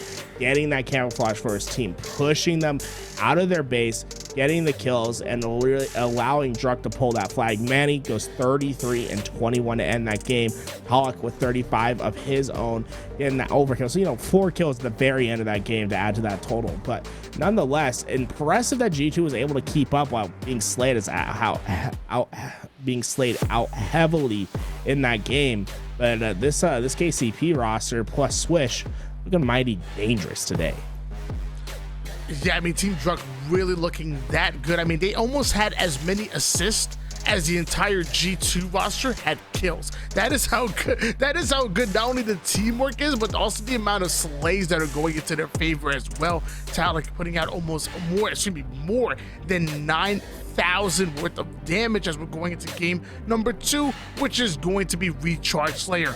You obviously have the shock rifle, you obviously have the sword, the mangler as well, so plenty of goodies on the map. I wonder if they're gonna like to GA some of the extra stuff such as the sword or the mangler, or would those come into play as well? As you've said multiple times, Recharge having one of the most healthiest sandboxes that we have here in our circuit, and we're gonna see both of these teams fight to put it to work. Yeah, especially if they're adhering to the GAs. You know, without the mangler on the map, this truly feels like one of the better maps in the game. Now, when it comes to Slayer, though, when you do have the mangler, the sword, the shock rifle to deal with, it can get a little bit slow. But I believe both of these teams are teams that have been adhering to GAs thus far, so I expect to see that continue. I don't believe the sword currently falls under the GA rule, right, Tony? I think it's just the mangler for the time being, so we could still see the sword playing an impact on the map, but I'm very curious to see how this game goes. Well, first to 50 kills take the win, 12 minutes on the clock. And I did mention some of the power weapons that we have. I also got to mention the power-ups, and the equipment. You obviously have the camouflage that spawns over towards the middle of the map, and also you have to respect the grapple and the repulsor. In my opinion, I think every map should have a grapple. The grapple is so much fun to use. It's so practical. You can use it to get out of a bad situation. You can use it to get into a good situation. You can steal power-ups and power weapons from the other team. It is absolutely incredible, all of the value that you get out of the grapple. I simply put 3 grapples minimum every single map. Yeah, let's just play. Honestly, Tony, why don't we just spawn with a grapple? Yes. I would like a grapples, game. please. I'd like a game type like that. 343 releases. It's just like you start with a grapple no matter what, and just have like a super vertical map. It'd be really fun, you know. 343. I'm green available guns for hire. Just one-shot green guns, like you just hit them like a little web cannon. Boom. Yeah, exactly. Paintball with grapples. Oh my. Oh my. Oh my. Guys, if you aren't familiar with what we're doing today, if you look at the bottom right of your screen, you see !mark sponsor Quest. You know, we're out here raising money for the humanitarian crisis in Ukraine. We've all seen what's happened and unfolded over the last week or so, and we know that it's our responsibility to help in any way that we can, and the American Red Cross is offering support. We're trying to offer our help as well as a community. If you have an opportunity, !mark donate or sponsor Quest in the chat. Make sure you can check out all the cool things and help the cause, and let's try to get to 500 at least, right, Tony? I think that's a good goal to get to, guys. Let's try to get to that 500 mark by the time this let's say by the time this series is over or something. We'll set the bar high, Tony, as we're continuing on. Team Druck up 1-0 in the series and starting off pretty hot in the Slayer as they are able to find kill after kill. Druck with the double. Looks like they have they're up 10-4, so a super hot start for Team Druck. And notice they actually are they're literally cutting the map in half. You have somebody controlling the A side, somebody over towards top goal, so that's going to funnel these spawns over towards the C side of the map. They allow all the enemy team to spawn and decide to collapse, but Druck going to lose that individual engagement, and 2 quickly go down for Team Druck, and that allows G2 to break out of that C spawn trap that they currently were in. However, they still got to deal with Manny with the shock rifle in hand, taking down Sab and looking to take out a few more. Is Manny repositioning. He has his grapple to work with. He gets right into the face of Sab, but won't be able to get that kill. Maybe working a little bit too fast, and that's going to move that shock rifle into the hands of this G2 roster, and that's exactly what you're looking for to get back into this game, but you have to hit the shots. He drops down immediately trying to get the fadeaway. That's going to go into his favor, but the camouflage will. And this is opportunity for G2. Swish ends up getting a double kill. Sab getting a double kill of his own, using a shock rifle, almost able to connect on the third, but Talik gonna quickly shut him down. Either way, it's 18-9 lead in favor of Team Druk, who momentarily had double the enemy team score. Now we're going to switch gears over towards Straight Sick coming out of G2 and see exactly what they're going to do to respond. They're down 0-1 in the series, which kind of seems like the pattern that we're seeing whenever Team Druk are in play. They made quick work of Team Renegade and are looking to do the same to G2. Straight Sick waiting over at top red, but now you can see Swish is the one who has the shock rifle, and the pressure from this KCP roster plus Swish, give him the love has been incredible. And we see a $20 donation. Thank you so much, guys. Every dollar goes such a long way. $20 here will be spent to help those who are being displaced currently in Ukraine. And it's awesome, Tony, just to be able to watch some great Halo action all day with you. And also just be able to raise some money for a great cause. Stalik will go down 2 kills. And what do Team Straight Sick have to do, Tony, to get themselves back into this game? I mean, I think they need to just keep isolating these 2v1 situations and play their just simply play their numbers. Exactly what we've seen multiple teams not able to do. Oxygen Esports weren't able to do it in the upper bracket, and it seems like G2 are not able to do it either.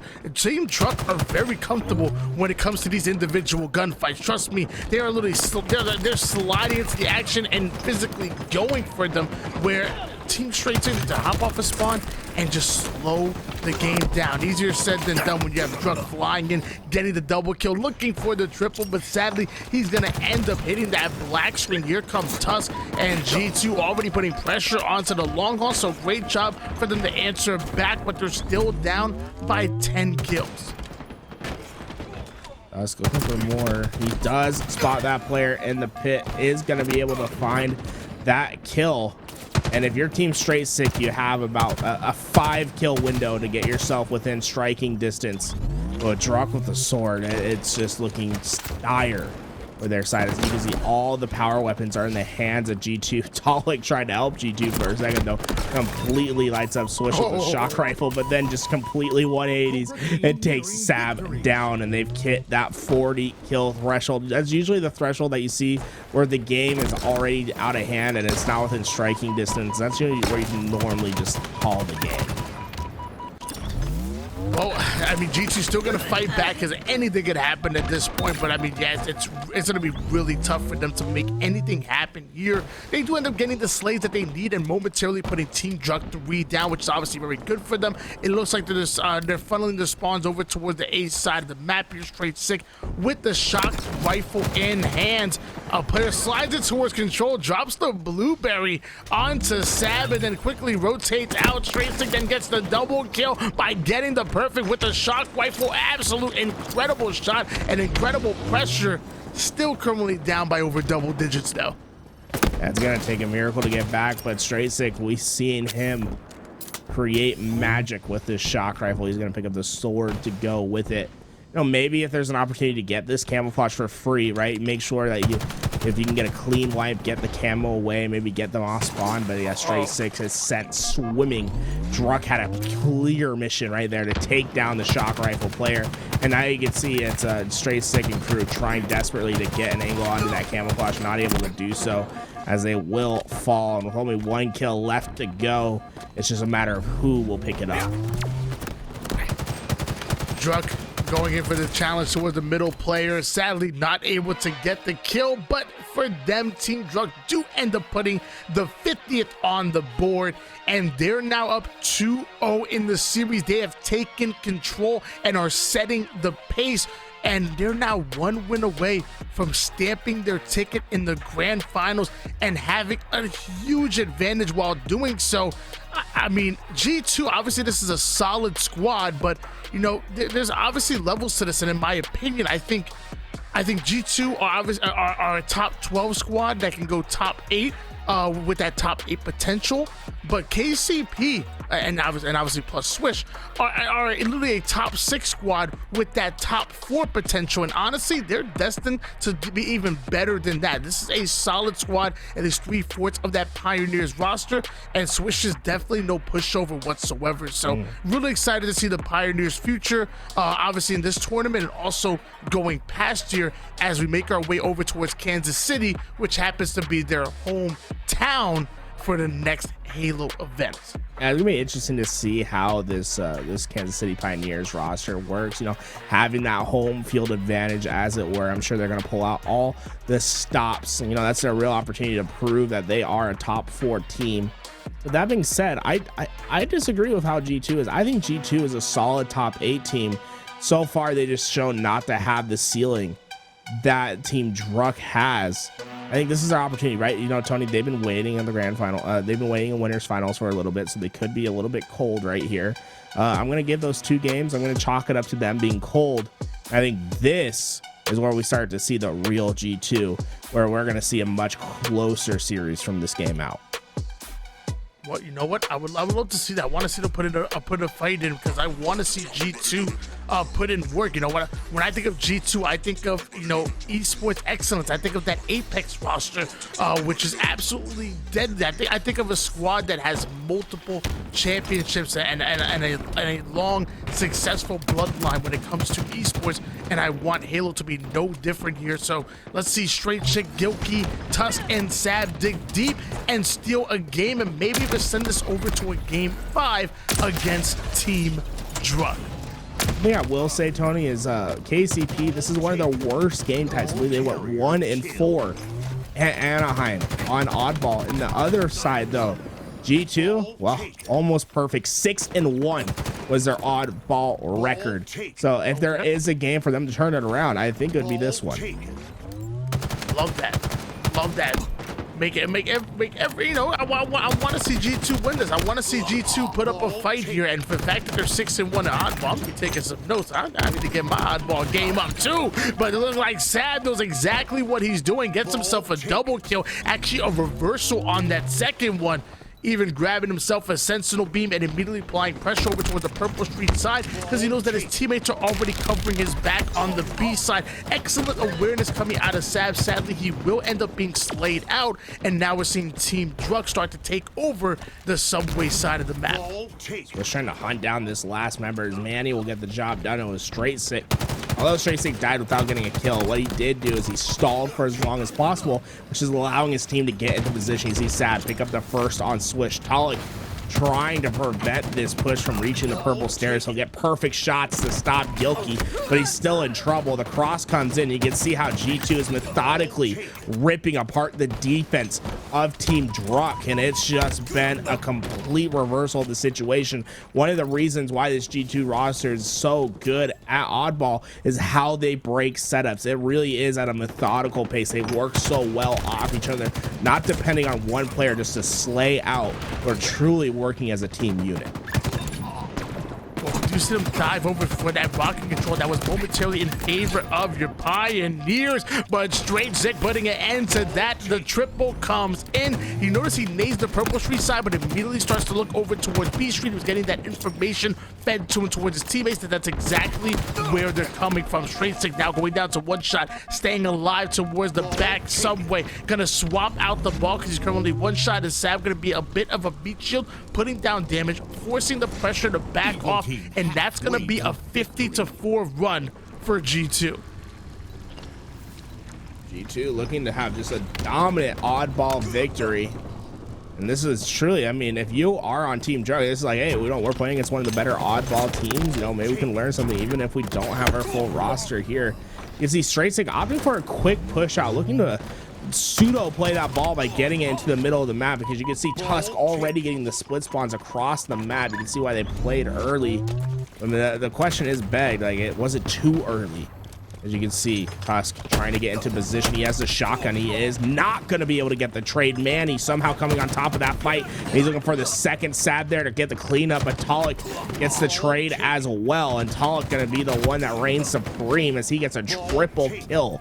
to keep this ball alive for his squad. That's really the difference I'm noticing in this game, Tony, is that we're having to see a lot of individual play from Team Druck. Like Talik having to get a triple kill right there, really shooting all across the map as a middle player. In the meantime, it's always been kind of a team effort. No one player carrying the complete load for Team Straight Six. Well, you know what? Either way, if the setup gets broken by 1 player, by 3 players, by 6 players, as long as that setup gets broken, that's gonna work in favor of Team Druck, and that's exactly what you see. And now they're moving down to their own seaside setup. We at Rockets, I believe, in the hands of Druck. So a 33-63 deficit going in favor of Team Druck, but they definitely have control at the moment. And Druck still having the Rockets in hand. Gilkey having the Bulldog in play. So it's Rockets versus Bulldog at the moment.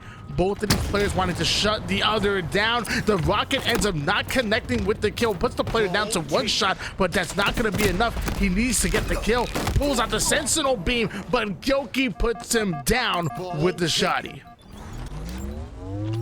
Now, G2 trying to get this ball rotated away, but it's going to be Swish who's creating a thorn in the side of G2. He's looking for another one. He has the Bulldog in hand to work with as well. Swish been a critical part of the tournament success for Team Druck thus far, and is trying to make the impact play to potentially steal away round 1, but the shotty not going to be able to get the job done. Gilkey finds that kill, but you can see the spawn comes in for this Pioneers roster. You see that? See how Talik is aiming at that particular spot, and that player still spawns into that reticle right there, Tony. Oh boy, talk about the nerd knowledge that these teams know.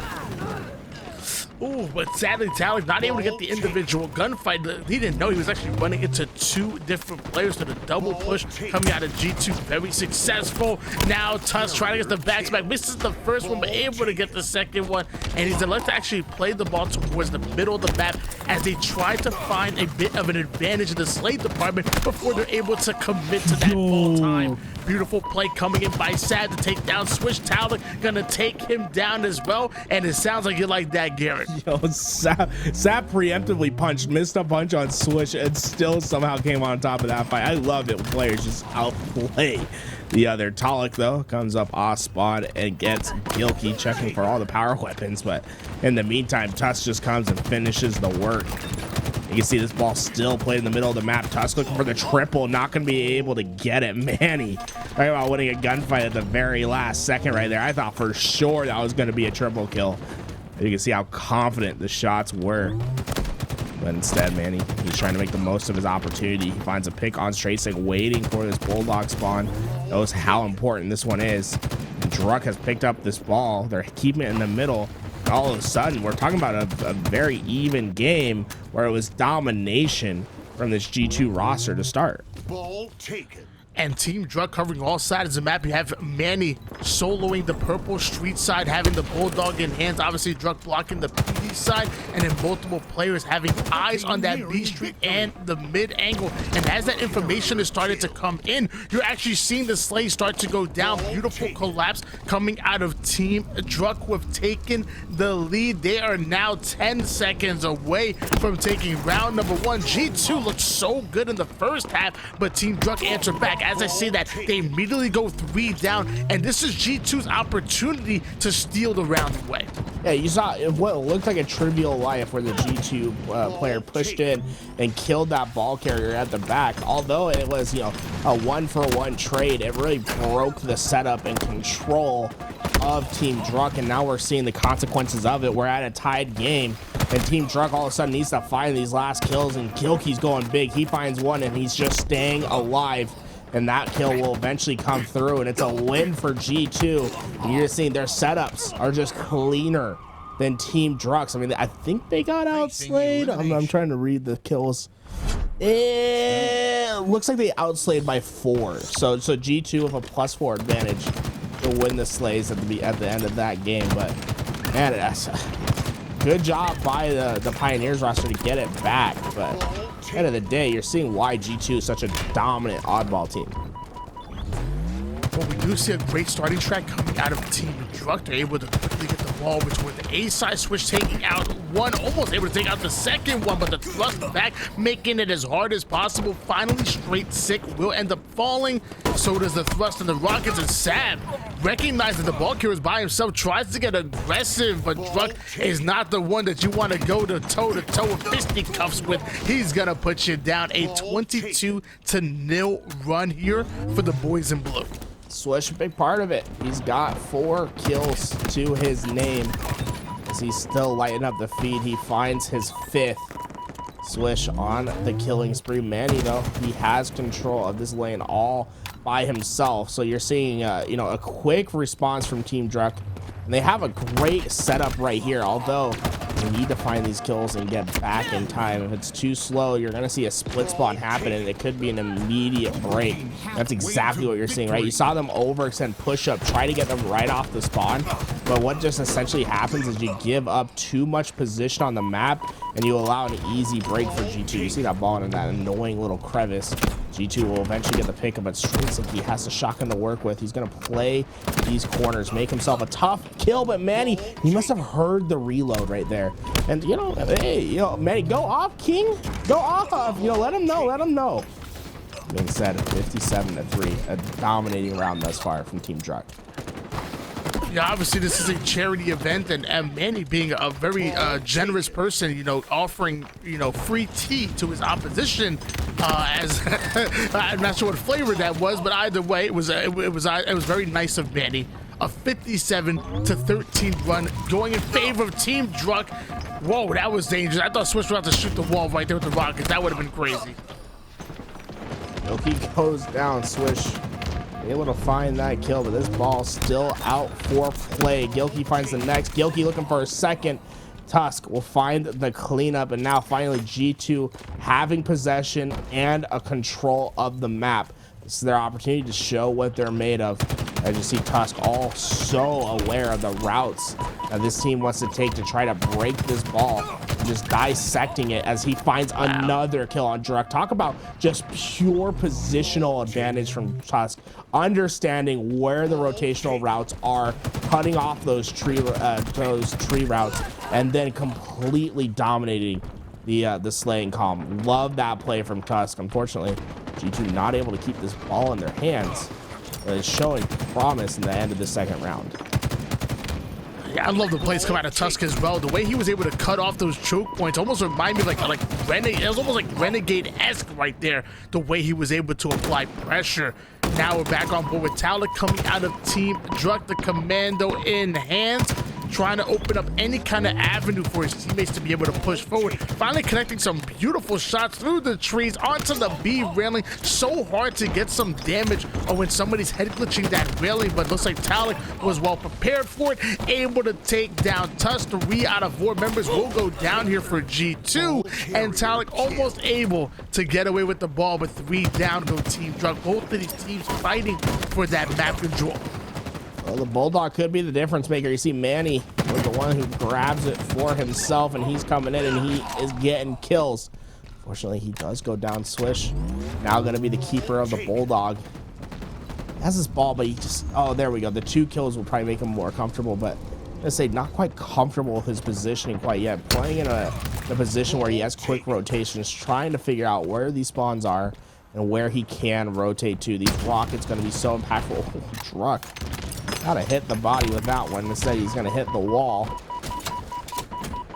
And there's finally G2 finally has their setup. They're trying to break. Druck coming back, trying to stop this push. He has a great angle. He's gonna be able to find 2, a pivotal kill to get on Gilkey, killing him mid-thrust. And this will allow KCP to at least keep their advantage, keep their map position. Druck absolutely running through the enemy team, looking like Danny Phantom out there going ghost as Manny quickly rotating the ball towards his spawning teammates over towards the B Street side. Swish gonna win this individual gunfight against Gilkey, and just like that, Team Druck were almost on the ropes, but they turn it around immediately, getting the slays that they need, and now they're less than 10 seconds away from pulling off this round, and I'm not sure G2 is gonna be able to break away this setup. No, it will not happen. Round 2 going in favor of Team Truck. Led behind Manny's 13-8 performance. But now it's going to be Team Straight Sick who have the advantageous spawn.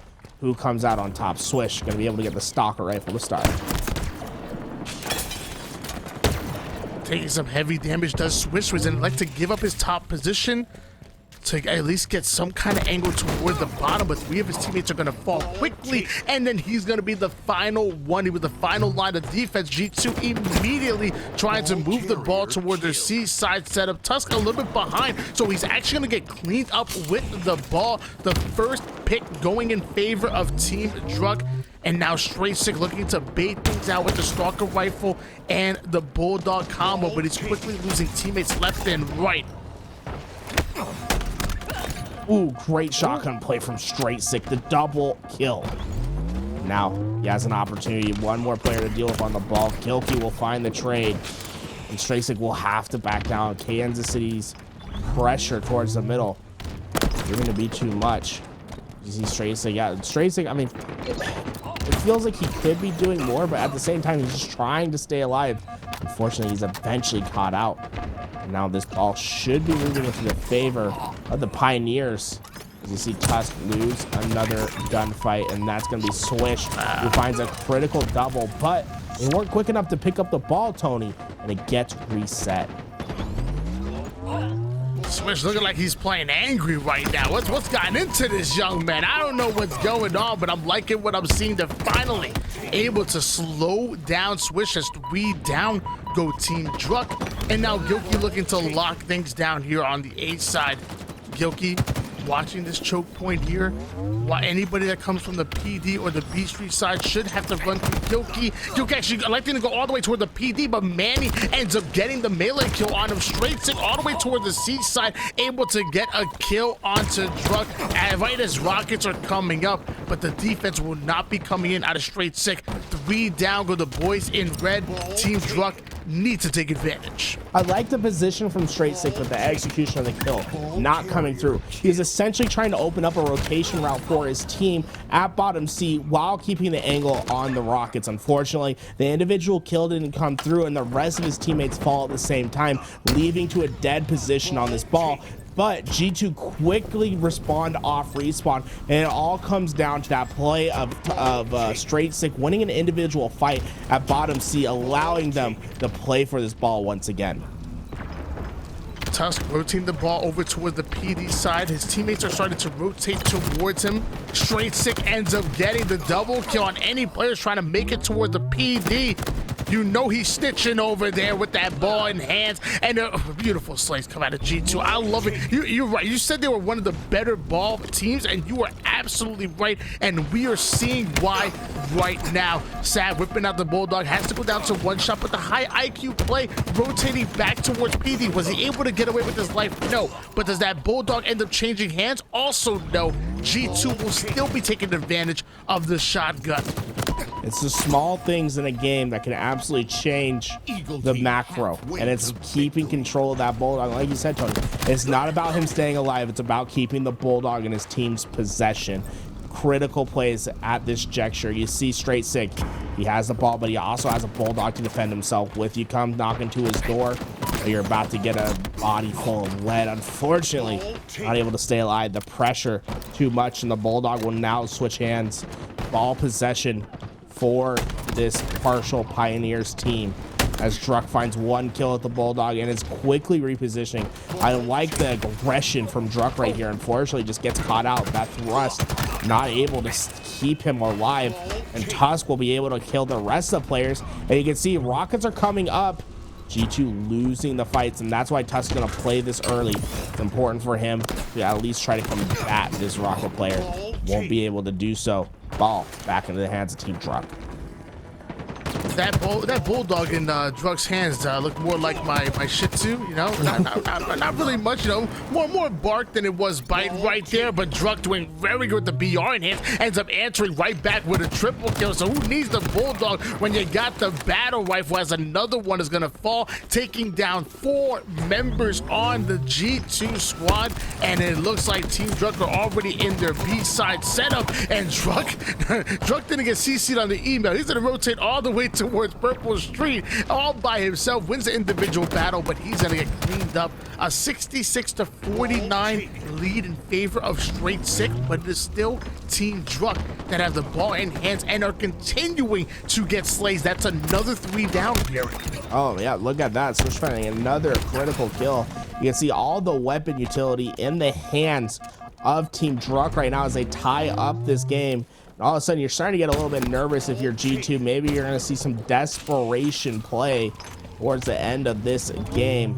We're seeing a quick rotation being made. Oh, actually, that player died? That ball being played out extremely early. Not sure about that decision, Tony, as we're going to see a fight for ball in mid position. I felt like there was maybe a little bit more milk time that could have happened for Team Druk. Both of these teams having a round win here in Oddball here. Team Druk trying to put a nail in the coffin this entire series. Team Straight Sick fighting for their winners bracket lives. Both of these teams are guaranteed top 3, but the winner of this automatically gets into the grand finals and has an advantage and will most likely become our winners, because I swear to you, 92.463% of the time the team coming out of the winners bracket ends up taking the tournament in the grand final. So lots of implications on this matchup right here. It's looking a little bit like round 1. Remember, it looked like it was a secured victory for Team Druk. At the end of the game, it was G2 who found an opportunity to get this ball away. It's going to come down to these slays right here. Manny trying his best to stay alive with Talik, but it's not happening. He goes down. Talik finds the immediate trade out, but trying his best to stay alive. Won't be able to do so. We see the kills come in for G2. Swish, he's in the back though. He's trying to cause a havoc. Not going to be able to work out. Gilkey finds that kill, and ball goes to Sab. You see a clear rotation towards C, but he wants to get the shotgun before he makes a play. No, in fact, going to crack off for a quick rotation, but there's one player to worry about. It looks like they took him down already. Great rotations, but they have to win these next gunfights.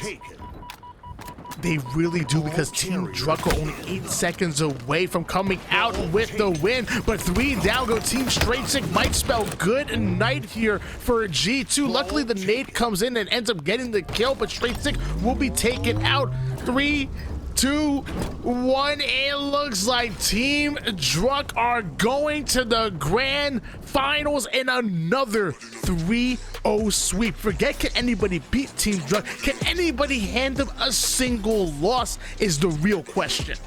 Yeah, Swish making incredible plays at the end of that game. Really showing why he is one of the best free agents on the market right now. Gets behind the ball carriers at back A, and after that, it was all over from there. Huge double kill from him at the end of that game. You can see the kills going in favor of Swish. Swish grabbing 42, man. It truly feels like he's on a different level. Tog also doing his own heavyweight at 39 kills for him, just heavily outslaying G2, and proving that to be the difference maker. G2 dropped down to our losers final, as I believe our losers semis is happening right now between Team Renegade and Team King J, and it looks like we're in a game 3, Tony. So we'll try to get that to your guys' screen as soon as we can. 2 week coming out. Collect this week. Weak their balcony. You have no hope right now. He's making BR. Mike's going their BR. He was like, you know, really getting into it and really wanted to leave it all on the line, because whenever they're streaming, they drop their webcam. You notice how Team Renegade had his webcam in the beginning of the game, and I swear, whenever they're upset and whenever they're ready to really leave it all on the line, the webcam gets turned off. I don't know what it does for a team, but apparently it does wonders. So far, it's doing what it needs to. They're up 1-0 in this game. King J, and it's like Built by Gamers meets Sentinels meets Esports Arena. So Collect gonna be their 4th, along with the long-established duo of Royal 2 and Snakebite. Now, obviously, Snakebite and King J, great friends. So we do have that that chemistry on Team King J. But we're in our final game. No more opportunities to mess up here for either squad. I used to get in lobbies back in the day with Kulik myself. We actually went toe to toe a few times. I'm pretty sure I lost most of those engagements and whatnot, but I was there. I mean, I was present. Present. Oh man, you know, it's always nice when you get into one of those high skill lobbies and you just your opportunity to be there and be the trash can of the lobby, because I'm more than familiar with that, Tony, being the worst player in the lobby. Renegade trying to do his best with his bulldog close, but you can see the flank comes in and it's gonna cause their demise. I believe that's a triple kill for Snakebite. He's able to find 3 in the bar. He's looking for Nick. Oh man, Nick barely won that fight. Snakebite trying to get his over right there. It won't matter though, as you can see this aggression already forward for Team Renegade. They're trying to get their second flag cap in right here. And with Team Renegade already up 1-0 in this game, we have to know what the comms are sounding like right now. There's not a weak link in the lobby. I need to hear what these comms are sounding like. Let's hop right into it with Team Renegade. I have shots top mid. One shot top mid. Dynamos. All right, I killed one Dynamos. Really cafe, and then Ovi, guys. When you get this, Ovi. I got shotted from their bottom shotgun. They're beyond shooting, John. He's fighting me, John. You can get Ovi probably. I can pop it, dude. They're gonna get this. They're gonna get this. Fuck. Oh, they're not. They're low-key choking. You can maybe get a kill. I got double spiked. I killed him though. Nice. He killed him. Let's play up on this. Get up on the map. RBR, dude. RBR. Jump up, doubles, Ovi guy. Snake Another guy on top rockets, John. One shot our doubles, Ovi, and top rockets coming. Yeah, top rocks. Two guys are elbow. To their elbow. He's one shot top rocks. I'm looking. Awesome. Down by the lockers. Nice. Another guy, elbow. Now their lockers. It's one shot our top rockets, roll 2, Tully. Nice. Our elbow somewhere. Roll 2. I don't know where he went. He was top rockets last time. You guys can play them off spawn. I spawned and shot you. Try to help me. Alright, I'm coming their BR bridge to you right now. He's just hiding our There's 2 guys. Nice. 2 guys in their throws. Another guy, they're balk now. They're balk. Where flags at? Their lockers. One's their lockers to truck. Missing guys are balcony, Mike. I'm here, Mike. I'm here. 2 balk. Yeah, our doubles on me, Royal 2. Roll 2, 1 shot, running out doubles, 1 shot, dead. Nice, doubles in. Watch the chase. Yeah, I'm watching. There's nothing chasing. Last 2 market. Our balk, 1 shot. Snakebite challenging me. 1 shot our front base. Our doubles. And another RBR. He's our window. He's 1 shot our window, King J, our beer window. He's gonna come through beer. That's him, dead. Nice, their beer. I'm looking at their BR. Nice, get control of the map here. I know, but they're like the rockets soon. On Dynamos. I got him. Get these weapons. Oni. Ready on me. Top rocket's gonna kill me, Nick. Top rock. I hit him a couple times. Traded rocket guy. He popped Ovi, pushing our tree, I think, Lukey. Yeah, I'm gonna try to look for rockets. He's gonna shoot it. Our tree weak? Our tree, I got spawn kill guys. No, RBR bridge with Ovi. RBR bridge with Ovi. One shot our tree, collect. One shot our doubles, rockets. Rockets dead. I'm dying to our elbow. Dude, he's on me in the flag. Look, I'm coming. 2. One at shotty. Nice thing. I killed us. Flag guys won. He's waiting in our tree with shotty. Roll 2, he threw it out. He's up here. One shot our bridge. Dead. Their doubles kill me. Their doubles to grapple. Running through grapple. On the wall. Okay. Dead. Top rock's behind you. He's gonna kill me. Top rock's gonna kill me weak. No try, Mike. Dead. Yeah, 2 guys are what, Mike? I'm here, John. I have shots in. Nice. You're shooting. Shots in their tree. Yeah, their tree. I have dynamos. Okay, I'm pushing this kid. Spawn their flag. I'm getting got it, bro. On me. One shot their beer. I actually one shot their elbow. Nice. He's one shot their bar. Collect, sitting on the BR bar. Dead, you got him. They're doubles? Dude, they're trees. They're tree roll 2. Tree roll 2. I'm looking. He's out, market. Dead. They're tree again. They're tree again. Grapple down on my body. And I got their lockers. Their lockers on Mikey. That's the tree guy. That's the tree guy. Nice. Nice. They're here.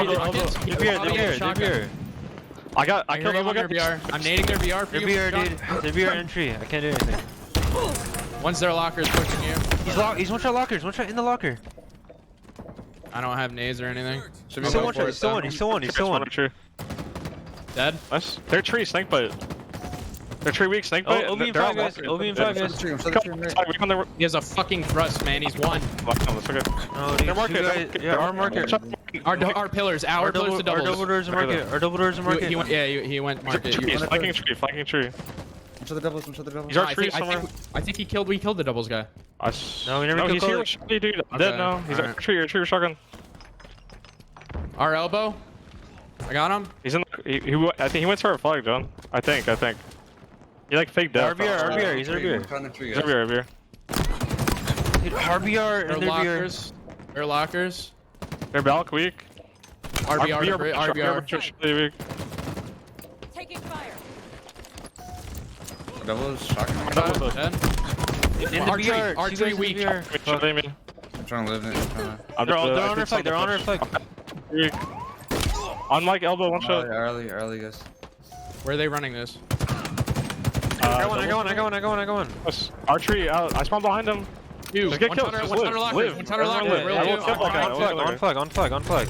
I died to their doubles. He's on grapple. Pull rockets to himself. Grapple. Rockets top mid. I died. On Dynamos. 3 dead. Last guy click. He's on Dynamos, one shot, Mike. They're market, one shot. Grapple, one shot. They're BR weak, Royal. One shot, they're BR. One shot, they're BR. He's coming out, weak. Falling out, one shot. Their doubles kill me. Snake bite. He's out their doubles to pillars. He's on grapple, PJ. Dead. 3 dead right now. 3 dead. 2 up. Over there. One shot on Dynamos, collect. I hear that. I can kill this kid. He's absolutely Top rockets weak. Royal 2. Royal 2, one shot. Royal 2, one shot. Royal 2, one shot. Top rockets, right here, one shot. OV in 10. Royal, I guess. I hear your OV. I'm getting OV. All 3 of you guys push forward. Yeah, I'm here. Their double is weak. King J, I shot him twice. He's like below the BR bridge. In the tree. He has a combo. I'm here, Ty. I left you, Mike. I'm helping Tyler. I got one. No, dude, he has combo. Or Needler. Dead. Nice. 3 dead. Push up. I have a thrust. Yeah, I'm going. Their tree Dude, lost another you guy guys. tree, dude. Yeah, Collective's their tree weak. I'm trying to live. Collect is one shot their tree. He's 2 shots down their tree. I died. He's doing their doubles. No, our elbow on me with shotgun. Royal 2. One shot going our elbow. He's jumping up to our BR. He's gonna be our BR window. He's in our BR with shotty. He's one shot on the wall. He got back to tree. He went to tree. Royal 2 is our BR. Our doubles on me, shotting me. I have a death nade on him. He's our doubles weak. 2 are doubles. Stuck me. Doubles died. Dude, this guy doesn't move, dude. Our cubby or something? I don't know, 100%. I just heard him. I'm getting shot. Our truck. Nice. I shot him. I'm going elbow. Their lockers, roll 2. I could spike it. Yeah, spike it. He's one shot. Yeah, he'll die.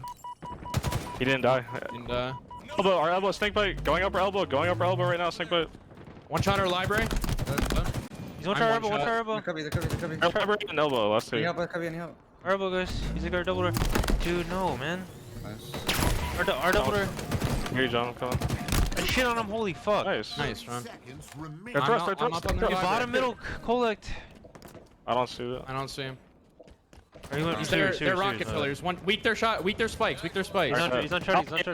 On library. Out. The tree belt. Their doubles. Snake bite. Nice, two did. OE for flag. OE for flag, guys. Last guy snake bite. Help him, Ty. He was their doubles. We'll get pull. Yeah. Just get pulled. Nice. Doubles killing Mike. Mike is alive. Doubles, guys. I just hold it in the flag if you can. Yeah, just hold it. Wait for this one. Once they're flagged, he's sitting their double side flag, going their low tree. Trade it. Going their low tree. Hey, zombie guys. You gotta help shot on Mike. You're right somewhere. Got him dead. That's all you right now, John. I think they use both rocks, Loki. You have to hold it. I can, bro. They're out. Dude, this fucking kid is trying so fucking hard. God damn, there should have been a fucking... Just have a good start here. Overtime. 5 minutes remaining. Positive outcome at 50%. Lagging? What the fuck? Yeah, there's. I'm out doubles. On Ovi. Snake bite. I have rocks. Another guy at the tree. Another guy at the tree. Dead. On Ovi. On Ovi. Nice. Nice. Holy Oh, fuck. they have Ovi. They have Ovi. Yeah, that's okay. Rockets are down top rockets. Their side top rockets. Yeah, you should try to walk at these. They're still down. They're still Yeah, don't down. be scared of this Ovi kid, bro. Yeah, I'm running out market. I'm walking. Rockets are still down. I don't see the OV guy. I don't know. I think he's hiding Here, market weak. Snake plate. One shot snake plate. Yo, bottom shotty. He's jump up. Jump up. Or bottom shotgun. Put OV. He's coming. RBR. RBR on me, guys. Bottom mid. Our tree. One shot our tree. OS. I'm dead. RBR weak. Real too. I have shots in our tree. One shot our tree. King J. Got him. No. Dude, what? Absolute. Dude, no fucking Are they way. all for our side? Three in our base at Three in least. our base. Three in our base. Just OE. On the wall. He's one shot the tree. One shot the tree. I'm throwing this down to you guys. Dude, I don't even jump. Oh, dude. Runs for a beat down. Gotta kill flag so. I shot him twice with shotty. I'm dead, dude. Ow. That just fucking costed us, bro. We have. Dude, I shot him 4 times. Like, I don't know what the fuck I'm supposed to do. Enemy captured your flag. Defeat. Well, unlucky. Yeah. Super cool that I had to wait 3 hours. All good though. I stream. I'm definitely tired. I'll talk to you guys later. You guys I continue. don't know how my shot.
There's power in this American Red Cross vest. The power to inspire hope, to comfort your neighbor, to help your community. But this power doesn't come from the vest itself. It comes from our diverse workforce who wear it.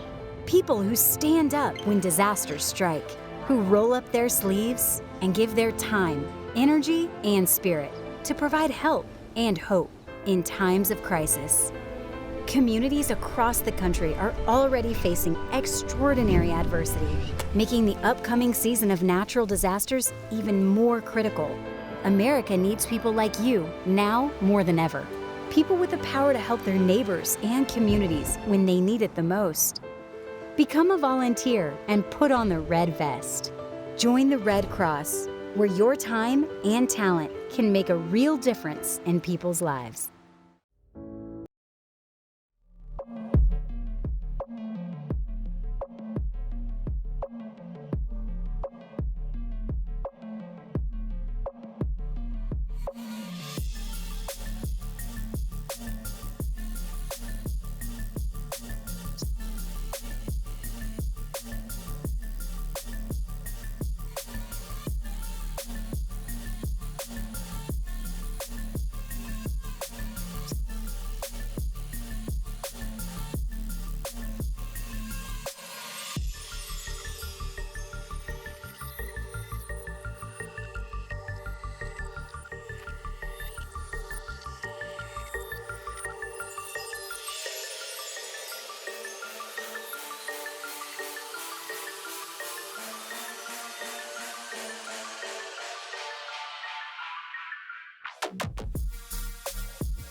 Welcome back, everyone? We're ready for our losers finals match. Team Straight Sick versus Team King J. I'm Tools. That's Why Not Be Reckless. Let's get right into this series. Yeah, we're already in your elimination finals, and man, do we have an amazing matchup here for you guys today. Team King J, that's gonna be King J, Snakebite, Royal 2, and Collect, going up against the entire G2 roster, Sab, Gilkey, Straight Sick, and Tusk. And it looks like Team Straight Sick are already opening up with a 2-cap hold BNC setup. EC setup, and you know, this is going to be a tough road for Team King J, right? You're going up against an extremely talented G2 roster, a full roster at that, and really to me, the X factor of today's game is going to be the player that's maybe a little bit less known than everyone else in this lobby, and that's going to be Collect. He plays for the esports arena. Ooh, am I going to get this right? Red or blue, Tony? Red or blue? Red. And well, he has been proven to be one of the hottest players on the market, been tested out for a couple teams, and this is a chance really to prove himself on the stage in front of everyone here today.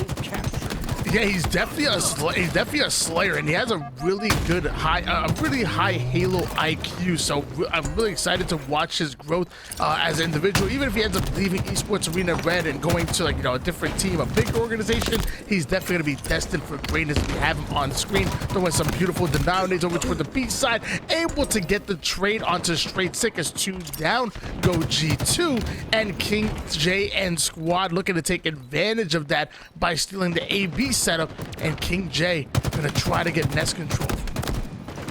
They're putting down some great shots. Unfortunately, not able to get that kill, but he is just applying pressure and somehow able to stay alive and get the pick on Straight Sick as he's sitting at nest, but Sab flies out and gets the trade.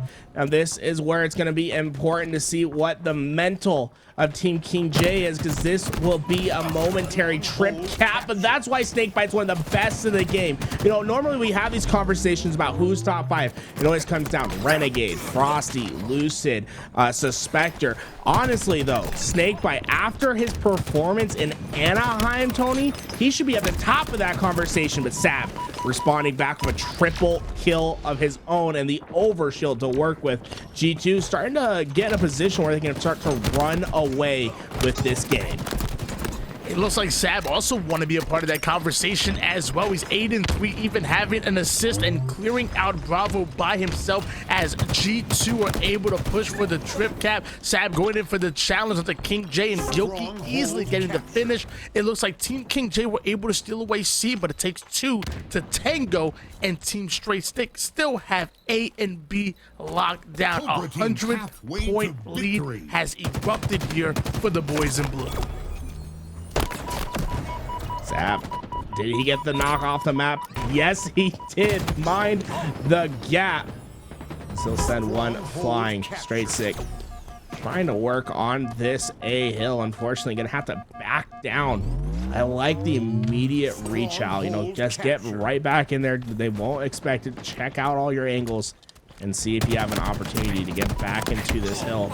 Unfortunately, gonna lose the fight versus Royal 2. You can see this fight, the pressure starting to materialize at B as King J tries his best to get the kill, but no! Sab, he's alive! Sab gets the kill, but not the hill. And you know what, Tony? Do you count that as a ninja in your subjective mind? Because, oh boy, the game sure did. I mean, like you said, if it shows up on the feed, who am I to deny it? And Gilkey having a sniper rifle in hands, I'm going to count that as a no-scope, almost getting the double kill. Definitely the killing spree, but Cullet coming out of nowhere to get the double kill. Meanwhile, off the screen here, we have Overshield coming up, and in the hands of Sab, gets... that might have been the shortest Overshield life I've ever seen. That thing was immediately burned. No opportunity for play there. As he does go down. Collect, main slaying for his roster right now. 10-9 for him. Guys want to keep an eye out for him whenever he gets rolling. But Snakebite has the weapon. They're under a trip cap. They're going to be aware of him. But look at that. Just great precision with that heat wave. He still will fall. And that will mean the A hill remains in the favor of G2, and they're fine holding A, B. I think they prefer a BC hold, if I'm honest, Tony, but B is where G2 want to live. B is the hill that has a gravitational pull on the map. To notice that they'll probably put a lot more effort into securing B. It's just much tougher to break at the end of the day. Speaking of tough, Snakebite being a tough kill right there. Eve able to take down Tusk despite Tusk having the heat wave and that health advantage as well. And now you have Snakebite with the heat wave in hands. 3 down, go straight sick. And that was a momentary trip cap going in favor of Team King J. He's not done yet. He ends up getting out the clear, gets the return, turns his attention right back over towards bottom tower. It's crazy when you have an IGL who plays so forward like Snakebite. Normally an IGL will kind of play behind the team, trying to navigate the situation. Now Snakebite's making play calls, and he's right in the trenches. It's absolutely insane to see.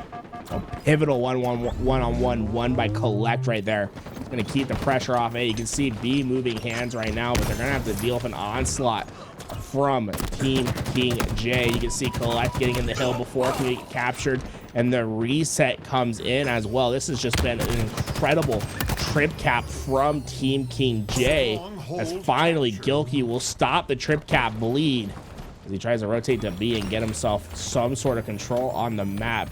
The sniper rifle is up as well, so they're gonna let B go for Team King J. They're gonna have to get for the goodies, but is that gonna be the right play? It's gonna come down to this kill feed right here. You see Royal 2 find 2, and Snakebite just goes. E goes Gilkey, and that's 4 down. The team straight sick, and you see B moving hands. 162 to 161 lead for Team Straight Sick, but King J taking a Bravo and Charlie at the same time are going to net them a few points and also having control in the game. It's a 3v3 scenario. Snakebite looking for the equalizer, takes down one. I believe he's able to body shot the second one, but there's a third one. So what does he do? The high IQ play to play the sniper off of the map. If Snakebite goes down, he does not want them to have the sniper, but King J seems to come out of nowhere, able to get one. Royal 2 gets the other one, and Team King J able to bounce back as 3 down. Go Team Straight Sick. King J's team feel pretty confident right now, huh? We're seeing a lot of ego challenges. We're seeing an extremely smart play from the Sentinel duo, and honestly, I'm very impressed with how they played this game. Coming off a Game 3 victory versus Renegade's team, which was a mishmash of him, E-United, and Falcated from FaZe. They won that game. I didn't expect them to win this game, that game, and all of a sudden they look like they're in a great position to potentially take this game as well, Tony. A dark horse in the tournament. Obviously, it's always a shame, you know, I don't want to ever call anyone from Sentinels on a dark horse team, but I don't think anyone had this team in particular making it to the grand finals. But Snakebite, oh, he's making the conversation a reality. Triple kill for him as they're pushing another trip cap advantage. Team King J look hungry right now, and they are eating. They are absolutely tearing apart Team Straight Sick in the second half of this game, getting another trip cap, but more importantly, getting the slays, the resets, and holding the trip cap. I mean, getting a momentary trip cap for a few seconds is a lot easier than one would think, but actually holding, actually slaying, actually continuing to apply pressure to find out where those spawners are coming from, and immediately getting into their face and making them uncomfortable is so hard to do, especially at this level of gameplay. But that's what Team King J end up doing. They set the pace in that game and in the series as they go up 1-0. A red hot King J. I mean, what in the world did we see? You know, we saw impressive play from Snakebite, who, you know, finished off the game with a respectable 16-10 scoreline. But look at Collect in particular. You know, the most unknown player on this roster. Well, he comes out and he stunts 20 and 15. And we're talking about, that might have been some of the most dominating trip caps that I've seen in Halo Infinite yet. And this is just a ragtag group, not an established team, playing against an established team. What a dominating performance on the trip cap sector of this game. Yeah, and maybe Kulik might not be a household name just yet, but trust me, you better learn it. The man has an amazing accuracy, deals so much damage on the map, always makes his presence known, and I love squads like these that are kind of put together when you have a player like Snakebite, because he just makes the game seem so simple with his communication. I mean, you could put me, you, and Louis V Titan on this team, but we probably would still find success with Snakebite moving the chess pieces on the map. Not to say that we're that bad or anything. I'm just saying Snakebite is that good. Going into Aquarius Slayer, game number 2, first to 50 kills take the win. 12 minutes back on the clock. You got the camouflage, a couple of thrusts, heat wave, sidekick, some shot grenades. What else do you need besides a grapple? Because every map should have a grapple. Every map should have a grapple. Man, imagine a grapple on this one. It would be insanely fast. We're going into a Slayer, so you know this is tournament life on the line for Team Straight Sick. You know, we are in best of 3s because we're in the lower bracket, the elimination bracket. So back against the wall for this G2 roster. Sab gonna make his way onto Yellow Fridge, but I'm not sure he knows that there's a player literally hiding in the Yellow Fridge, waiting for him to overextend. It looks like it's exactly what he does. Sab gonna fight back, beautifully played. I believe I've even had a thrust as well, putting that to work and somehow able to stay alive. Meanwhile, off the screen, there are some slays that hit the board as it's a 5-2 lead for Team Straight Sick, and the captain having the yeet wave in hands, looking to yeet somebody to the black screen.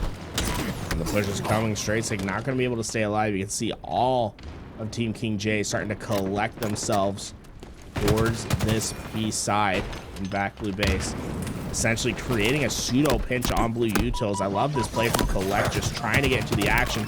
Once he gets tagged up, he does get the kill on Gilkey though. Collect barely able to stay alive, still taking heavy damages as King J finds the next, and that will tie us up at 6-all. And boy, we have a very close game on our hands, and we're seeing some unique plays, you know, some unorthodox plays. I love that rotation from Collect. Obviously a high risk play, it ends up working in their favor. Well, Straight Sick does end up getting the kill onto Collect over to the bottom car side. Now Snakebite advances forward towards the P, catches a bit of a blueberry, a couple more of the day, keep the doctor away.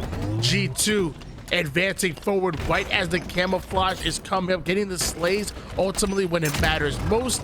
And now Sab, already one of the most dangerous players in the lobby, but now with camouflage, even more deadly. Getting away with his life. That heat wave will find him. Royal 2 gets the kill, maintaining their lead. And guys, you know, we're playing today, you know, we're watching, we're having some fun, but it's for a cause. And you know, we're so close to that $500 mark at the bottom of your screen. So if you guys can, go check out the donation link in chat, !donate. We're raising money for the American Red Cross to offer relief for the humanitarian crisis in Ukraine. So if you guys could make sure that you can donate, and in fact, use the sponsor quest, you can donate for free. If you take about just a minute of your time, you can donate up to $2.50 just for free. So make sure that you're getting involved and that you're trying to help if you can. Tusk, he's helping himself to a killing spree right there. And Tony, as I was talking, you know, G2 just light themselves alive. What a spree from these guys. You have a 6-kill lead in this game. Really kind of feels like 10 or 11 with how closely matched these two teams are. You have Tusk taking advantage of the top P control. There is someone that's trying to make it over toward the car side, but Tusk is very well aware of it. Then Sab, Straight Sick, and Gilkey getting back-to-back kills. Tusk not able to take down the final line of defense of King J, but he's finally going to be taken out, and that's a 24-16 run in favor of Team Straight Sick. This is the momentum that Straight Sick's team needed going into this game. Unfortunately, Snakebite gonna take down Sab. Collect responds right back with Gilkey. Ammo's up. It looks like it will be falling into the favor of Team King J. Straight Sick, he's ready to find an answer. He spots the camouflage player right away. And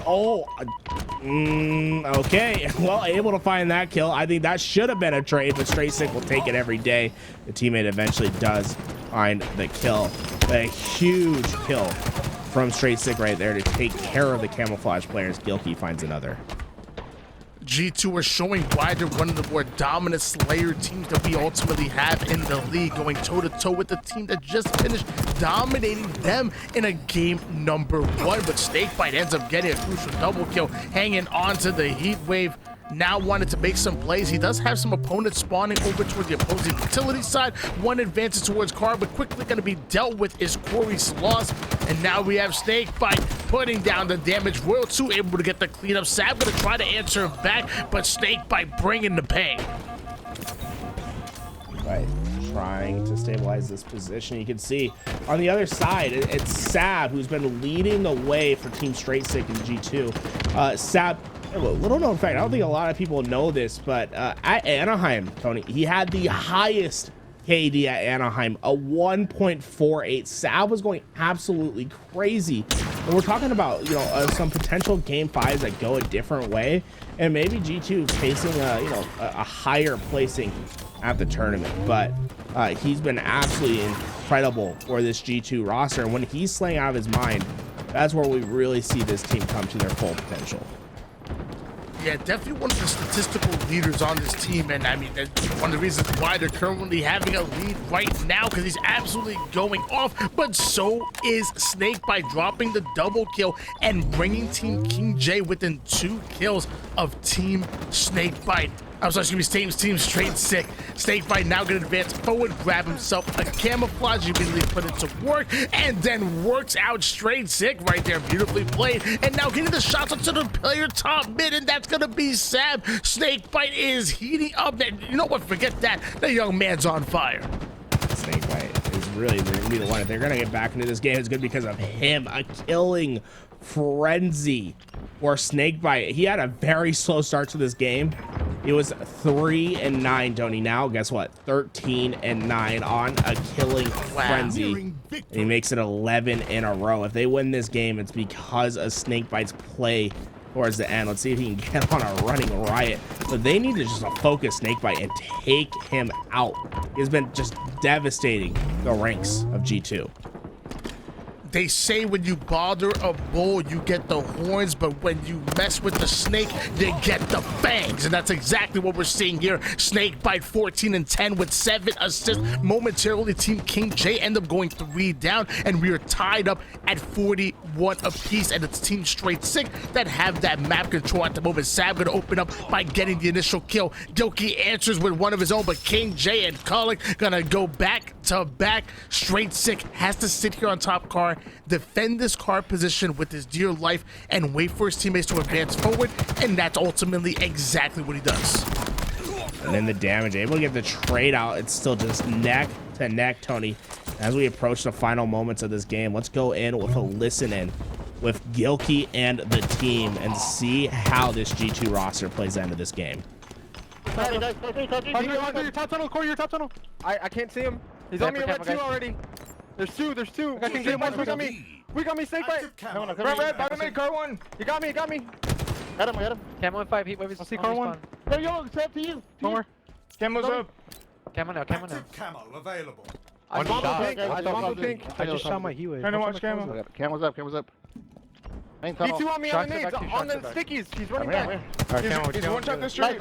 On the car needs Your flag, I hear Red 2, one shot. King J. Jump Car 3. Back, I think. One shot Car 1 after I got one. Yeah, lift first. I'm living. It's red flag weak, King J. Collect this car from me. I'm watching you. Red flag weak, King J. He's hiding. On me with us. Watch out. I'm dead. Coming. Oh, Car 1. I'm on King J. King J's 1. B2 pushing front base. What's up, you guys? Camo's still up. They might push. He was Collector's just hiding on the to the right of the door. I said he was Car hiding. I know he was, but I just. Where do shoes go? Defeat. G2 go down. Team King J clutching up when it matters most. Let me tell you, for most of that game, Team G2 were looking dominant. We're looking good. We're looking like they were going to force that game number 3 that we wanted to see. But it was Team King J that clutch it out in the very end. You mentioned that Snakebite had a 3-9 start. But what if I told you that he ends up going 15-12 and even chucking up 10 assists by the end of the game? Would you believe me, Garrett? That was insane. Like, the turnaround from Snakebite in that game was unreal, Tony. Like, it really just a reason why they won, in my opinion. And like, you know, at the end of that game, the stat line doesn't look too impressive. Obviously, he did a lot of work, but it's like, dang, like, you know, he only went +3. I mean, absolutely huge turnaround from him.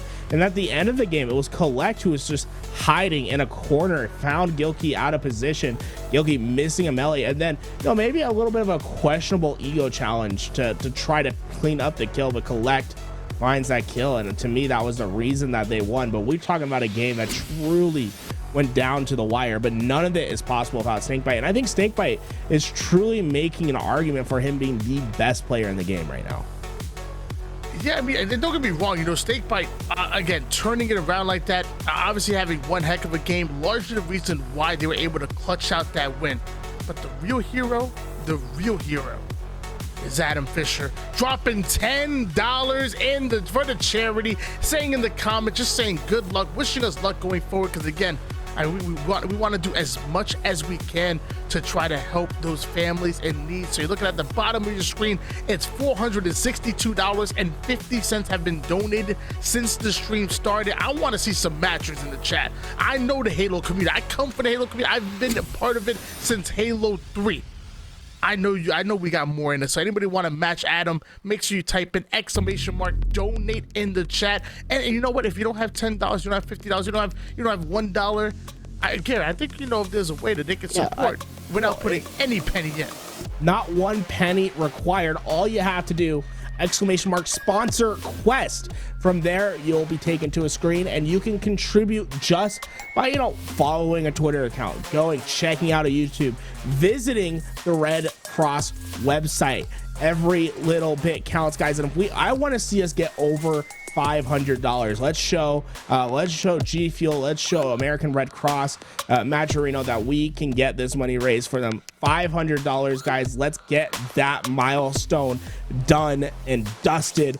Every bit counts, and we're counting on the Halo community. And you know what? It's going to just such an incredible cause, Tony. I mean, we've seen so much happen in the last week and a half.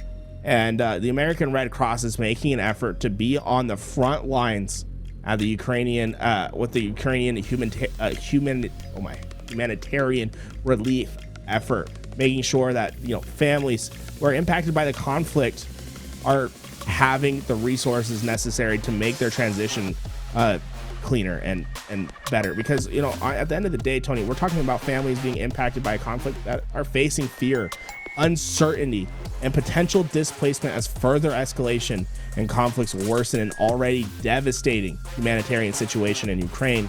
Hundreds of thousands of people have already fled their homes to neighboring countries to seek safety. The American Red Cross is aiding U.S. service members and others who are in the region and are providing support to those families who are leaving their homes. Let's make sure that we give the support that we can, even if it's just going and clicking on a Twitter link, subscribing to a YouTube, or just checking out a web page. Every cent counts. Yeah, I mean, whenever I am faced with, you know, whether I want to donate to a cause, and I try to put myself in the shoes of who we're going to be helping, and like, you know, I can imagine putting myself in those shoes. I had to uproot my family to another country for safety. Number one, I'm scared as hell.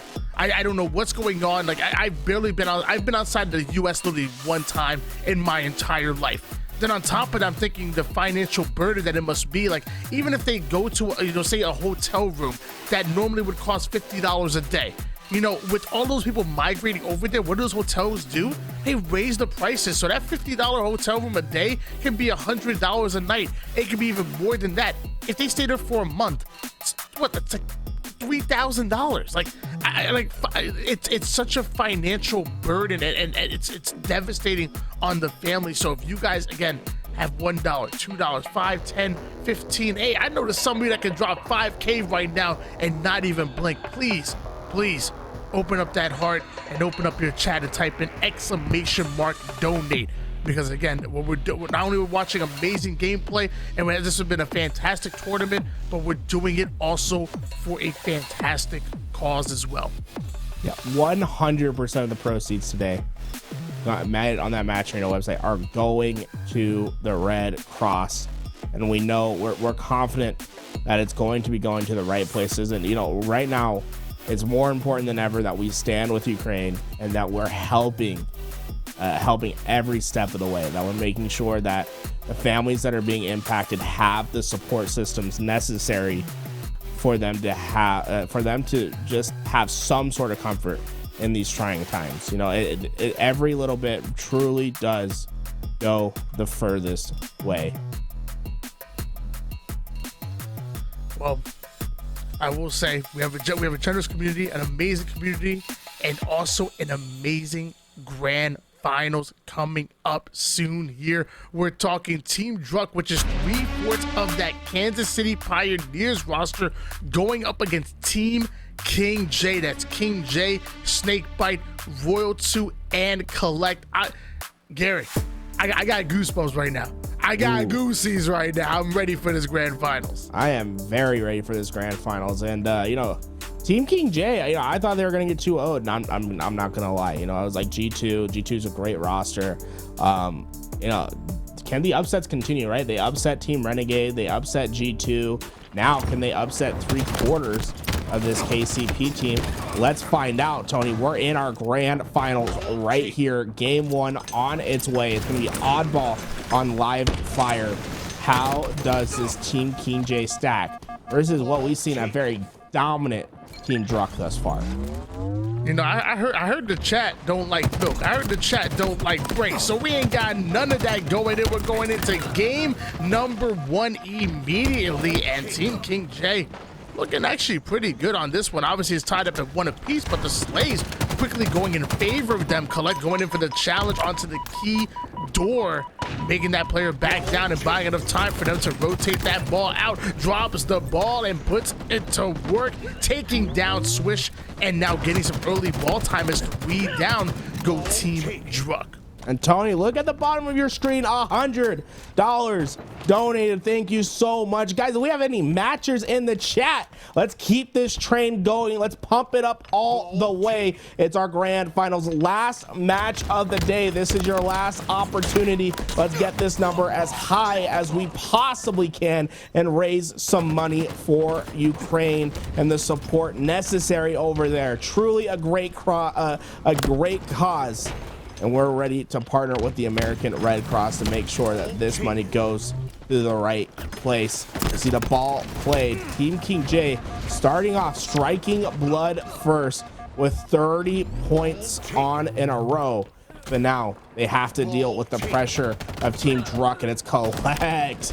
Oh, great job by Collect, just making himself known over at sea. Isolated, truly on an island, but still makes the most of the play.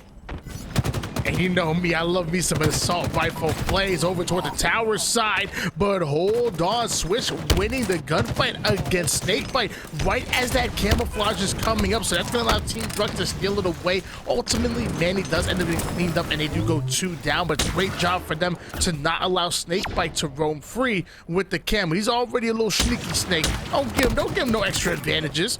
It's just KJ gets shut down as well, but the ball ends up being rotated out as Team Druck was looking over towards King J. Druck trying his best to stay alive, somehow is able to do so. Barely. Oh my gosh. Well, how is Druck still alive in this position? But did you just see that bottom, Tony? Oh my, a bomb, $500. We have surpassed the 1,000 mark. Tony, I mean, is 2,000 possible at this point? Oh, we wanted to see 500. Now we want to see 10. Shoot, now I want to see 3K. Now it's possible. It's grand finals time, baby. Make some noise. $1,063 have been donated since the start of the stream. I'm loving it. Make sure we get as much support as possible. That King J trying to support his team. not able to find that kill, and that means ball time going in the favor of Team Druck. Guys, remember, this is our last series of the night.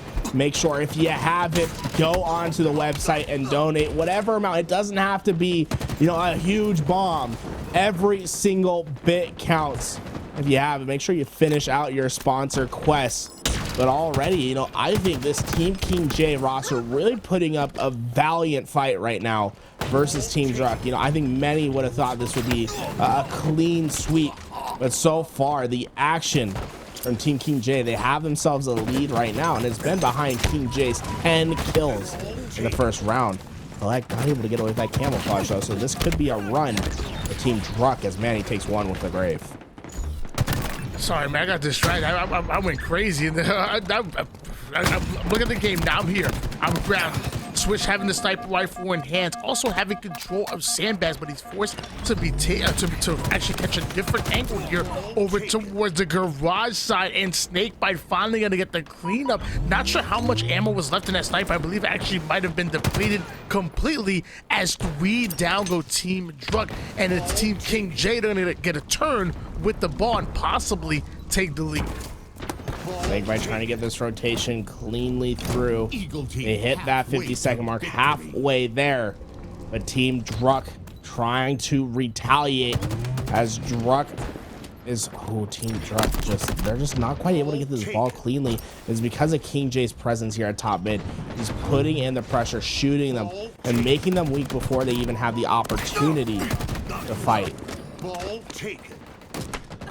2 down go Team King J. You're seeing Talent go commando into the BR. The hold this medal comes in once again as it's a 66-48 lead in favor of Team King J. Now, mind you guys, Team Druck coming out of the winner's bracket only has to win 1 series. Meanwhile, Team King J coming out of that lower bracket would have to reset the bracket in order to become your champion. So they have to win 2 best-of-5 series. Can they do it, Garrett? It's gonna be a tough ask, but anything's possible, man. I mean, when you put your mind to it, anything is truly possible. We know that these are teams of some of the best professional players. You know, what is it? Number 3 and 4 respectively on the top 25 of all time, Tony.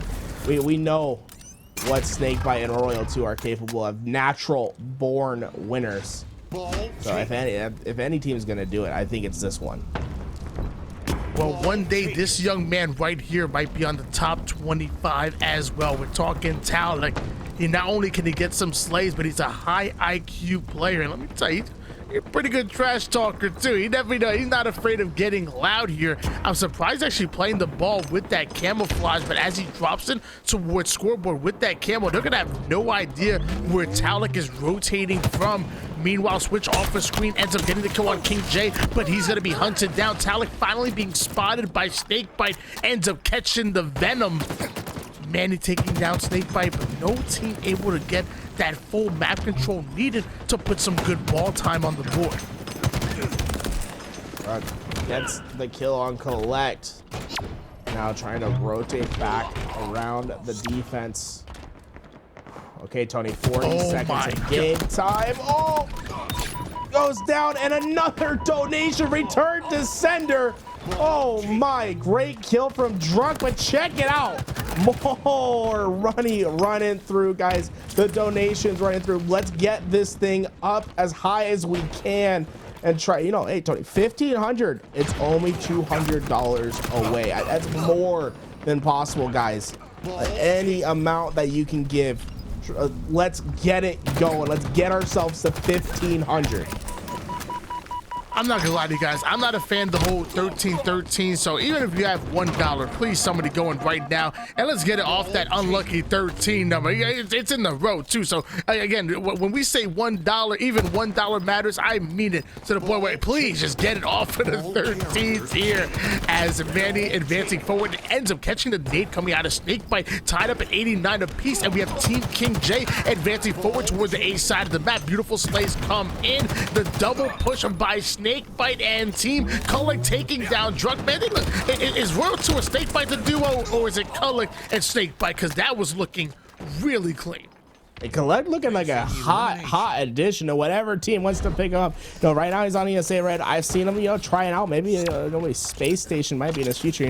Check out that BR skin. Hey, maybe it's already in his future. You know what I'm saying, Tony? Be a great addition if it was. Collect has been absolutely insane this tournament, proving to be, showing why King J chose him as the 4th member to round out this roster. Snakebite already applying pressure over towards the nest side with the sniper, and luckily he does back down because there was multiple players from Team Druk that were rotating in the same direction. Sadly, Snakebite not able to get away with the camo, and 3 down go Team King J. The ball gets played off the map. Somehow Royal 2 ends up with a slay onto Druk. Not sure exactly how that happened, but Manny quickly gets the ball. A little bit of a fumble. He ain't got the handles. I played basketball with him. I saw he ain't got no handles at all. Let me tell you, he got no handles whatsoever. But they do have the ball in hands. They do have the tower side control. And if they can get around the slays, this could be some good points, or the ball ends up being played a little bit. Hey, Tony, look at that. A 10 bomb. We got it off 13-13. Thank you so much, guys. Oh, hey, get a couple more 10s. We get ourselves one step closer to that $1,500 stretch goal. Let's get there. Let's pass that $1,500 before the end of this grand finals. King J, trying to make the smart play. I appreciate it. The man falls off the map anyway. Won't matter. Manny able to find 2, and Tolix looking to clean up the 3rd. Oh, Royal 2 putting him on skates, though. Gonna earn himself a trade. Now Druk, a great position. You see the B spawns coming out. If Druk can get a quick rotation, then he could get away from all this pressure and have a C tower hold, but it looks like he's opting to play for the fight. This man has it in his heart. He's looking to win some slays, and he's able to do so. What a clean shot against Collect right there. Earn the kill, but Camouflage trying to get away for the hands of King J. I don't think that's going to be successful, though, as we see Manny pick up the kill. Ball in the hands of Team Druk at the moment. They're holding that A side setup here. Meanwhile, you're seeing multiple players over towards the B side of the map, and Snakebite opens up with a double kill, and that's gonna force them to also play the ball towards the middle of the map, and sadly Druk is gonna go down. So Team King J already grabbing that ball, getting control. Snakebite really laying down the law by getting the cleanup kill, and King J is still holding on to that A side of the map. So Team King J playing very well, having the ball over towards A, but the pressure on the mid map is frightening. By the time Team Druk end up getting the kills they need, they're not even near the ball. They still have a little bit of a hike to make, but finally the slays go in. Druk gonna rotate that ball over, goes in for the slays, but eventually he's going to fall. Ball. Oh, you know what? We're getting Team Druk, I mean, looking a little bit, maybe not the same that we saw in that grand finals performance. Do you think more of it's, maybe they're playing cold, or do you think it's more of just how stinking hot Team King J is right now after winning these last 3 series in the way that they have? To be honest with you, I think it's a combination of the two. I think, well, first of all, the way Team Druk played Team Renegade was on another level. I don't know if they can ever replicate that. It was literally insane, but also we're seeing Team King J just stepping it up. I mean, this is like a well-oiled machine. This is like a team who's actually scrimped together with the amount of coordination and chemistry that we're seeing here in this game number 1. So I truly believe it's a combination of the two. Yeah, you can say it is kind of a team that has come together, because we know how much that Snakebite and King J play matchmaking together. There is some sort of, communication, some baseline chemistry there, and we're seeing it show in this game in particular. And Snakebite has just been on another level this tournament. Truly, if they win this, he is truly their MVP. Boy, he's currently 11-5, and once again having the camouflage in hands. The sneaky snake looking to make a play here. I hear him hissing. Finds his first target, ends up getting the second one, but not able to get that triple. Still, the ball out of the hands of Team Druk, and mind you, it wasn't played, Garrett. That's going to be more ball time going towards Team King J. and Kulak realized that his teammates are spawning toward the B side, but they still have that C side control. So what does that mean? They're spawning more toward that A house window, maybe toward that power up side of the map, and they're already applying pressure to that side. Sadly, Snakebite ends up going down. King J gonna join him. Kulak tries to throw the ball off the map, and it looks like he's going to be able to do so. Gets a little layup right into the river, and that's going to be reset. But look at that. 3 more points needed for Team King J to take game number 1. Talik trying to get some action, looking for the 2 picks. But they have to play perfect right here, and it's going to start with Talik. He's going to be able to get behind one. He needs to get the second, not able to finish the kill, and that'll be the last second needed. Collect and Crew winning 2-0 to start this oddball. What a crazy turn of events. I don't think anyone expected them to come out this hot. Well, I guess we should have. I mean, come on now. We're talking about the 2-time champions. We're talking about Snakebite and Royal 2. This is a part of it. I mean, they're half of that Sentinels dynasty that were absolutely running Halo 5, even H2. I mean, this is a dynastic roster. We have half of them on this team, so at no point in time should we be counting them out. Meanwhile, Team Druk showed us in the upper bracket how deadly they can be, actually 3-0ing everybody within their sights, but finally someone able to take a win off of Team Druk.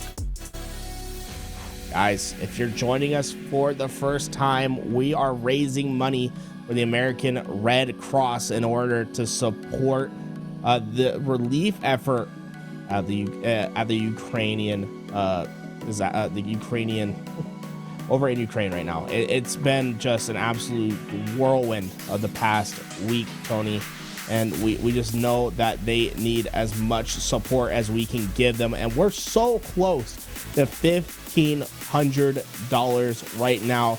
Let's work to get ourselves past that milestone. If you can, guys, ! donate in the chat. Get involved, and whatever amount that you can give is great. But Tony, you don't even have to have your wallet open to help the cause. Yeah, I heard from a little birdie that you can type !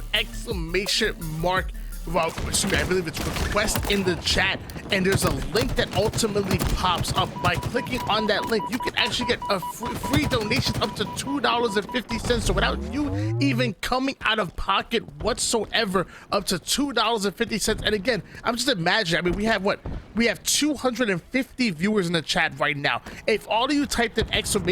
Sponsor quest, that is a decent amount of money. Hey, everybody do that and then drop $5 on top of it. Let's do it right now. Go. Go. There we go. Don't think let's about it. Get it done. Just get it done. Guys, let's get ourselves over $1,500 by the time this grand finals is over. From there, the moon. Let's get it going.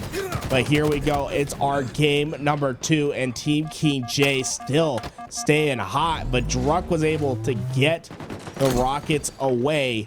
We have to him to find some more kills with it. Oh, what a shot from him. Gonna be able to get the second, as they are trying to claw back into this game, as they did give up an early lead. Team King J. Look at, man, Collect has just been so impressive this game.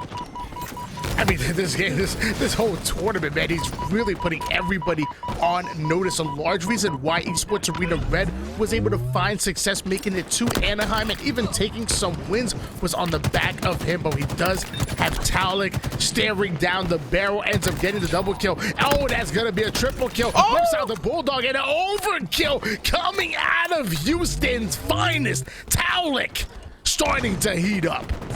Oh my, Talik. Overkill for him. Over shield now coming up soon. And Tony, look at that. We had a bomb. 1350, nice and even over there. That only makes us $150 away from our goal. Let's get it. Hey, we just saw an overkill. I think an overkill is worth $10, guys. Go and give the support to Talik doing his best. Royal 2 will take down Switch, but will eventually get traded on out. And even with that overkill, though, Tony, this team's still behind in the action. Gonna have to try to get this comeback. 2 quickly go down for King J. 18-17 lead in favor of Team King J at the moment, but it's Team Druk that have that mid-map control right as the rockets are coming up in about 15 seconds here. The thrust back looks good coming out of Druk, and now Druk going in for the challenge, not able to get the kill, a bit sloppy, but luckily Talik has his back. Has his back. Talik trying to get the cross map shots. King J gonna be the one that takes him down. Druk answering back with a grenade of his own, and now Rockets up for play, but the fight for mid-map control will dictate who gets them. And you can see the feed lighting up blue, and that means Druk has a pair of boom booms to work with. Druk advancing forward toward the cafe side of the map, having the boom booms like you said. Swish actually going in from pillars, going towards the front double doors, but nades are starting to fly. The rocket ends up coming in. Swish doing a fantastic job of baiting his life, and then Druk coming in with the rockets. Beautifully played, and a 3-kill lead back in favor of Team Druk. Victory.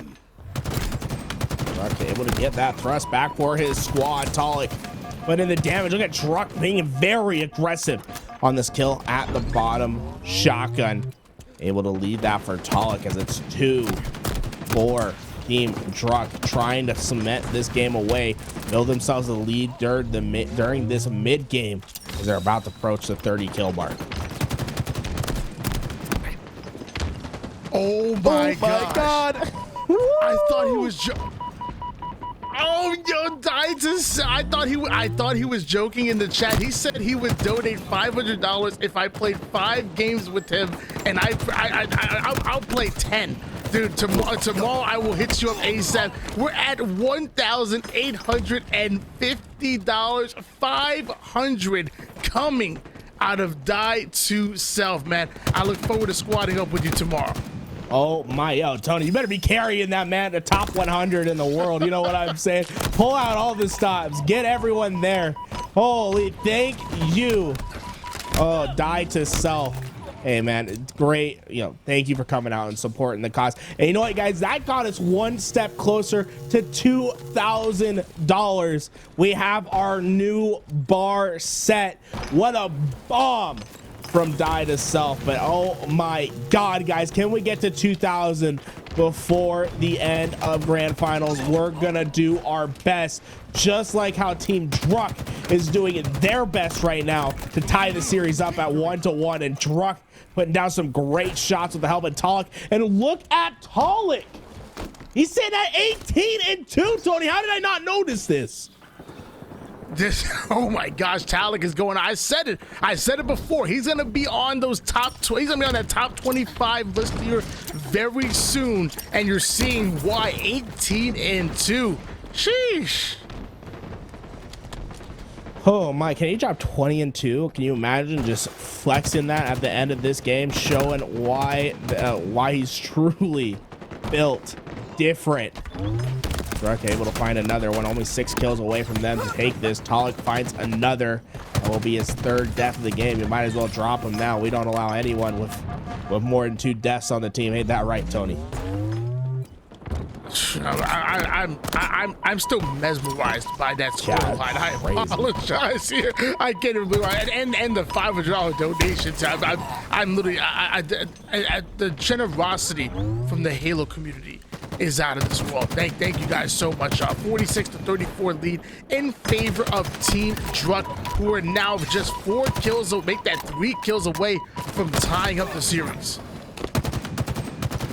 Talik trying to get the cross map shots in. Perfect kill from him, able to take down King J. One more kill to go. Talik did find his 20th, and Druk will find the final one. We're tied up 1-1 in the series. On to game 3. Next game is going to be that swing game. It's going to be whoever takes control of the series, sets the pace of the series. Team Druk made it to the grand finals throughout the upper bracket, so you would expect them to be the favorites, but I mean, come on. We're talking about the 2-time Snakebite Royal 2 We also have Kulak and King J looking to become household names very soon here in the Halo community. This is one hell of a grand finals. That stat line's so crazy to look at. 20-5 from Kulak, and went absolutely off today. And honestly, guys, thank you to everyone who has been supporting the broadcast and supporting the American Red Cross. If you have any to spare, guys, we're trying to hit $2,000 before the end of the stream today. We can do it because, you know, of how Team King J has been playing, Tony, we might have 2 series on our hands. I mean, I will agree. They definitely played game number 1 absolutely lights out. However, game number 2 was definitely all Team Druck. I mean, what did Talik's scoreline end? 19-4, something ridiculous like that. At one point, it was 18-2. This just going off. How do you stop a man going that crazy in a Slayer against some of the best players to ever do it? We're going into game number 3. Street Stronghold. As of right now, Team Druck having having that momentum. And you know, it's funny because you said you promised Druck that you would never go against him when it comes to in a prediction. And the last time I went up against Snakebite in a prediction, he added me on Twitter literally right after the tour was over, and said, "I'm so sorry to disappoint you," and then added me on Twitter. It was so embarrassing. So I vowed from that day to never predict against Snakebite. Yeah. I mean, Snakebite's tough to bet against. So I guess I have my promise to Druck. I have to beat Team Druck, but that doesn't mean I can't beat Team Snakebite for the first series. You know what I'm saying? As long as Druck gets it done in the end. So I know Snakebite is a bad man. You know, I just have an obligation to Druck to make sure that I don't bet against him. But guys, if you take a look, you know that 1851. You know, you're seeing it pop up 50 cents at a time. That's because people are doing their sponsor quest. If you haven't, make sure, you know, if you're sitting here, you're like, what is a sponsor quest? Or you haven't gone and done your sponsor quest yet, this is the time. Our grand finals is going now. Time is running out. Make sure that you go and donate for free. Essentially, it's a couple of tasks that you can do. You get 50 cents for each task that's done. I did all mine in like under a minute, Tony. It was super simple, super easy. Make sure that you do that. You know, even if you don't have you're not in the financial status to be able to helping by donating money, you can still help by just, you know, watching some Halo and spending a bit of time hanging out here with us, Tony. I think we're a couple chill dudes. All right, come on, give us, you know, look at that. Another person just did their sponsor quest. If we had everyone in here doing their sponsor quest, you know, there's 250 of us, we could get ourselves to $2,000.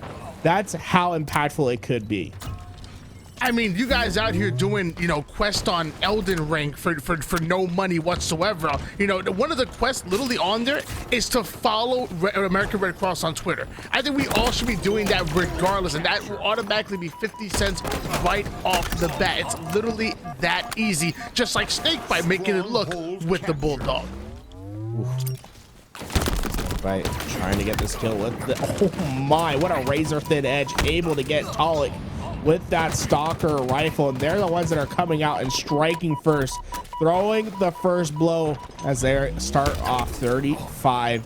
Oh, looks like B will finally change hands. So this team of KCP plus Swish are gonna be scoring on the board, but look at this, Collect and Royal 2 able just to get right back to B and answer. See the spike grenades coming through to B, but it won't be enough to stop it. Kulak now advancing forward. He doesn't having that disruptor in the back pocket, so a very interesting weapon could make some plays. Nading that B stairs, making sure nobody's able to push through, at least unaccounted for. King J will end up falling. Kulak not able to take down the first one, but despite not having the health advantage, able to take down Druck, and that's a full squad wipe going in favor of Team King J, who are working on the trip cap, but oh no. Go, not like this, Garrett, not like this. We'll have to see what happened. I think it was Manny who lagged out. You know, it happens, guys. We'll get him back in the lobby, and I don't know, they'll come up with a ruling. I think it'll probably be like differential. Like King J has to get to 200, Druck has to get to like 250. Whatever it is, we'll be back and we'll be ready for it. But in the meantime, we can talk about more about the American Red Cross and what they're trying to do to help Ukraine in this time of need. Yeah, I mean, families impacted by conflict are facing fear, uncertainty, and potential displacement. And that last one is what really gets me, that potential displacement. As I mentioned to you guys before, going to another country to fleeing your country to go to another one for safety purposes. Again, it's uncomfortable, it's scary as hell, and it's also financially crippling to most families. So that alone should make you want to dig deep. At a minimum, I would imagine $20. But hey, every dollar counts. $1, $2, $3, it doesn't matter. We're trying to get to $2,000 here by the time the grand finals comes, and we're right there. We're less than $150 to get there. So again, if you guys have it, please do. And even if you don't, !sponsor quest. Do a quest. Do your quest. And you can support up to $2.50 with nothing out of pocket. That's teamwork, if you ask me. Yeah, I mean, at least do your quest. Do your quest. You know, a lot of questions is like, what specifically is the American Red Cross doing to help those that are being displaced, like you said, Tony? And you know, the American Red Cross, they're sending trained workers. They're deploying across Europe to support American evacuees and help with emergency communications for U.S. service members. The American Red Cross is sending 30 trained staff to Europe to support emergency communication needs of the U.S. military members. The Red Cross Heroes Network is a congressionally chartered program that connects service members and their families in times of needs. And the Red Crossers are distributing comfort kits containing hygiene items and other necessities to U.S. State Department staff and service members. They're there on the front lines, making sure that people who are being displaced are getting, you know, these comfort kits, these hygiene items, making sure that, you know, anyone that's getting displaced is able to get some help. But here we go, we're back into our grand finals, collecting the crew all loaded in, going up against Team Druck. Snakebite starting things off with the double kill, and World 2 gonna add a kill on the board as well by taking down Manny. And Collect gonna use that time to say, hey, you know, you guys gonna just slay out? Cool, I'll just go after B real quick. Okie dokie, as the spawners started to come over towards Subway. And Collect having a mean battle rifle while capturing B, able to fend off the push coming in from the driveway. Ends up getting the melee kill, and the trades go in as Talik goes down. King J already watching the purple street, so everybody on Team King J watching their lane. However, they've just gone 3 down. Team Druck answering back. Throwing down some great place nades. He's gonna be able to kill Royal 2. Now this is his opportunity to help his team push towards B, but we're seeing a very similar start to how we saw this game played before the reset, where Team King J comes out of the gate hot, Tony, and prevent Team Druck from even like getting position on the map. So it looks like we have official word from League Ops here, for the admins.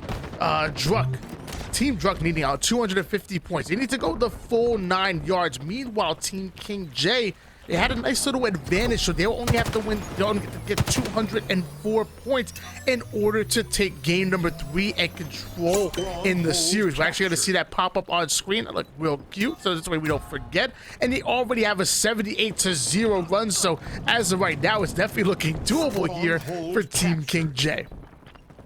King J looking very strong this tournament. And it looks like they're just trying to pile it on, getting all the momentum that they can. See, Snakebite finds another kill, his 6th of this game.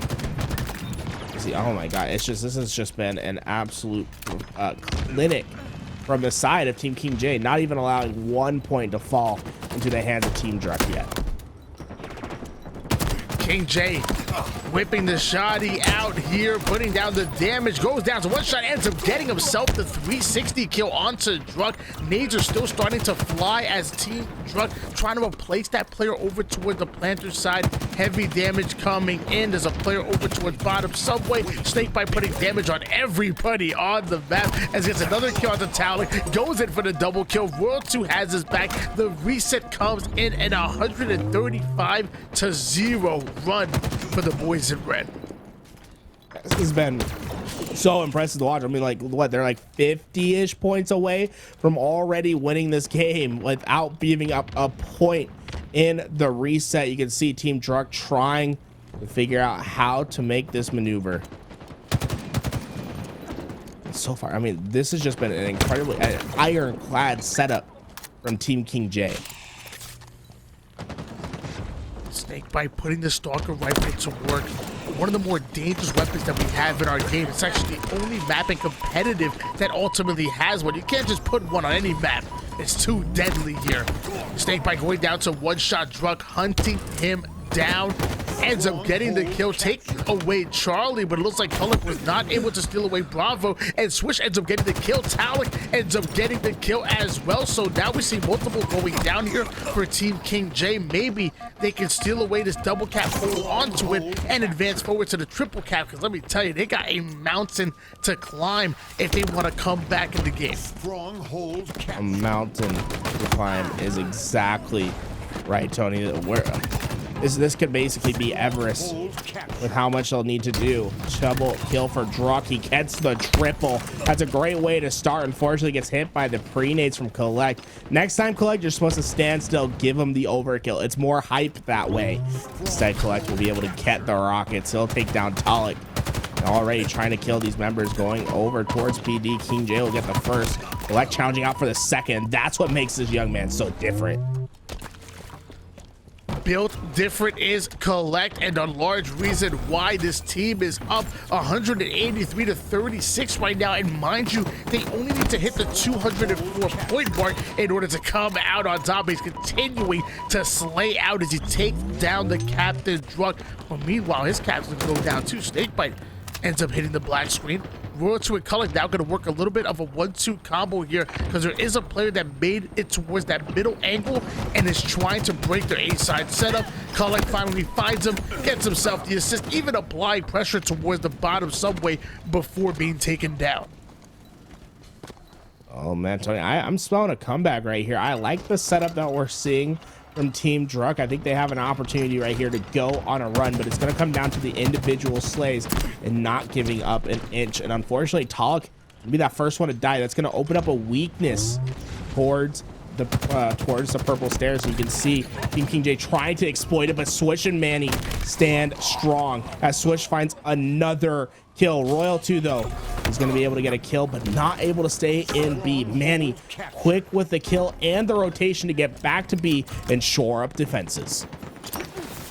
Manny advancing forward towards the A side. That's the power of the triple cap. As soon as the enemy team spawn and they hop on an objective without getting slays, you know exactly where they're coming from and you can put the pressure on. That's what they do. They get the slays. They end up losing Alpha, but they stop Team King J from being able to advance any further and taking away Charlie or Bravo. And now we're seeing Manny sitting towards the tire side, putting down damage. The 2-shot into the BR. The tech is absolutely incredible, and if you haven't started trying to mess around with it, you should, because it is a deadly combo, maybe even more deadly than the Mangler.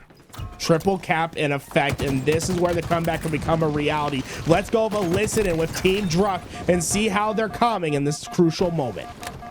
Tires in A, tires in A. Okay, I have you. Push you, Nice. Gonna be on you, Manny?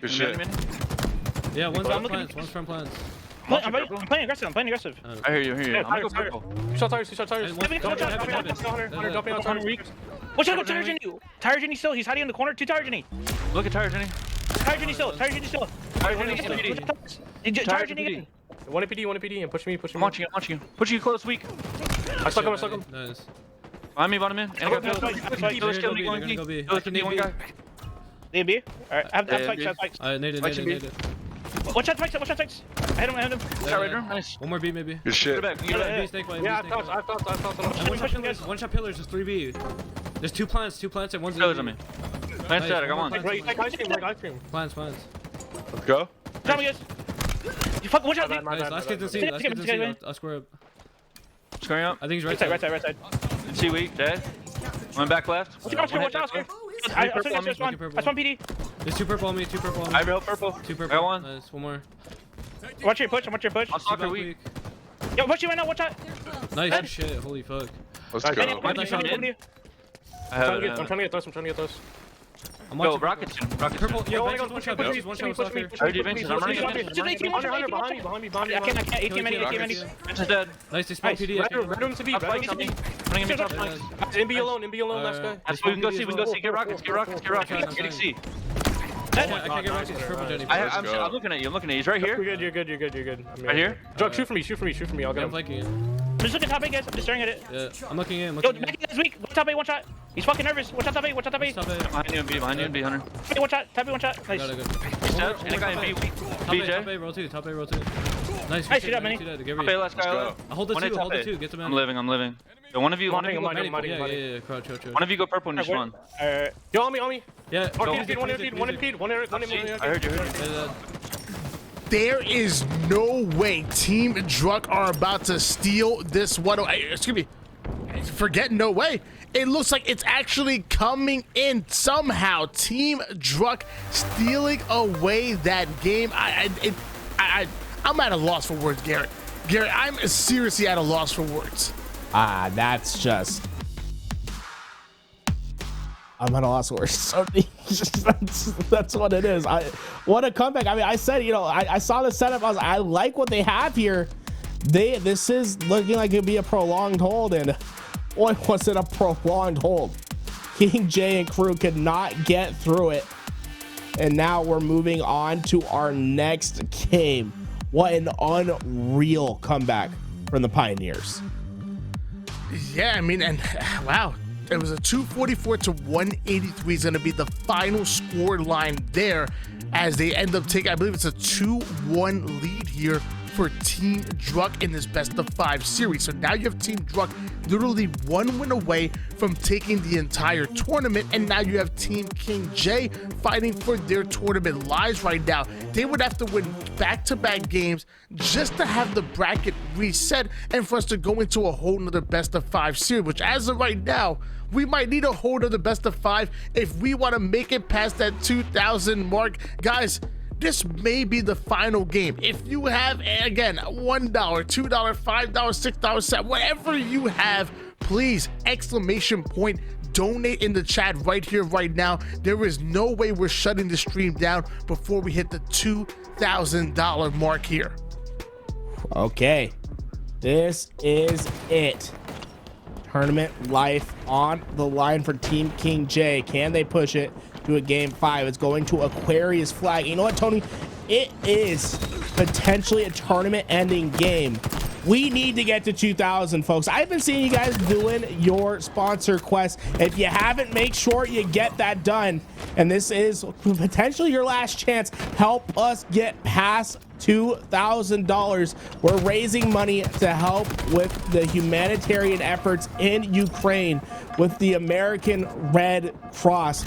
Make sure that you are supporting the cause. If you're able to, exclamation mark, donate in the chat, and we'll get ourselves to 2,000. We've had some very generous donations today, Tony, but I know that we can get it one step more. Let's get ourselves to $2,000 to end the night. I did a couple of donations earlier. I'm gonna start a train here. Let's make it simple. I'm throwing $1 in there. Any matchers? Hey, we have 150 people that match. We go over 2,000. I'm dropping $1 in right now. $1, guys. $1. I think we can all do $1. That's less than a cup of coffee, or less than a pastry. You can get a bag of M&Ms for $1. Can you match $1? Tony, gonna put that first one in. You know what, Tony? I can match $1. I'll put $1 in with you, baby. Let's get this thing going, guys. If you can, if you have $1, give $1. That's all we're asking for. $1 for the cause. And we have 269 people in. If we all put up $1, we'll be over that $2,000 mark before we end up having the first flag cap on the board. Luckily for us, sometimes it's taking that long. Collect ends up going down courtesy of the Captain Druck, but we have the IGL Snakebite stealing that P control. Swish and Talik getting back-to-back kills on the kill feed, but Snakebite gonna fall as well. A quick 3 down for Team King J and this Team Druck that have control and the camouflage in hands. And I've seen the numbers going up. I think we got some matchers in here. Got some matchers in here. But guys, remember, this is tournament life for King J and crew. They need to win this fight, but Talik making that tough with this camouflage, getting behind enemy lines, finding players to their back. Able to get a kill in a way of his life. Snakebite quickly going down once again. That's half the members on Team King J. But King J, the captain, going right at Talik. That's one of the players that you really need to shut down because you cannot allow Talik to go off once again. In that Slayer, I believe he went 19-4. Absolutely went insane. But King J finally going to be hunted down by Talik himself right off the spawn. Then immediately applies pressure over towards top mid. But Snakebite and Royal 2 answering right back. 3 down go the boys in blue. Top mid control in the favor of Team King J. Like sitting in the back of the base, trying his best to stay alive with this onslaught. Alec being in this top mid position, Swish in that back base. They can work as a combo to find these kills. Swish will clean up one, looking to get the next, and it's been Druck who makes the overextend while all this action is happening. He's an opportunity, and Tony, look at that, man. The $1 are coming in, guys. Keep it coming. Match the $1. Get ourselves closer to 2,000. If we all give $1, we'll be there. Let's get it. $200. Our grand finals happening now. Druck and crew ready to pull out a flag, and this could be the first one on board. And this can potentially be the final game here. It's Team Druck already advancing that flag over towards the car side of the map. Gonna try to get it into the utility. And again, if Team Druck come out with the win, it's sayonara for King J. Nice to know ya. But Swish ends up losing that individual gunfight against Kullik. Kullik now going to advance forward, but Manny dropping the flag to put Kullik down. Talik getting away with the camouflage, and the first flag cap going in favor of Team Druck. Down some cross map shots. Not going to be able to stay alive as Snakebite finds a kill from behind, and this is Snakebite's opportunity. Man has been absolutely on a tear this tournament. Has 10 kills to his name and now a flag grab, but he's gonna have to deal with the pressure of Manny, but he won't be able to find the return. This flag still away. Royal 2 gonna be able to get it one step further to tying up this game, but Druck and Talik finding 2 pivotal kills on the clapback. And now all of a sudden Snakebite finds himself out of position to stop that flag return, and they'll just have to run back for the time being. One small step for the game, one giant step for the series and keeping your tournament lives alive, but it looks like they weren't able to capitalize on that pull, and both flags being reset completely. And actually it's Talik trying to I got a little confused. I thought Talik was trying to run the flag. What was going on there? That was a little odd, you know? Yeah, he missed it completely. Hey, you know, he knows better. He's getting back into this base. He's trying to find some more kills. This is a tough fight for him to win. It doesn't matter. Reversal. Welcome to the league. Collect. Oh my, Talik. But teaching him what experience can. Oh my, as he's able to find another. That's 3 down. Another potential flag for the Pioneers as they're opting for the util side run. Talik putting down shots on both the bottom P players and the top P as well, but all of those shots gives us information away in its exact location, so he's starting to be fired back upon. Meanwhile, Swish and Druck going to the black screen. Snakebite advancing forward, ends up clearing out the utility, and now you're seeing the return come in out of Team King J, but hold on, it ends up being saved. Druck now advancing forward, Royal 2 having to pull off a double kill just to pull the flag out, and somehow Royal 2 making the play. Man, we missed you, Royal 2. I'm glad you're out of jail. Out of jail and making some goal line stands. What a play. And honestly, you know, a 2-0 lead for Team Druck, that could feel insurmountable with how the dynamic of this game has been going. Now you have a flag almost in position, you're ready to cap it. Royal 2 puts it in. It's all tied up. Royal 2 making the plays to try to extend this series. And right as that happens, we have a player falling out. We are tied up at 1 apiece, so most likely, I mean, a full reset obviously is going to come into play here, but I wonder if they'll actually be maybe playing with the time a little bit, or we just have a full reset with the time and the score. I'm sure we'll let the players decide, right? You know, like the players can decide whether they want to play with a 5-minute timer or do a full reset. At the end of the day, it was a tied game, so you know, not as impactful. But look at that, Tony. We've had donations running through. We passed the $1,900 mark, and we're so close to getting to 2,000. $55 coming in. We had a $50 donation and coming in with a $5 donation as well, literally right afterwards, puts us at $19.19. And oh my, that $2,000 mark is so close. I can taste it. It tastes good. It's like, it's sweet and salty, has a nice combination. We need it. We need it. Hey, you know, guys, 1919, you know, let's get ourselves to like a nice interval of 10. You know, just $1 right now, get us to 1920. Then all we have to do is raise $80 from there. Talik is going off with a 20 kill game, but Royal 2 really being impactful that game, huh, Tony? What he did towards the end of that game is what you expect from your superstar players. He stopped the flag cap, got the return, and then all of a sudden runs the flag all the way back for his team to tie it up. And we're talking about a very different game if they don't cap that flag before the lag out, right? We're talking about a 5-minute game where you're trying to cap a flag. Instead, we're basically going back to 0-all, and that's a huge position to be if you're on Team King J. All right, I'm ready here. Aquarius CTF, what might end up being the final game of this tournament.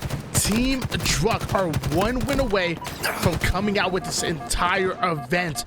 Let's see if they can put the nail in the coffin, or can King J send us into a game 5 in this first best of 5 series.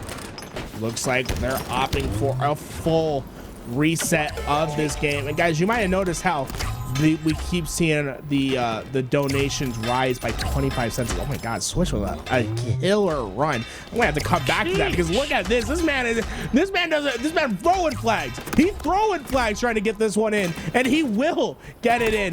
All right, I'm done. Hey, you know, he slowed down the pace for a second. Hey, look, his teammates bailing him out. He gets it in. He gets it in. But guys, if you go to the donation link right now, check out the tournament page. You can donate 25 cents for free. Make sure you go check it out. You don't have to do literally anything. You can go click the button, and Matcherino will match a 25-cent donation. They're just going to give you 25 cents. If we all did that, we could raise a ton of money right here. And check it out, Lucid with the raid. Everyone, welcome to the tournament. We're on our potential final game. Team Druck up at the moment, but what's most important is we need all of you that are joining us for the first time to help support our cause. We're raising money with the American Red Cross today to stand with Ukraine and supply relief to the humanitarian crisis in Ukraine, and we're so close to $2,000 right now. !donate in the chat, !sponsor quest. If you don't even have the money money, do your sponsor quest, and you can get free money. All it takes is a couple seconds. And if you just go to the page, you can donate 25 cents for completely free. Let's get ourselves up to $2,000. Let's pass the road mark. Shout out Lucid. Thank you for rating us, but we are in a time of need, guys. This finals could be over at any moment. Let's smash that 2K goal. Guys, families impacted by conflict are facing fear, uncertainty, and potential displacement as further escalation of conflict literally worsens. We have families that are forced to relocate to entirely different countries, so even as little as $1 can go a long way. So if you guys have $1, $5, $10, $15, or $1,000 burning a hole in your wallet, make sure you type in !donate, and like you said, even doing your quest can net you up to $2.75 for free donations, and that would send us over the $2,000 mark. At this point, I want to go 3,000. That's a nasty raid right there. Oh yeah, guys, if you can provide support, please do so, because this game, it could be over at any moment. We've seen Team Druck just start to light up in the feed as Swish goes for another one of his runs. Maybe this time he'll have better luck at getting the final stage in, but we know how fast he can run these flags. Druck finds two in the feed. He's going to top mid. You can see all the spawns happening in the back base. They're trapped back there. As long as they can get this around the corner, they'll be fine. But Swish drops. Druck's in trouble. It's Collect with the double, and now this flag could be dead in the water as we see Snakebite going big in the mid-map. Snakebite has clearly been the MVP for this team. He finds the double kill, working on the return, trying his best to stay alive, but Druck able to get the kill at the last moment. The flag is returned. Snakebite has been on another level this series, looking to turn it up in this potential final game as he's been off to a slower start, Tony, but we've seen him absolutely take over. Remember, he started off that series against G2 3-9. He goes on a killing frenzy and wins it versus G2. And we're about to see that level of performance here soon, at least if they want to stay alive in the tournament. Again, Team Druck are one win away from becoming your champions. We've made it over the $2,050 mark, but I want to make it even further than that as Team Druck advancing over towards top mid. Staying alive, going down to one shot, but playing his life, having somebody in his sights over towards Yellow Utility, able to make a one shot, but not able to come up with the cleanup kill. And here comes Collect, the young man out of Esports Arena Red, looking to make a play. Oh my, Collect able to get the kill, looking for another. Guys, we hit our goal. 2K, it's done. Everything now, all it is, cherry on top. How many cherries do you like on your Sunday? Every dollar we get from here on out is just a delicious cherry on top of our Sunday. Thank you for helping. This grand finals has been hype as hell, man. I am so ready to see who comes out the victor, and never count this King J squad out. They have been tenacious throughout this final tournament. Through the losers bracket, they took on Team Renegade, won it 2-1, an absolute barn burner of a final game, swept G2 in dominating fashion, but able to make an incredible comeback on Aquarius Slayer, and now in this grand finals trying to stay alive and force a bracket reset. Camouflage coming up very soon here as Team Druck having that mid-map control. Not only do Team King J need to get the slays they need, but they need to advance forward over towards the opposing side of the map, and Camouflage would definitely help them out. Swish doing a great job of laying down the law. Royal 2 and Snakebite off the screen ends up getting a double kill to Snakebite, and that's gonna be 3 down for Team Druck, and now Swish is by himself. Meanwhile, Team King J, specifically Collect, is starting to advance forward. Guys, I know a lot of people joining us for the first time, Tony. I want to bring up a little bit about the format of this tournament, right? So you're seeing team captains here. So each captain brought their own team to the tournament. So King J went out, said, hey, I'm going to get my best friend, Snakebite. I'm going to get his partner. And the surprise fourth of today, Collect, who's been an absolute monster in this tournament as he runs his flag. You see how fast he is trying to get this around the corner. This could be the tie-up, but you see KCP able to get 2. KCP had to pick up Swish. Soul Snipe was feeling a little bit under the weather today, and he's been a huge addition, showing why he's one of the best free agents. But Collect, what a kill, able to take down Druck. This flag still alive for the squad, but the pressure's coming in. KCP on it, but Snakebite able to get the kill in the back base, but he has to play defense, checking for any of the overextenders. It's going to be up to Royal 2 to get to this flag in time. He gets on it. Can he stay alive and put it in? He misses the first slide. The second goes in. We're tied up 1-1. Team King J have a dream, and they're keeping it alive. And Team King J already putting pressure on the top card players. There was multiple players that rained down shots coming in from King J. Meanwhile, they're actually getting cleaned up here, courtesy of Royal 2. Druck and Swish gonna hit the kill feed, and now King J taking out Talik himself. So now that's gonna allow Team King J to advance forward. They are looking really good throughout the second half of the game and are poised to put another cap on the board. And Garrett, you know I want to see a game 5 in your grand finals. Great shots from Royal 2 across the map. This is their opportunity. They got KCP on their back foot. Can they take advantage? Manny be able to find some big kills, but Royal 2's in this back base. He's got an easy kill on Druck, and now this is an opportunity to pull out the flag. But he's going to stay slow and patient for the time being. Let Collect make some plays with this camouflage as he finds one. And now the flag out and into the utils as it's Collect with this camouflage. He's going to be the one responsible from stopping any of the back push. No. But Swish wins the fight. Royal 2, his flag still out and away. But now we're talking about a resistance being put up from Team Druck. And it's Druck himself, the captain, with the double. Swish ends up eating that first melee, and sadly he's not going to end up being traded out, which allows Druck to advance forward. I told you Team Druck were hungry, especially with Swish eating like that. We are tied up in one apiece, and now Swish is advancing forward towards the P side of the map, putting the commando to work immediately. But a new challenge has appeared, and that's Royal 2 getting the cleanup kill onto Manny.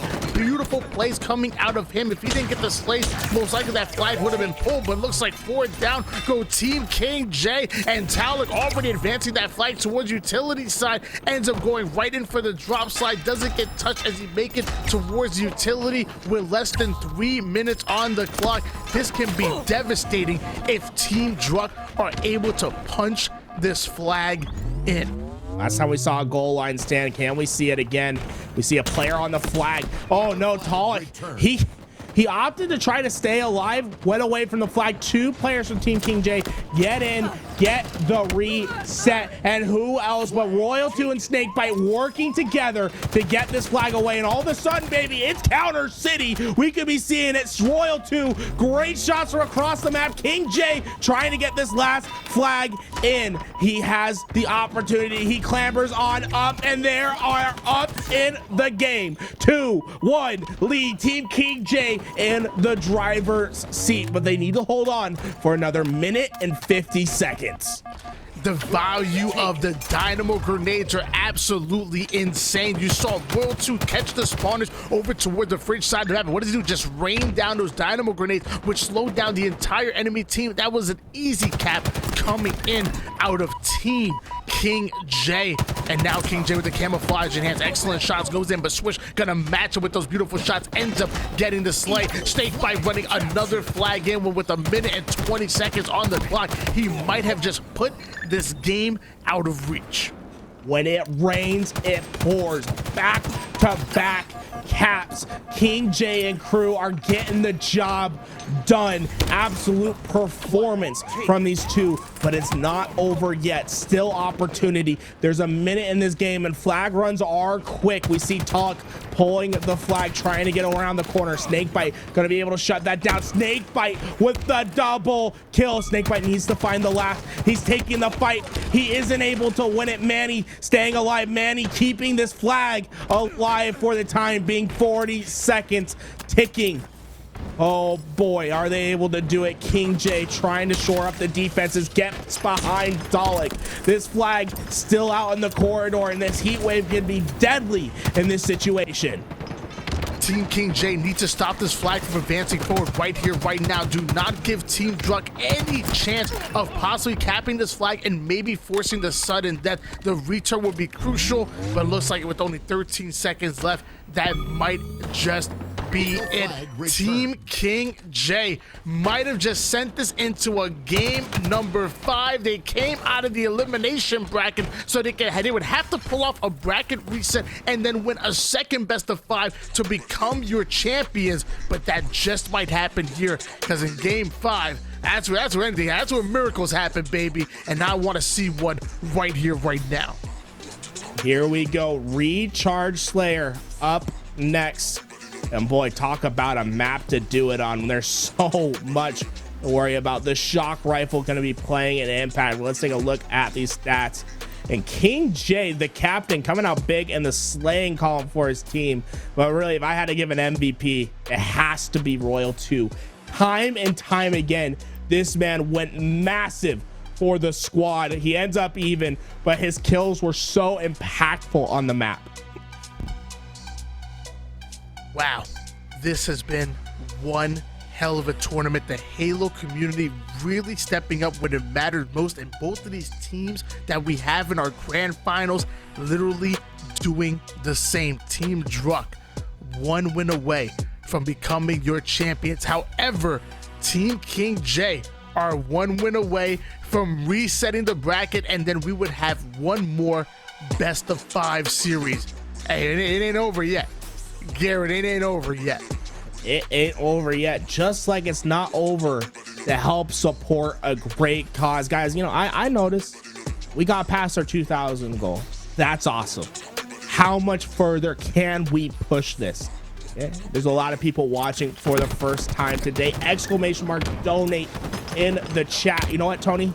Let's do it. I'm going to give $1. Everyone, you know, it's just $1. I'm going to give $1. How many people can match the $1? Let's just put in $1 each. You know, if everyone in chat gave $1, it's an extra $600. That's crazy. And we don't even need that much.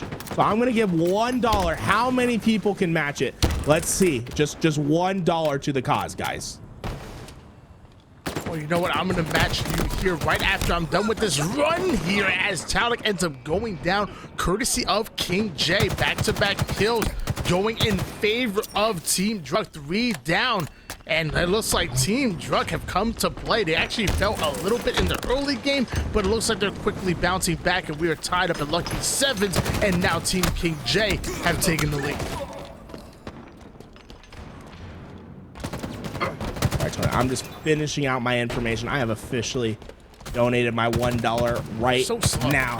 Let's go. Hey, man, I'm so slow. You know what it is? It's about getting perfection. I just put my $1 in. Guys, you can make sure you put your $1 in. Team King J trying to force the bracket reset right here, right now, as we see Snakebite push back towards C. He has this commando. Now, okay, we've seen the commando do absolute filthy things on the map. And we're going to see what Snakebite can do with it. Ends up using the commando to do most of the damage. Then the drop weapon meta comes into play. Tries to finish off with the battle rifle, but Snakebite ends up going down. And here comes Collect once again. The young man out of Esports Arena Red. Not a household name just yet, but after this tournament, I know there's plenty of people already asking about him, and he's definitely made some fans in the chat. Meanwhile, Manny had a few fans of his own, and a camouflage as well. I'm on the body of Manny. Gonna be creeping. Manny going dark. See if he's able to get behind anyone.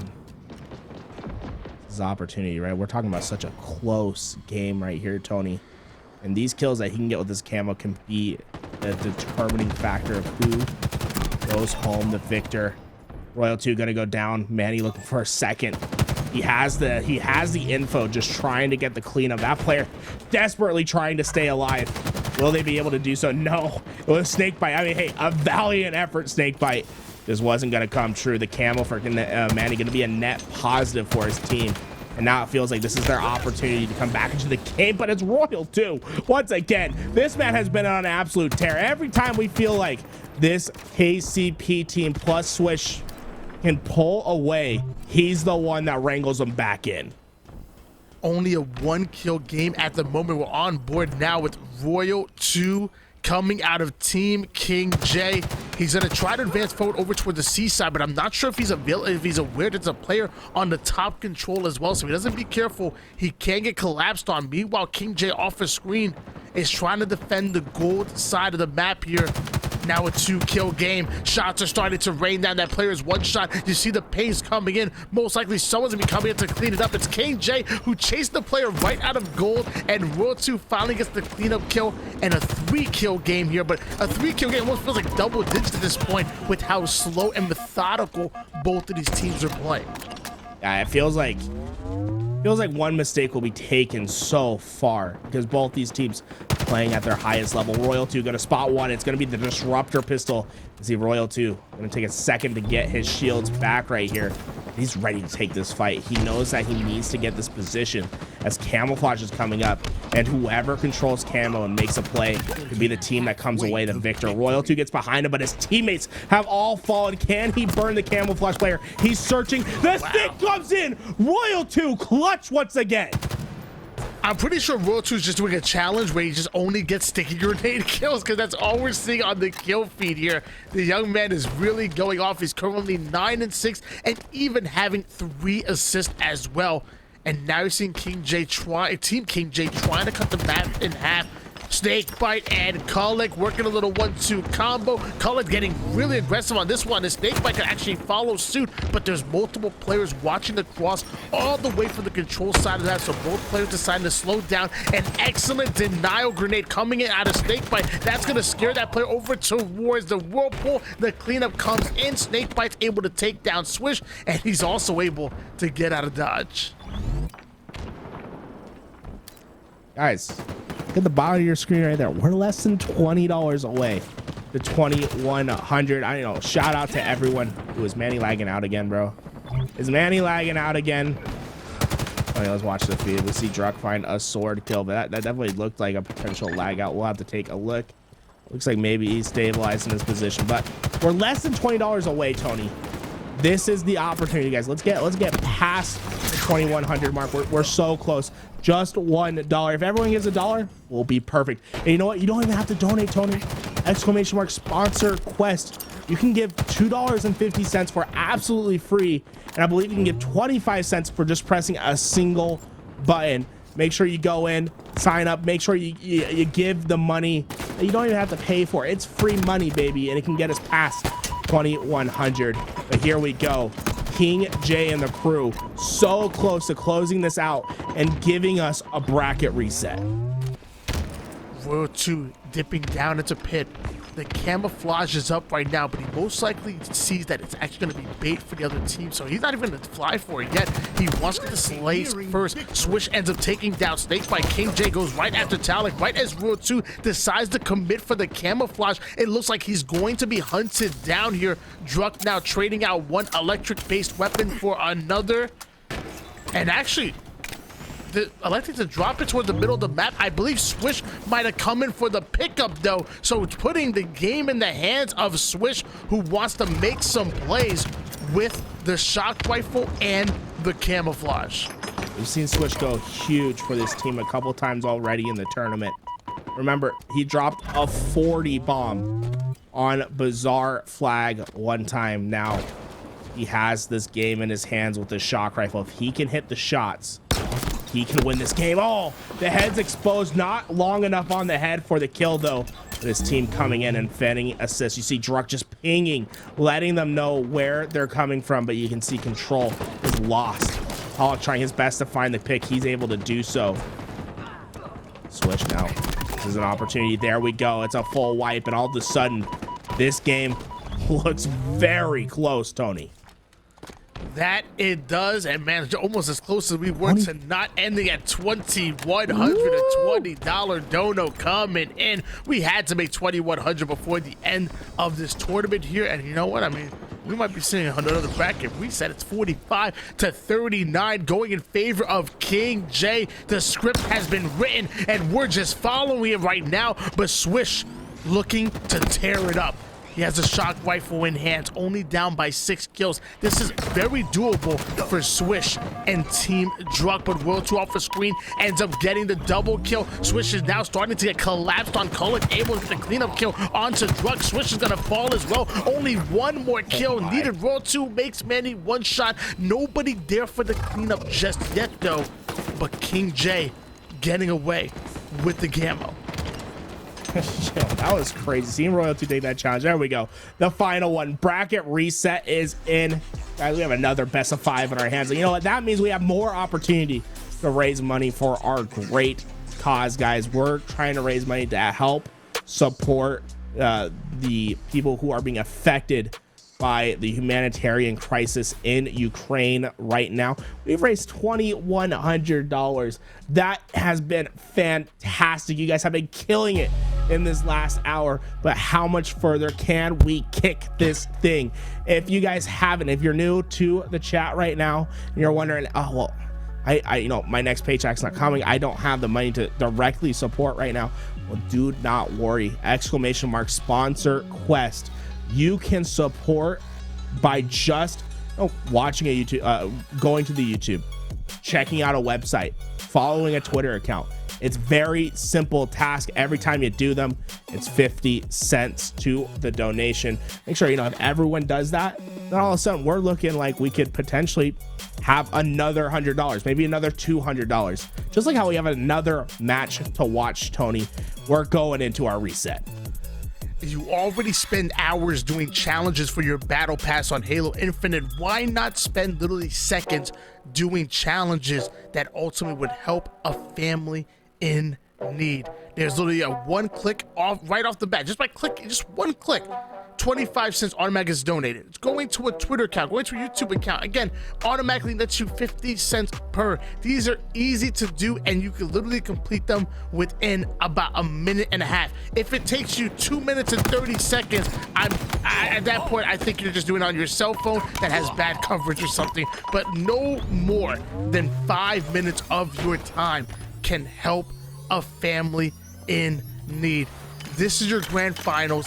This is the bracket reset. There's no more chances for either one of these squads. We are ready to crown a winner.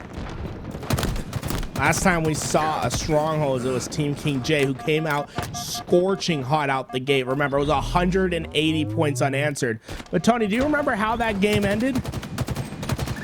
I don't know.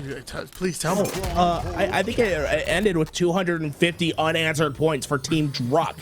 Oh my, both these teams have gone on huge runs in the Strongholds thus far, and we're looking to see maybe another barn burner here. Snakebite finds a double with that heat wave. He's been so deadly with it all series long as Colette goes to gather B control for his team. It looks like we're going to be seeing a more even matchup this time around. Kulik already taking away Bravo and deciding he wants to slay out before advancing for that triple kill. Meanwhile, off the screen, we have a trade on the kill feed. Kulik able to take down Talik from across the map here. And now, I thought he was going to advance towards A, but looks like he wants to stay and defend B. Heat wave in the hands of Royal 2. And mind you, that camouflage coming up in just over 20 seconds. Who's going to be able to get their hands on it? Creeping, looking for his opportunity. Saw the push happen to A, and look at that precision and great reticle placement. Royalty's just been so smart this game, and you can really tell he's feeling so confident in his shot. It really doesn't feel like he backs down from much, only when he knows he can't win the fight. But Royal do get a little crazy with this sometimes. The amount of confidence that man has in his ability has really been the reason why they've won some of these games and are in this bracket reset. Built by Gamer's very own King J with the camouflage and the heat wave in hands, immediately puts it to work without wasting any time whatsoever. But Snakebite ends up falling quick on the kill feed here. He's trying to put pressure on the nest spawner, ends up getting the perfect kill onto Swish. Beautifully played by King J. A 94-9 run in favor of the boys in red. And can they still gain number 1 and momentum in the series here, Garrett? King J able to find another. Unfortunately, his demise will come as Swish is able to find the pick eventually, but Swish is in his own trouble as it's Snakebite who comes in with the heroics at the last moment, able to stop A from switching hands. Talik goes right back. I like how Talik drops, gets the kill, and then he tries to get right back into the action. Immediately thrusts forward, but this A has been heavily contested. You can see Team King J really not wanting to let this go, forcing Team Druck to really push and try to get that hill all together, pushing them out of position. But Druck taking off heads, and now this could be a potential trip cap if these kills go into the favor of KCP. You can see not going to be the case. King J able to find the pick on the sniper player. Now this is their opportunity to have a rebuttal. Team Druck were able to find 3 out of 4 members on the enemy team, but weren't able to find the 4th and the spawners, as the slays do go in favor of Team King J once again. Manny tried to answer back, but the trades are going to go down. The double cap has been put into place here by Team King J. Talik playing some excellent defense, but Swish throwing the nades, ends up getting the double kill, gets a little bit of Talik, but doesn't get the betrayal. Talik should be able to steal Bravo, and we have another double cap in favor of Team Druck. King J trying to make a play with the camouflage, but he's going to be shut down, Garrett. Oof. Betrayal too. This heat wave is gonna die as Swish 5s gets behind him, and now this is an opportunity for Druck and crew to start potentially making this comeback with this heat wave. If they can stop this push towards B, be in a great position. Look at that, they do just so. Able to find kill after kill on the map. They haven't reset B though. It looks like they're just playing extremely fast towards A, and I don't know, that could come back to bite them, Tony, because all it would take is someone getting in. I guess it won't though. Oh my god, they swarm, and it's a trip cap, Tony, and this is a devastating one. Swish though gonna get caught out as Collect finds an easy 4-shot as they try to push into A. Trip cap in effect here for Team Druck. It looks like Team King J were able to answer back by stealing away Alpha, but still points being put on the board for Team Druck. Talik sending Kullik flying with the repulsor, gets right up to the sandbags with it as well, almost able to get the double kill. Finally they're able to shut down Talik. He was starting to heat up there as the trades go in between Swish and Snakebite as well, and Team Druck with the wonderful comeback have now taken the lead. Jay trying to get the damage done, able to find a kill on Druck. Trying to get that heat wave, will not be able to get away with it, but 2 more kills in the favor of Druck. And I mean, Tony, what a complete reversal of this game. We saw an incredible lead for King J early on, but now it's all Team Druck, and it's been a suffocating pressure that's being felt, but Collect doing his best job to stay alive at back B, and that kill could be pivotal to their success as Collect is going massive once again. Still contested. This man has fought 3 people by himself thus far. Unfortunately, the Reign of Terror will stop, but the trades come in and B will exchange hands. Talik trying to defend B while Katria at the same exact time. He finally has some help coming in. Another double cap going towards Team Druck, but they're quickly losing C. Looks like they're going to out-rotate. Team Druck doing a wonderful job of out-rotating the enemy team, going after Charlie. But as I say that, it looks like a 150 to 117 lead in favor of Team Druck. Manny going in for the challenge to King J, who decides to go airborne. Swish now taking some heavy pressure here over towards back A, somehow winning the gunfight against Snake by going down to 1 shot, but playing his life, and now he has the spawners coming up. Excellent job by Swish and the entire Team Druck roster. Swish having to decide whether he wants to play towards B or potentially rotate back to C.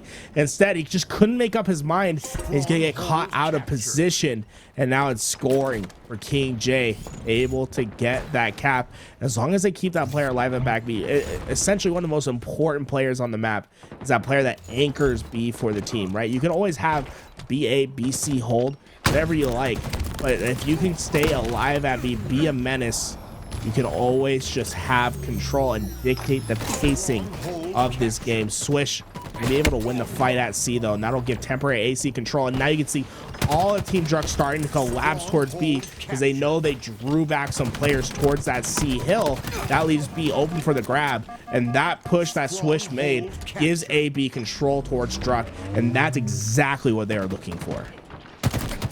Rotate, we get the first frag, goes in for the second one as well. Him and Talon deciding to split the difference as both of them end up going down 185 to 134 in counting gear for Team Druck, who are still putting Slays on the board.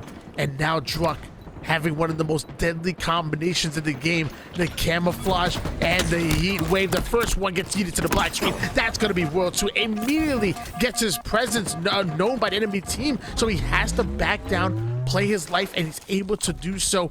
AB setup in favor of Team Druck. They're working after C, the high IQ play coming out of Druck. He knows the pressure is going to be coming back towards the A side, so he immediately hops sandbags and puts down the damage. Well played by Druck and team. Druck is going to fall though, and that's going to get the heat wave back to Royal 2 and crew. And well, we know what Royal 2 can do with it. You see the push happening towards C, and Royal 2 now with this heat wave is a one-man army at A, able to just keep this in his team's possession. And this is their opportunity. They're going to start pushing for B because they know the fight is happening towards C. Royal 2 needs to win this fight. King J comes in with the clutch help. The nades are raining through, but they aren't able to pick up Royal 2, and that's going to be a potential trip cap. Trip cap in effect now. And this could be the comeback that King J and crew are looking for. Stronghold captured. 223 to 165 lead for Team Druck. McCulloch about to make a play with the sniper, going down to one shot.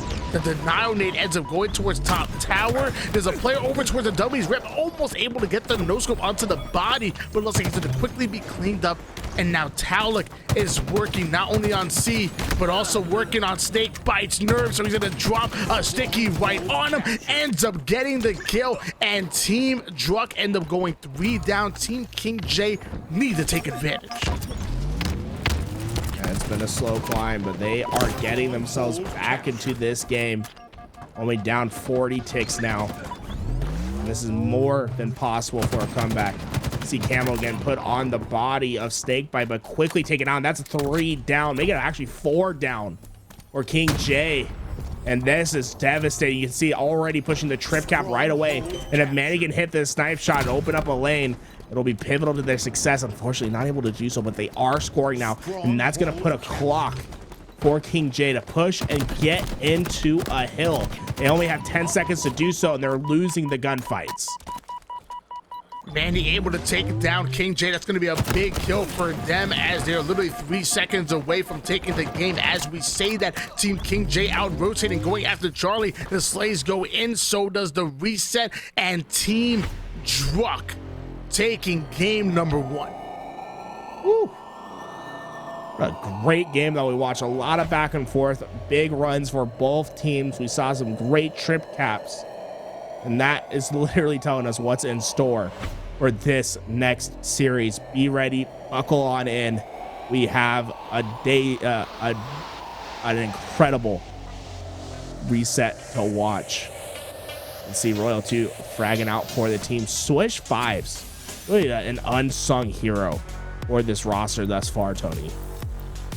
Yeah, we definitely seen Swish Fives have some hell of a games, including that one at 25-17 with 9 assists. There was one game, I think it was the first game we actually saw him on stream, where he dropped that 40 bob and was just clearly the best player in the lobby, at least at that moment.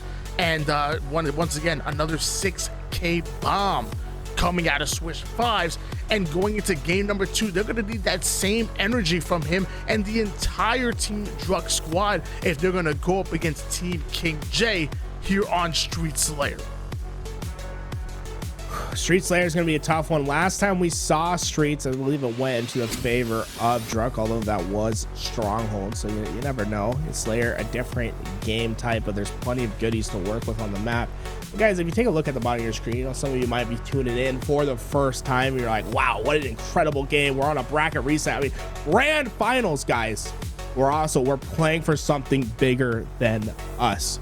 Right now you can see $2,100 $2,104.50 raised for the American Red Cross to help support the humanitarian relief effort in Ukraine. You guys, we need every single one of you to go and give whatever you can. You know, and you know what? If you're not in the position to give right now, that's no problem, because exclamation mark sponsor Quest, and you can give money for completely free. All you'd have to do is just click a couple buttons. It took me less than a minute to get my sponsor Quest done, but I was able to give $2.50 just through clicking on some social media, reading a web page. It's so easy to do. And let's try, you know, everything. We have the goal that we set ourselves for $2,000. We pass it. Awesome. You guys have been incredible. How far can we push this? Am I crazy? Maybe we get another 100, maybe another 2, maybe 3. Who knows? How many cherries on top do you want, Tony? Because I like my sundae with about 18 of them things right on top of my whipped cream. Hey, I'm sorry, 18 cherries? Is that every day? And then I'm pouring the, you know, the essentially what is alcohol cherry, you know, like all the liquid it sits in those maraschinos, you know, it's basically just alcohol with cherry flavoring. I'm like, ooh, pour that all in there too, baby. I'll take every little cherry on top I can get. I always love my cherry on my sundae. I mean, do you even have ice cream at this point, or is it just whipped cream and cherries? It's sounding like your sundae is just whipped cream and cherries. Hey, you know, don't judge me. You know, stay in your lane. Check yourself. Okay, Tony, you're starting to make me feel a little self-conscious over here. My bad. You know what? You have all the cherries you want. In fact, I think I have a jar that's been sitting in the fridge. I'll make sure I send your way. But you know what? We do want cherries on top of our sundaes. We do want plenty of them. We were able to raise $2,104.50 going to families who were in need. And I don't want it to end there. I feel like as long as there's still games to be had here in the series, I don't see why we can't go another 100. I mean, that was only game number 1. We have potentially 4 more games here in your grand finals. Why not go 22? Why not go 2,300? I think it's possible. I think we have an amazing Halo community, and we step up when it matters most. Game 2, here we come. Oh, look at that, Tony. We just hit 2105. People are doing, you see, every time you see that 50 cents, that's someone doing their quest. You know, join in the group. It all goes a ton. It helps time and time again. Guys, let's get it going. Yeah, oh, you see that, Tony? Look, it just keeps piling up. Keeps coming. Look at that. We just went up like $2 in like 2 seconds.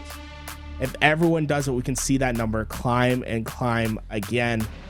Here we go. Game 2. It's ready. Let's get into the action. Ooh, I'm grooving to this beat, baby. Let's get into our game 2. Game number 2 is going to be on the streets. Everybody going to be fighting for those rockets towards the middle of the map. But don't forget about the Bulldog, Stalker Rifle, Thrust, and the drop wall as well. Plenty of goodies on one of the smallest maps that we ultimately have in our league. We have Team Druck that came out of the winners bracket.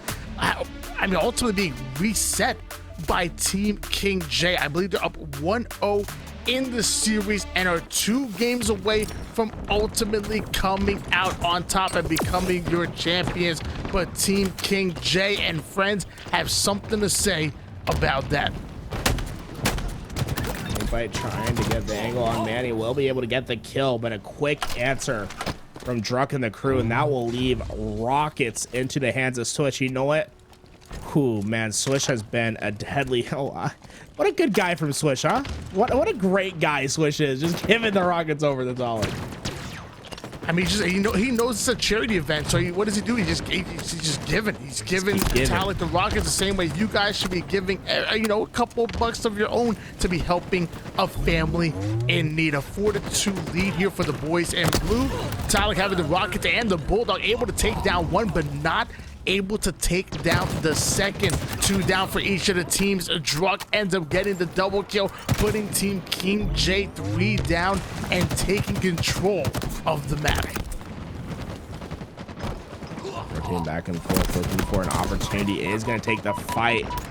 The assist comes in. Pollock will find that kill, and so far a dominating performance from Team Druck. I mean, we've seen close series so far, but remember, game 2 in the first series, also a little bit of a blowout as well, Tony. Jay, Stalker Rifle and Bulldog combo. We don't want to see a blowout at either favor, but I mean, it's only a 4-kill game. Team Druck have actually just gone 3 down, so Team King J quickly answering back, bringing this within striking distance. Only a 2-kill game, having that B-side control. Looks like 2 players coming up the driveway, make that 1, make that none after the double kill, and fancy feet coming out of King J, taking control of the B Street. Swish also getting the kill onto Royal 2 off the screen though. Luckily Collect answering back by getting the cleanup kill. And just like that, we were just momentarily tied up. But Team Druck once again getting the advantage. King J able to put down a couple of shots. Well, like you said, Tony, it just comes all at once. Look at this. King J able to take the lead. And boy, they're looking to expand upon it. They have the weapons that they need. King J. That shotgun, not able to get the angle, Collect, not going to be able to collect with that rocket as well. To be able to connect. And, oh, this is an opportunity for Druck and crew to punish, and it looks like they're able to do so. They find 2 picks, and they're soaring, trying to find the last remaining members of the team. They know the split spawn's coming. They have to play quickly to avoid the crossfire from behind. Unfortunately, it's not going to happen. King J finds 2 of his own and keeps them at bay. Team Druck were 2 down, and Druck himself tried to get out of that situation and rotate back over to Manny, but he was hunted down and quickly put down, and collecting ahead right there with a beautiful shot onto Manny. A 22-21 lead in favor of Team King J. Talik, excellent patience and active listening coming out of him. Here's the callouts coming from his team. Easily gets the headshot, ends up taking down another one, starts to work on the player over towards front cafe, and now cutting him off towards back A, but that player having friends. Manny and Royal 2 gonna split the difference on the feed, and Talik gets the kill. Way to victory.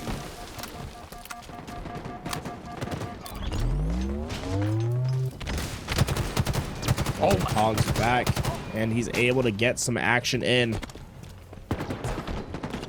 Oh, rockets are coming up in about 5 seconds, Tony, and this is what's important. Both these teams basically at a razor-thin edge. Whoever can win this fight and get these rockets will be our victor. What a play from Talkie. Heard him creeping. Now ready to go. Ooh, snake bite. Putting the rockets to use, immediately ends up getting himself a double kill, and that's the reason why they got a 2-kill lead. Now advancing forward, Druck taking down Kullik. Snake bite, beautiful shots into the thrust, keeping himself alive once again. Now going to advance back towards the B stairs. Meanwhile, King J ends up coming in for the bait and switch, taking out Druck. Collect action to take down Talik off the screen, and just like that, it's a 4-kill lead. I make that a 3-kill lead here for Team King J.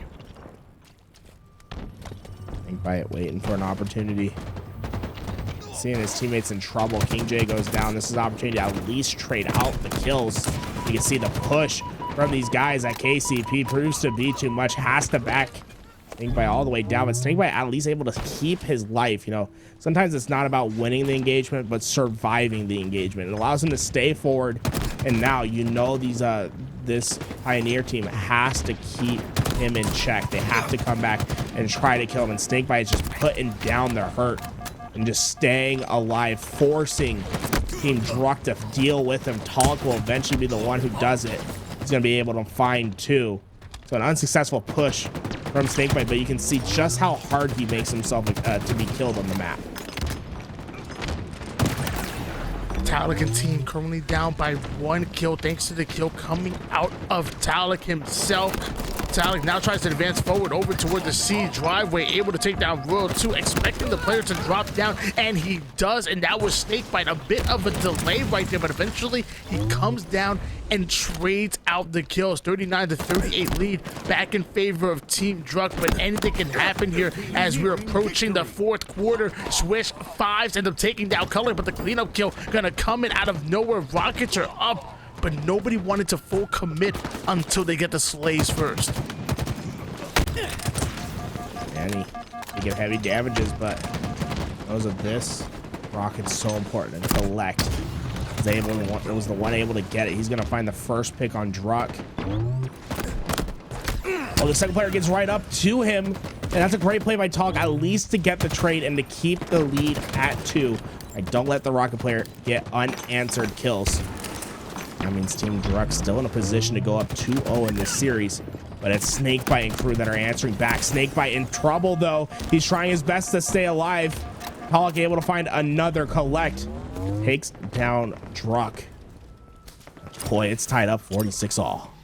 Snakebite was forced to give up his position thanks to the constant pressure coming in, but luckily Collect comes in for the bait and switch action, ends up getting the kill and tying us up here at 46 apiece. You have Manny dropping the shotgun here, passing that over to Druck, and now we have Team Druck with the better side of the map, in my opinion, holding things down here over towards the top A side. I love this drop ball action coming in out of Manny, getting maximum lines of sight. Druck now going to chase down Collect with the shotgun, ends up getting the double kill onto King J. The final play over towards Red, and Druck ends up hunting him down. That's going to be an assist. 3 back-to-back kills coming out of Druck. The final kill coming in, and that's why Manny passed the Bulldog to Captain Druck himself. Big kills from Druck at the end, but it was Tolic who was reigning supreme during the game, finding crucial kill after kill. Went 19 and 12 to finish that game, and all of a sudden Pioneers up 2-0 in the series. A reverse sweep necessary from King J and the crew if they want to make this comeback. Like having a great game, sitting at 15 kills, although it died 14 times. But guys, guess what? We could be over at this next game, and you have to ask yourself, did I do enough? You know, am I like just watching the stream? It's gonna be over. Can I do something more? If you haven't done your sponsor requests, we're reaching to the final moments. Make sure you get them done. You don't have to spend a dime. It takes less than a minute. Make sure you do your sponsor request. And you know, if you want to give, you know, ! donate, you can give any amount that you want. We've had people drop a couple Benjamins. We've had people drop half a grand, you know, or we've had many people just give 10, 20, 5. Multiple people just giving $1. Every amount counts. And you know, you can just go to the website, free 25 cents right there. And this is all to help the humanitarian relief efforts in the Ukraine. Every amount counts, and so far of your team King J, every game counting from now on. Team Druck, 1 win away from pulling off the sweep. Team King J made it out throughout the lower bracket and were able to reset the bracket and bring us right here, right now. And man, that would be all for nothing if Team Druck are able to pull off the sweep. It's gonna be capture the flag on Bizarre. Collect already working on the Rockets, and their 4 up is Team King J. 2 down for Druck, so this might be exactly what they're looking for to advance forward and maybe get the first pull. Lex. He has 1 rocket left, but he does have the grapple. He's gonna throw the pre-fire, just zoning out, checking to see if he can get some information. And just so weird, trying to make sure no one got into the overextend. He knows his team needs this opportunity, although the locker spawn did come in, and I don't think Collect was expecting it at that moment. It's gonna allow Manny to be in a position to potentially stop this flag run. There's only 1 more player to take care of, and King J will go down. That flag essentially dead in the water as King J starts to push forward and gets rewarded with a shotgun for all his effort. Talik off the screen takes down Snakebite. Manny with the Bulldog in hands, advancing toward the cafe. Nades start to fly, taking down Cullen. Beautifully played here from Manny and Team Druck. You know what? Why don't we hop into the comms here of Team Druck? Well, we have. Well, I gotta talk about it before we do. I want to go to Druck. I'm with you. We just had $100 donated to this stream. I just saw it. We got over to 2,200. Thank you so much to whoever did it. Guys, if you can, last moment, guys, we're in our potential final game. Donate, but come on, a huge $100 bomb. Thank you so much. Like you said, Tony, I'm with you. Let's go and listen to the comms of Druck. Guys, OV. Rockets very weak. King J going. 2 on OV, one shots. No. 2 on OV, absolutes. Looking. One's gate, other one's gate. Rockets weak. Another one on Dynamos. One shot on Ovi, one shot on Ovi, and the ones are fruit. One shot. Shit, dude. Let's go. I can't do anything, dude. I'm looking at it. Our street one hit, Hunter. Gonna chase you. Locker behind you to your right. You guys should Spot, probably Ovi. good. The lockers as well. The lockers as well. Probably gonna be our jump up with it. Any mates, they don't know I'm here. They don't know. Their locker's weak, their locker's weak, well too. Their locker's weak as well. Got a million. One shot. Cut it. Absolute. Our lockers. They see me, I wonder. Yeah, they did. Alright, let's go together, guys. There's only like team pitches and shit. And rock. We got RBR. Going our street. RBR gonna go bridge and our doubles. Alright, I'm looking at doubles. My doubles, one shot. Dead. Nice. Nade RBR. Good shit. I don't know where I'm Rockets. One shot. Dead. Fucking shitter. We're missing Let's push for fucking rocks. Last kids are their truck with us. Ready the truck? Dead. Fucking fed. I'm Waiting on waiting Dunwoods, I'm waiting on Link Dunwoods. trucks. Link trucks. Come on, guys. Red bar. This game is so fucking bad. Wait, I'm watching you, I'm watching you. Rockets are down their alley. There's a guy. He's mid map on shocks. He's going there. Weak to back left. Their alley with rockets. Watch to the back left. Two of them there. Two of them He's there. right here, stuck right here. I'm pushing him. And they're alley, they're fucking. They're Rockets, yes. Red bar, the back flag. Gonna be Palm above you, gonna be Palm above you soon. Yeah. Yep, it's there. Just gonna hide for a sec. Connection so bad. One's their double doors. Mid map on me. Our side. Yo, our street now. Weak. One Yeah, locker got street. One shot on lockers. Dead. Our locker again. I got him. Shoot it. Last kid has rockets, they're top rocks. He's weak top rockets. Just literally playing a different game. Going. Yep, absolutely Yeah, nice. One just spawned. Man, I'm needed the bomb. Hold up for OS. Yeah, I'm moving. Just push up their side, I'll get it. Push up their side. Grapples up, Hunter. Grapples up. Okay. Nade the BR. I'll double to market. Dead. Oh, that sucks. To market, nice. One's the. Yo, Shoot tree. Buddy. I got Street, over. nothing me. Nice, Yeah, their lockers. They're lockers. Alright, dude. Their lockers weak, their lockers weak. Where's Jack? They're lockers, King J, lockers, King J. Yeah, gonna make a mid on you as well. He challenge you. I'm down to one. One shot. Look at that guy. Two. Shit. They could be rockets. Our doubles, snake bite. The fuck? Hiding our doubles. Going in our flag, whoever's there. He went back out. He's our fruit to shocks. And they're gate well too. They're game BR. Yeah, he's from base on me. So someone trying to get on mid. One shot the BR, King J. Yeah, weak to fruit, Manny. Very weak to fruit. One shot their outlook. Wow. Roll two. One hit fruit, roll two. He'll die. And fucking front, our pillars. Hold on, our pillars. Shotgun, yeah, shotgun. He'll dead. Died from fruit again. You're dead. Last guy's spawn. Yeah, the bomb weak. Telling you. He's still the bomb. Going BR. Double. Gonna be behind you. Dead. On the BR. Yo, I'm looking for these kids, rocket son. Jack, what's their alley weak? Yeah, he should die. Dead. He's dead. I'm pushing them. They're back right, King J. One shot. They're back right. One Yo, shot. I'm getting off alley. I have I'm getting off alley as well. Good shit. Pushing their back right. I can grapple flag. Yeah, Look you at the should pull flag, it. right? Pull it. Someone pull it. I'll pull it up. To the beer, and one's their alley. To the beer, one's their alley. What's the alley, guys? Yeah, yep. I can help you. Just There, slay, there. bring it to The bomb, guys.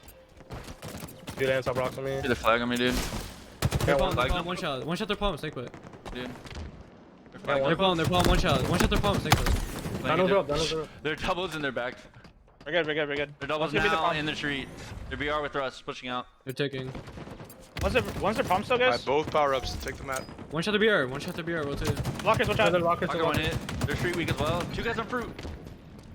Lockers every day, guys. Sequence on fruit. OS, two of them. Lockers every day. They're lockers. Still get fruit on me. Lockers dropping. Very weak fruit.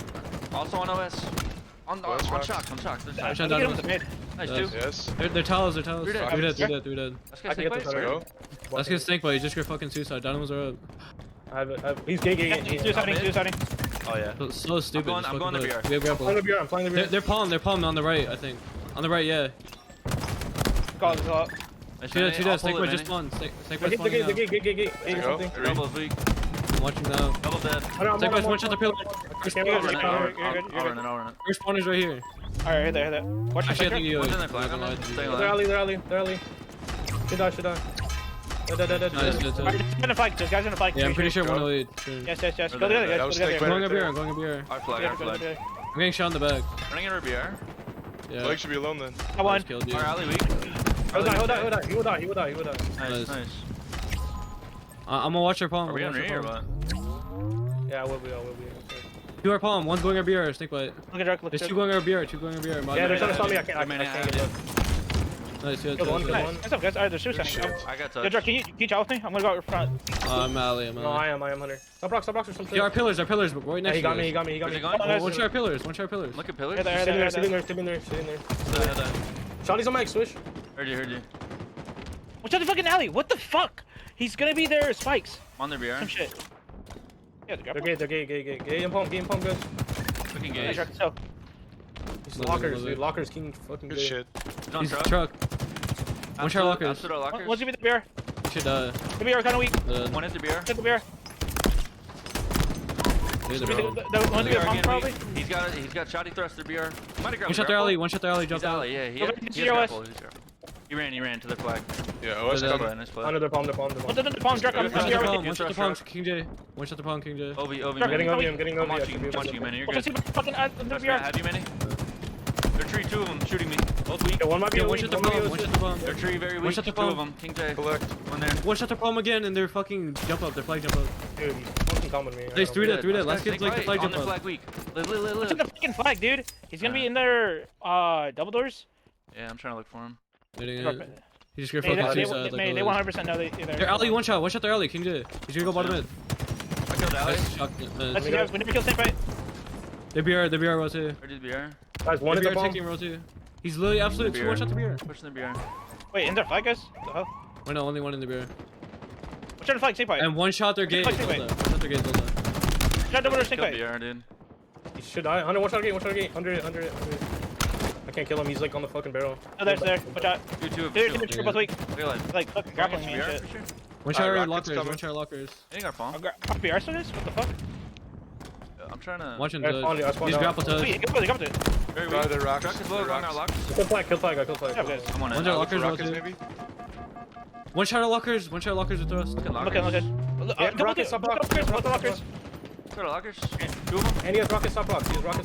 Absolute. Two are lockers. lockers. Going our street. Top rockets are going their side, Hunter. He knows you're there. Run. They're running. Might get that. Yeah, he has rockets to me.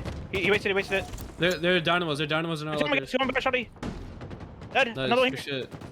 Yeah, he's The ones are on alley. grapple. The ones are top spikes. They're top spikes. Last one grapple. One stop rocks. Yeah, kind of weak with grapple. Rockets dead. Nice. It was King J. He's our side. Looking grapple. We have time. In mid, Jay. He's on dynamos. Also, guy Yeah, one mid shot going. dynamos. One shot dynamos. Yeah, they're fruit. One shot dynamos in the rear. Grapple. And they're from base. Grappling over here. Here comes OS. Hey guys, dead. RBR. Watch out. RBR shot or what? Get her kills. Under shotty. RBR chasing me. We're gonna have movie. RBR going our alley. Weak. Yeah, our alley. Nice. Nice guys, good job. I'm on. They have movie. Alley again. We collect. Absolute going RBR, dude. Where's this Obi kid? Dead. Nice. We're missing Obi guy. Watch out, here. Probably in our base. I have dynamos. We're good. Slay together. Hey, he's in our base. I spawned alley. Yeah, he's in our flag. Nice. I'll push He's our palm or something. RBR Always the lockers. Always the lockers not doing anything. Where's Olda? Yeah, he's one. The tree. Dead. Always dead. The tree. He's got throws. I'm running into Yeah, you. Right side drug. I'm looking. I think. Nice. They're gonna be on our side for sure. But yeah, one's blue pillars. They're alley roll 2. We need to kill this kid. They're alley roll 2. Yeah, I'm going back to our flag. I'm going back to our flag. Roll 2 should die. Yo, double doors behind Kyle. Double doors killing me. He got me. He's not a re. He's hiding double doors. You don't have to do anything. Dude, what? They're fucking front base. On me. One shot on me. Oh my god. Just get behind you guys. Double doors ready. In their flag weak. In their flag one shot. Take her I down. needed that. Shit. One's our palm. Watch the bomb, guys. Watch the bomb. Dude, one shot on our flag, dude. We can do two here. I don't see your flag, guys. Gonna be on a sec. Shot a flag. Nice. Dude, he's one shot. Dude, he's one shot on our flag. I'm moving. Okay. Yeah.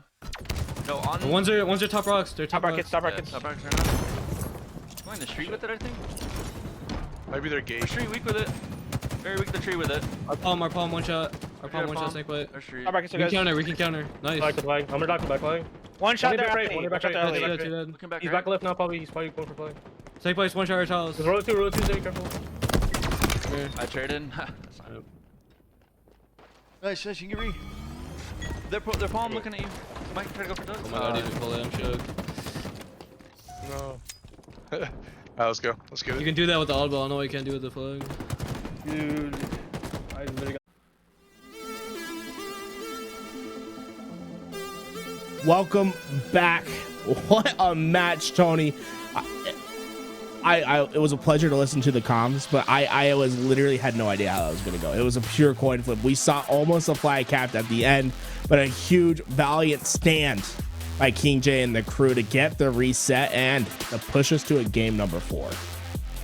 Yeah, I mean, they're keeping their tournament lives alive at the moment here. Mind you, Team Druck again are 1 win away from taking the tournament. So Team King J, they need to play perfect Halo. They cannot go down whatsoever, and that's exactly what you saw towards the end of that game. A 2-1 win going in favor of King J. This is a rematch of the round 1 matchup here up in the upper bracket, which went game 5. The first bracket, before sending it to a bracket reset, went to game 5 as well.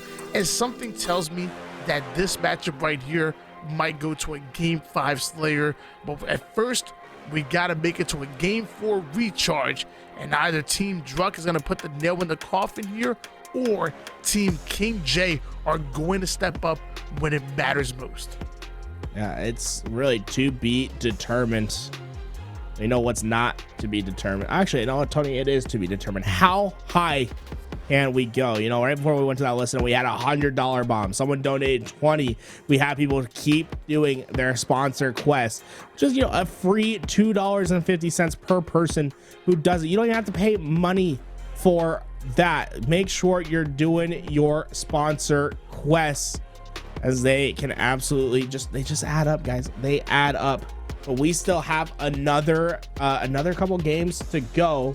Let's see how high we can get our total !donation. We are going, we're doing this for the American Red Cross to raise money for the humanitarian relief effort in Ukraine, guys. So many people being displaced and having to move, flee their home country. And like you said, Tony, how would you feel if you were put in that position? It's literally unfathomable having to leave your country. And you know, we need to supply as much support as possible. The American Red Cross is there. They're helping. If you can, guys, please donate if you're able to. And we are less than $72 away from being at that 2,300 mark. You know, if you're a Jordan fan or LeBron fan, that 23 number means something to you. And I would love to be at 2,300 before the end of the series, which might just be ending on this game right here. Again, Team Druck are really objective, efficient, and although they just lost that flag game, you know they want to win it right here, right now. So again, if you guys got to think deep, $1, $2, $3, $4, you already know what it is. If you happen to have a little bit of money, a little something, why not help a family in need? As 2 quickly go down for King J, and it's Team Druck that start off the Slays battle and get away with the camouflage. Ball taken. Swish gets this camo.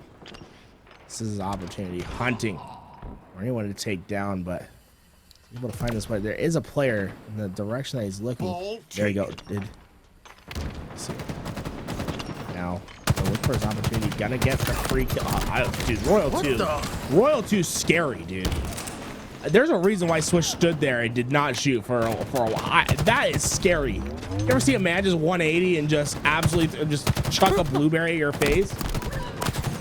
I mean, he had camo too. It just happened so. My brain couldn't even comprehend how fast that happened.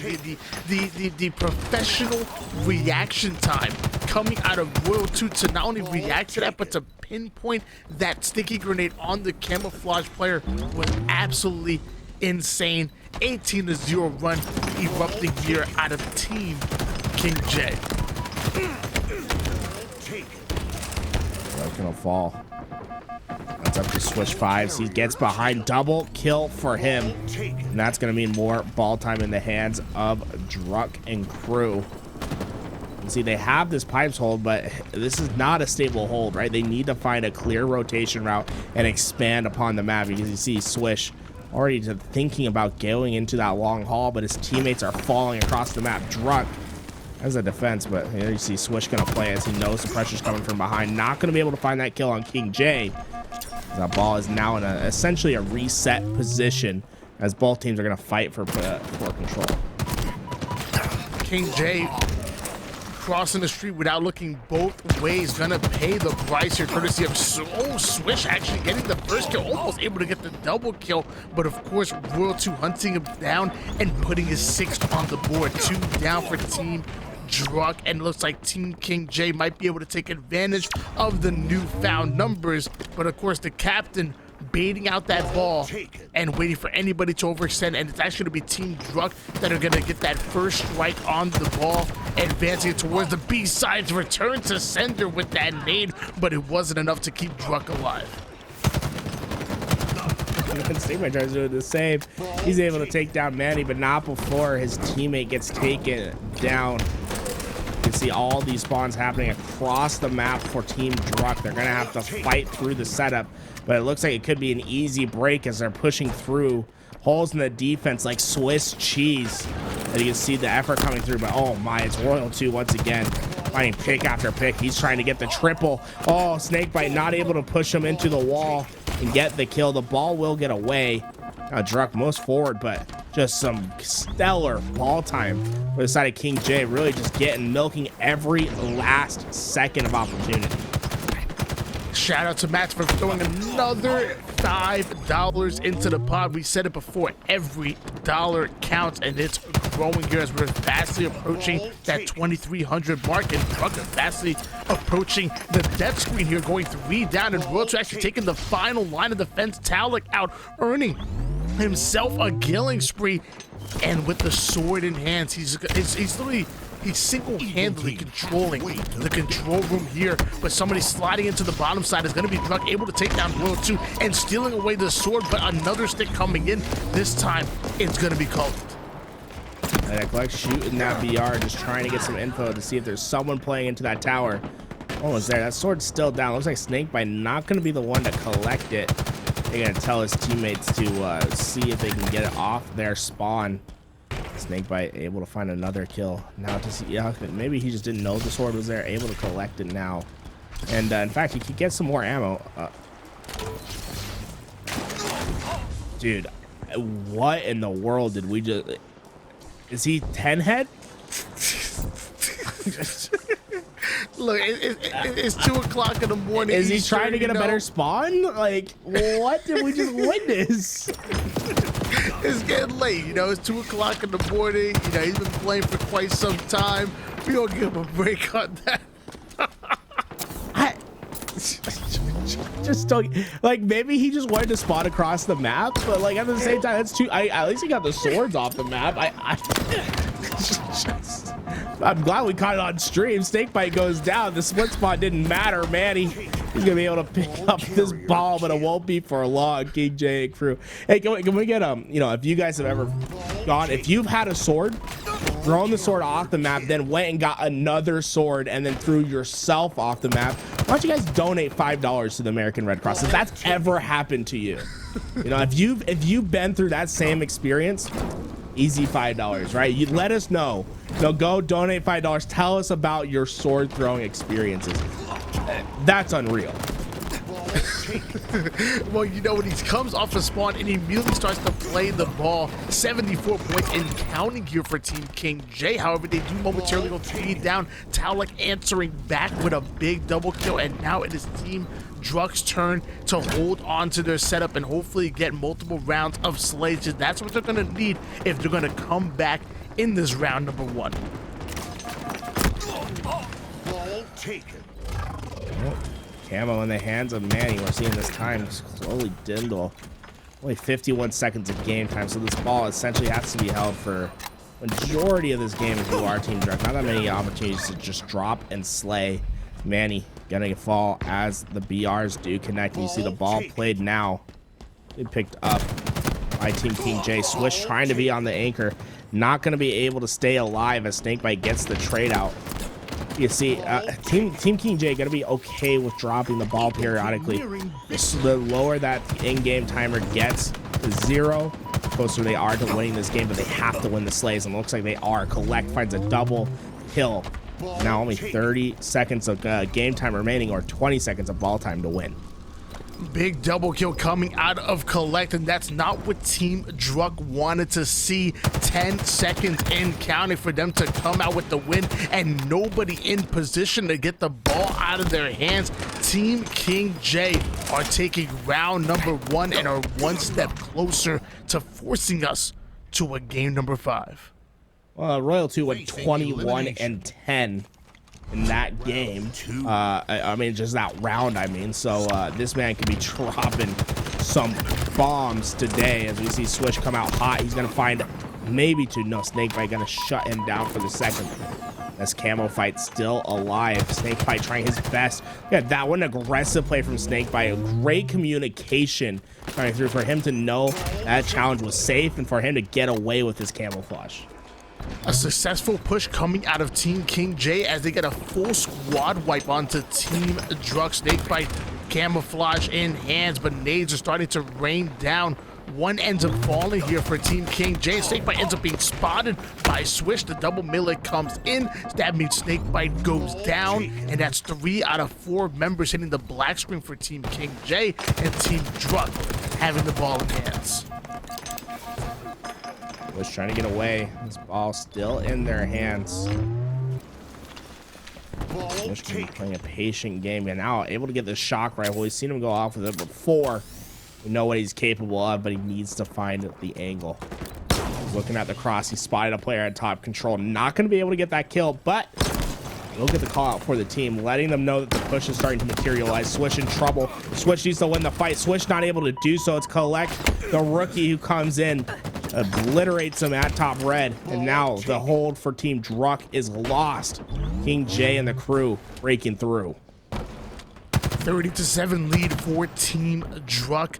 Talik holding on to this top A side position, but King J was able to grab hold of a kill onto Swish. I believe he has a sword in hands. Talik now challenging over toward that bottom A side, and King J will end up falling due to the cleanup kill coming out of Manny. Swish taking down Royal 2. Talik ends up earning himself an assist, and another 3 out of 4 members go down here for Team King J, and Team Druck are looking to answer back and trying to tie up the rounds.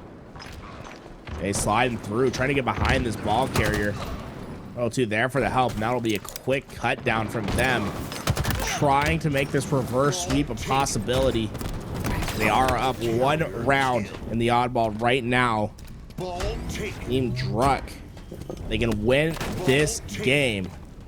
They will win the entire tournament, but it has to start with this round. Swish rotating the ball over towards the long haul side. Once again, Team Druck getting the slays that they need, but Collect gonna answer back, taking down Talik. Swish quickly dropping the ball, putting it into a beatable position. And now we have Druck watching one side of long haul, Swish watching the other. Swish able to get the kill onto Collect. Beautifully played, and that's gonna be more ball time coming in, and Druck sitting right above him, raining down the shots. Swish now gonna grab hold of that ball. A 64-7 run here for Team Druck. Ball taken. Okay, this is their opportunity. Only 40, or I guess 30 more seconds of holding this ball. And you can see Manny quickly trying to get behind some players. Gonna have an easy pick. Is it easy? Dude, I felt like that was enough needles, Tony. I think that was enough needles. I don't know how many more you gotta put into the man, but that should have been a super combine in my opinion. Instead, the setup is now broken, as you can see all of Team King J swarming to that ball. And just one misplay can really lead to a chain reaction of events. See, every real social kid knows that he was obviously one needle short from getting the super combine and ultimately the Field of Pink Mist medal. Just obviously one needle. I mean, as a professional social kid myself, professional that is, I obviously know he was only 1 heal short. King J and squad able to put Team Drunk 3 down immediately, and now getting the ball in hands. Colic having the shock rifle, gonna watch the crosshair from anybody coming in towards the control side of the map. This shock rifle player is so important, but he immediately goes down to one shot, tries to get away with his life, not going to be able to do so. However, Snakebite has the camo and the sword. Does he like the sword or does he not like the sword? now he's using it. Yeah, you know what? If you're gonna commit to the bit, man, you gotta throw that thing off the map along with your life. But here we go. Snakebite trying to use this sword to get his team back into this game. Gonna find the first pick on Swish. Although Manny was able to find the pick on King J. This should be some ball time.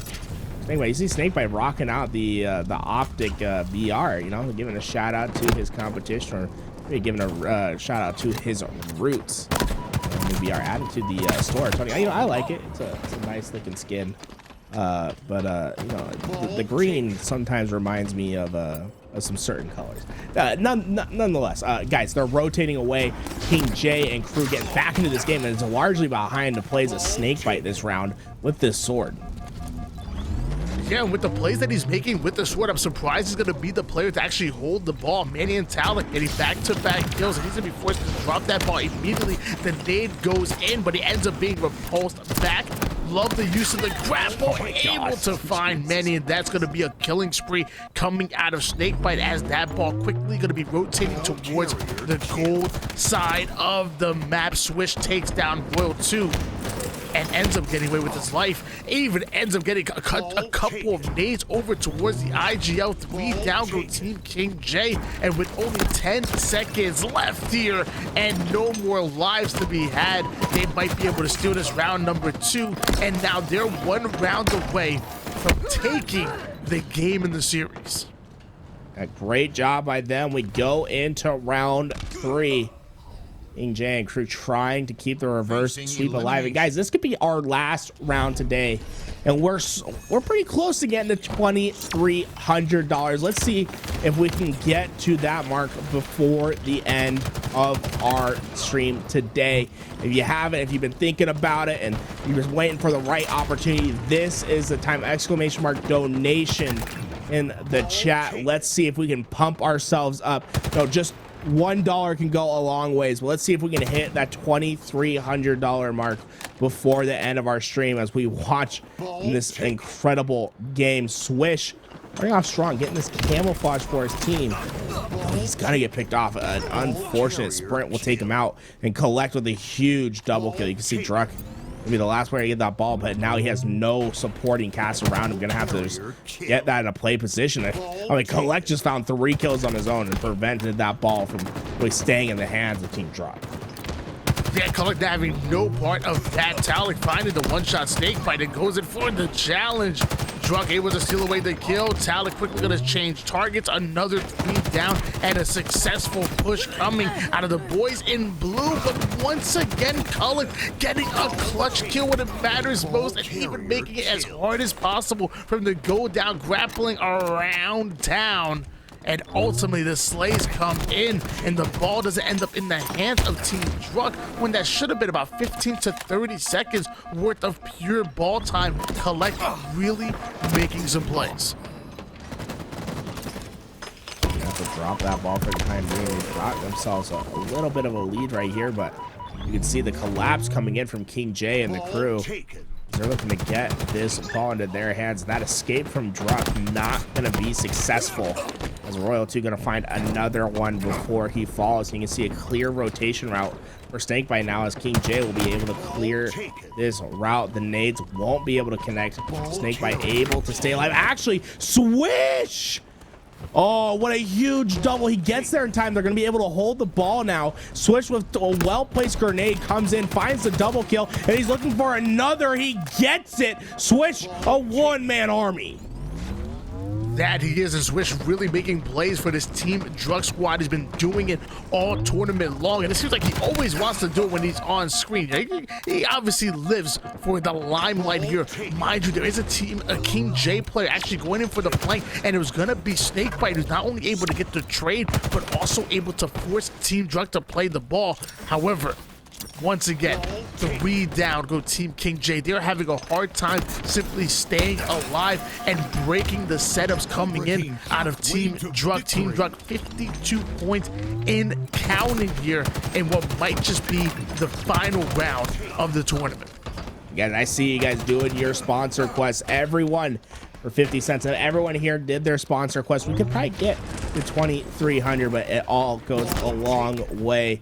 Sure, guys, we could be seeing the end of the game right here. So your last chance, if you want to help with the Ukrainian humanitarian relief efforts, make sure that you're using the !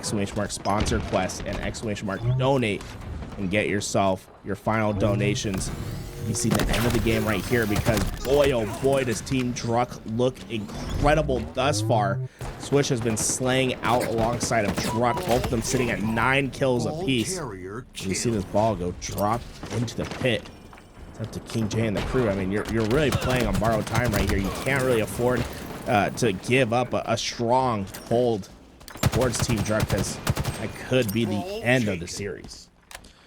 Love the plays though coming out of Team Druk. Druk providing the cover fire, buying enough time for Manny to ultimately steal away the ball and rotating over toward the C side. Those pre-fires alone was enough to scare the enemy team and stop them from being able to poke out and get the kill onto Manny. Now Druk went in for the challenge onto bottom control room, not able to get the kill. Talik somehow still up, able to watch that crossfire, especially with the shock rifle in hands, but 2 down go Team Druk. They might have to end up playing this ball off the map. Ooh, only 20 seconds left to go. Manny and the crew trying to get this ball ready. They're gonna play the ball. You know what, Tony? I want to go in with a listen in. Let's see what Swish is up to. They're approaching the end of this game. I want to hear what their comms are like in this potential win. Last week. Mid-bridge, dude, this guy fucking top yellow. Never mind. Last one shot. Let's go top yellow, the spawners. And C plat. Where'd you see plat? I'm trying to go BR. Yeah, Kyle, play super weird. Want to see one on the elevator. BR on me. I'm gonna die here. One ball, red on ball. You guys on BR? I got one. No one bottom BR. Roll 2. Come on.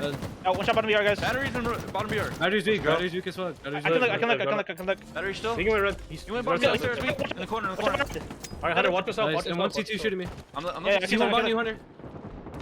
Yeah, you see one weak. There's a guy. Bottom angler now. Bottom angler. Bottom angler weak. Going back to it. I heard you. Hey, dead. Coming pipes to you. Let's go. Glass shark. I'm trying to go for ball. One shot spush. I can watch you go for it. I'm just batteries. Just fucking watch me. Top yard, looking at me. Red steps, guys, red steps. Yeah, red steps. What's on? Neither killing me and bottom BR. Neither and bottom BR. Two neither. Hey, so don't need it. Oh my god. Let's get roll 2 where? He's weak. He's weak. Trippy corner. He's dead. Nice. Good shit. Fucking I like this. You plat, showing out stacks. Let's go. Oh my god, Druk. Good shit, bro. That was hot as fuck. Fucking go. Let's go, boys. That was so hot, Druk. So fucking hot. Holy shit. That was hot. So hot right now. That made me hella wet. Nice. That was like extra wet. Alright, we held off. If I got the over. Wow, that does it. Congratulations to Team Druk. 3/4 of KCP and Swish get the job done. And Snakebite. Wait, we have Snakebite in the chat right now. Okay, Snakebite. We have to ask. I'm gonna post the clip. What was this? I mean, maybe we had the replay. I don't know, Tony. But Snakebite, you grab the sword, you throw the sword off the map, you grab another sword, and then you throw yourself off the map. I mean, do you have any last words? I mean, guys, incredible tournament, everything, but we just have to ask. I mean, what was the 4D chess that you were playing? We'll see if he answers it in the chat. I don't know. I think he already answered it. I think he said it was packet lost, guys. Oh, that was his first message funny. in the chat. So he might have been a little bit of lost frames. That also because he wanted that second sword, and sadly, I mean, he got it. He definitely got it. Hey man, sometimes the sword makes us feel that way. Congratulations, the Team Druk and the crew. They get it done. Hey, look at that. Chicago, $100 for an American jar of his breath. I don't know, guys. That's it. We've been on an incredibly long stream today. Thank you to everyone for competing. And if you guys have any last second donations, I mean, we're about to go offline. You know, we're going through the motions, everything. We had an incredible stream today, but maybe, just maybe, we can get ourselves over that $2,300 mark before we end the stream. Congratulations. You know what, Tony? $2,000 on the line today. Team Druck gonna take the lion's share of it. $1,000 split between them. Our top 4 teams getting paid today. I mean, that's a nice little chunk of cheddar right there. I mean, first place ends up getting themselves $1,000. Second place with $500. Third with $300. And that fourth place gonna round us off with $200. But most importantly, we were able to raise $2,239.25 for a charity for families that really need it. So thank you guys. I love me that.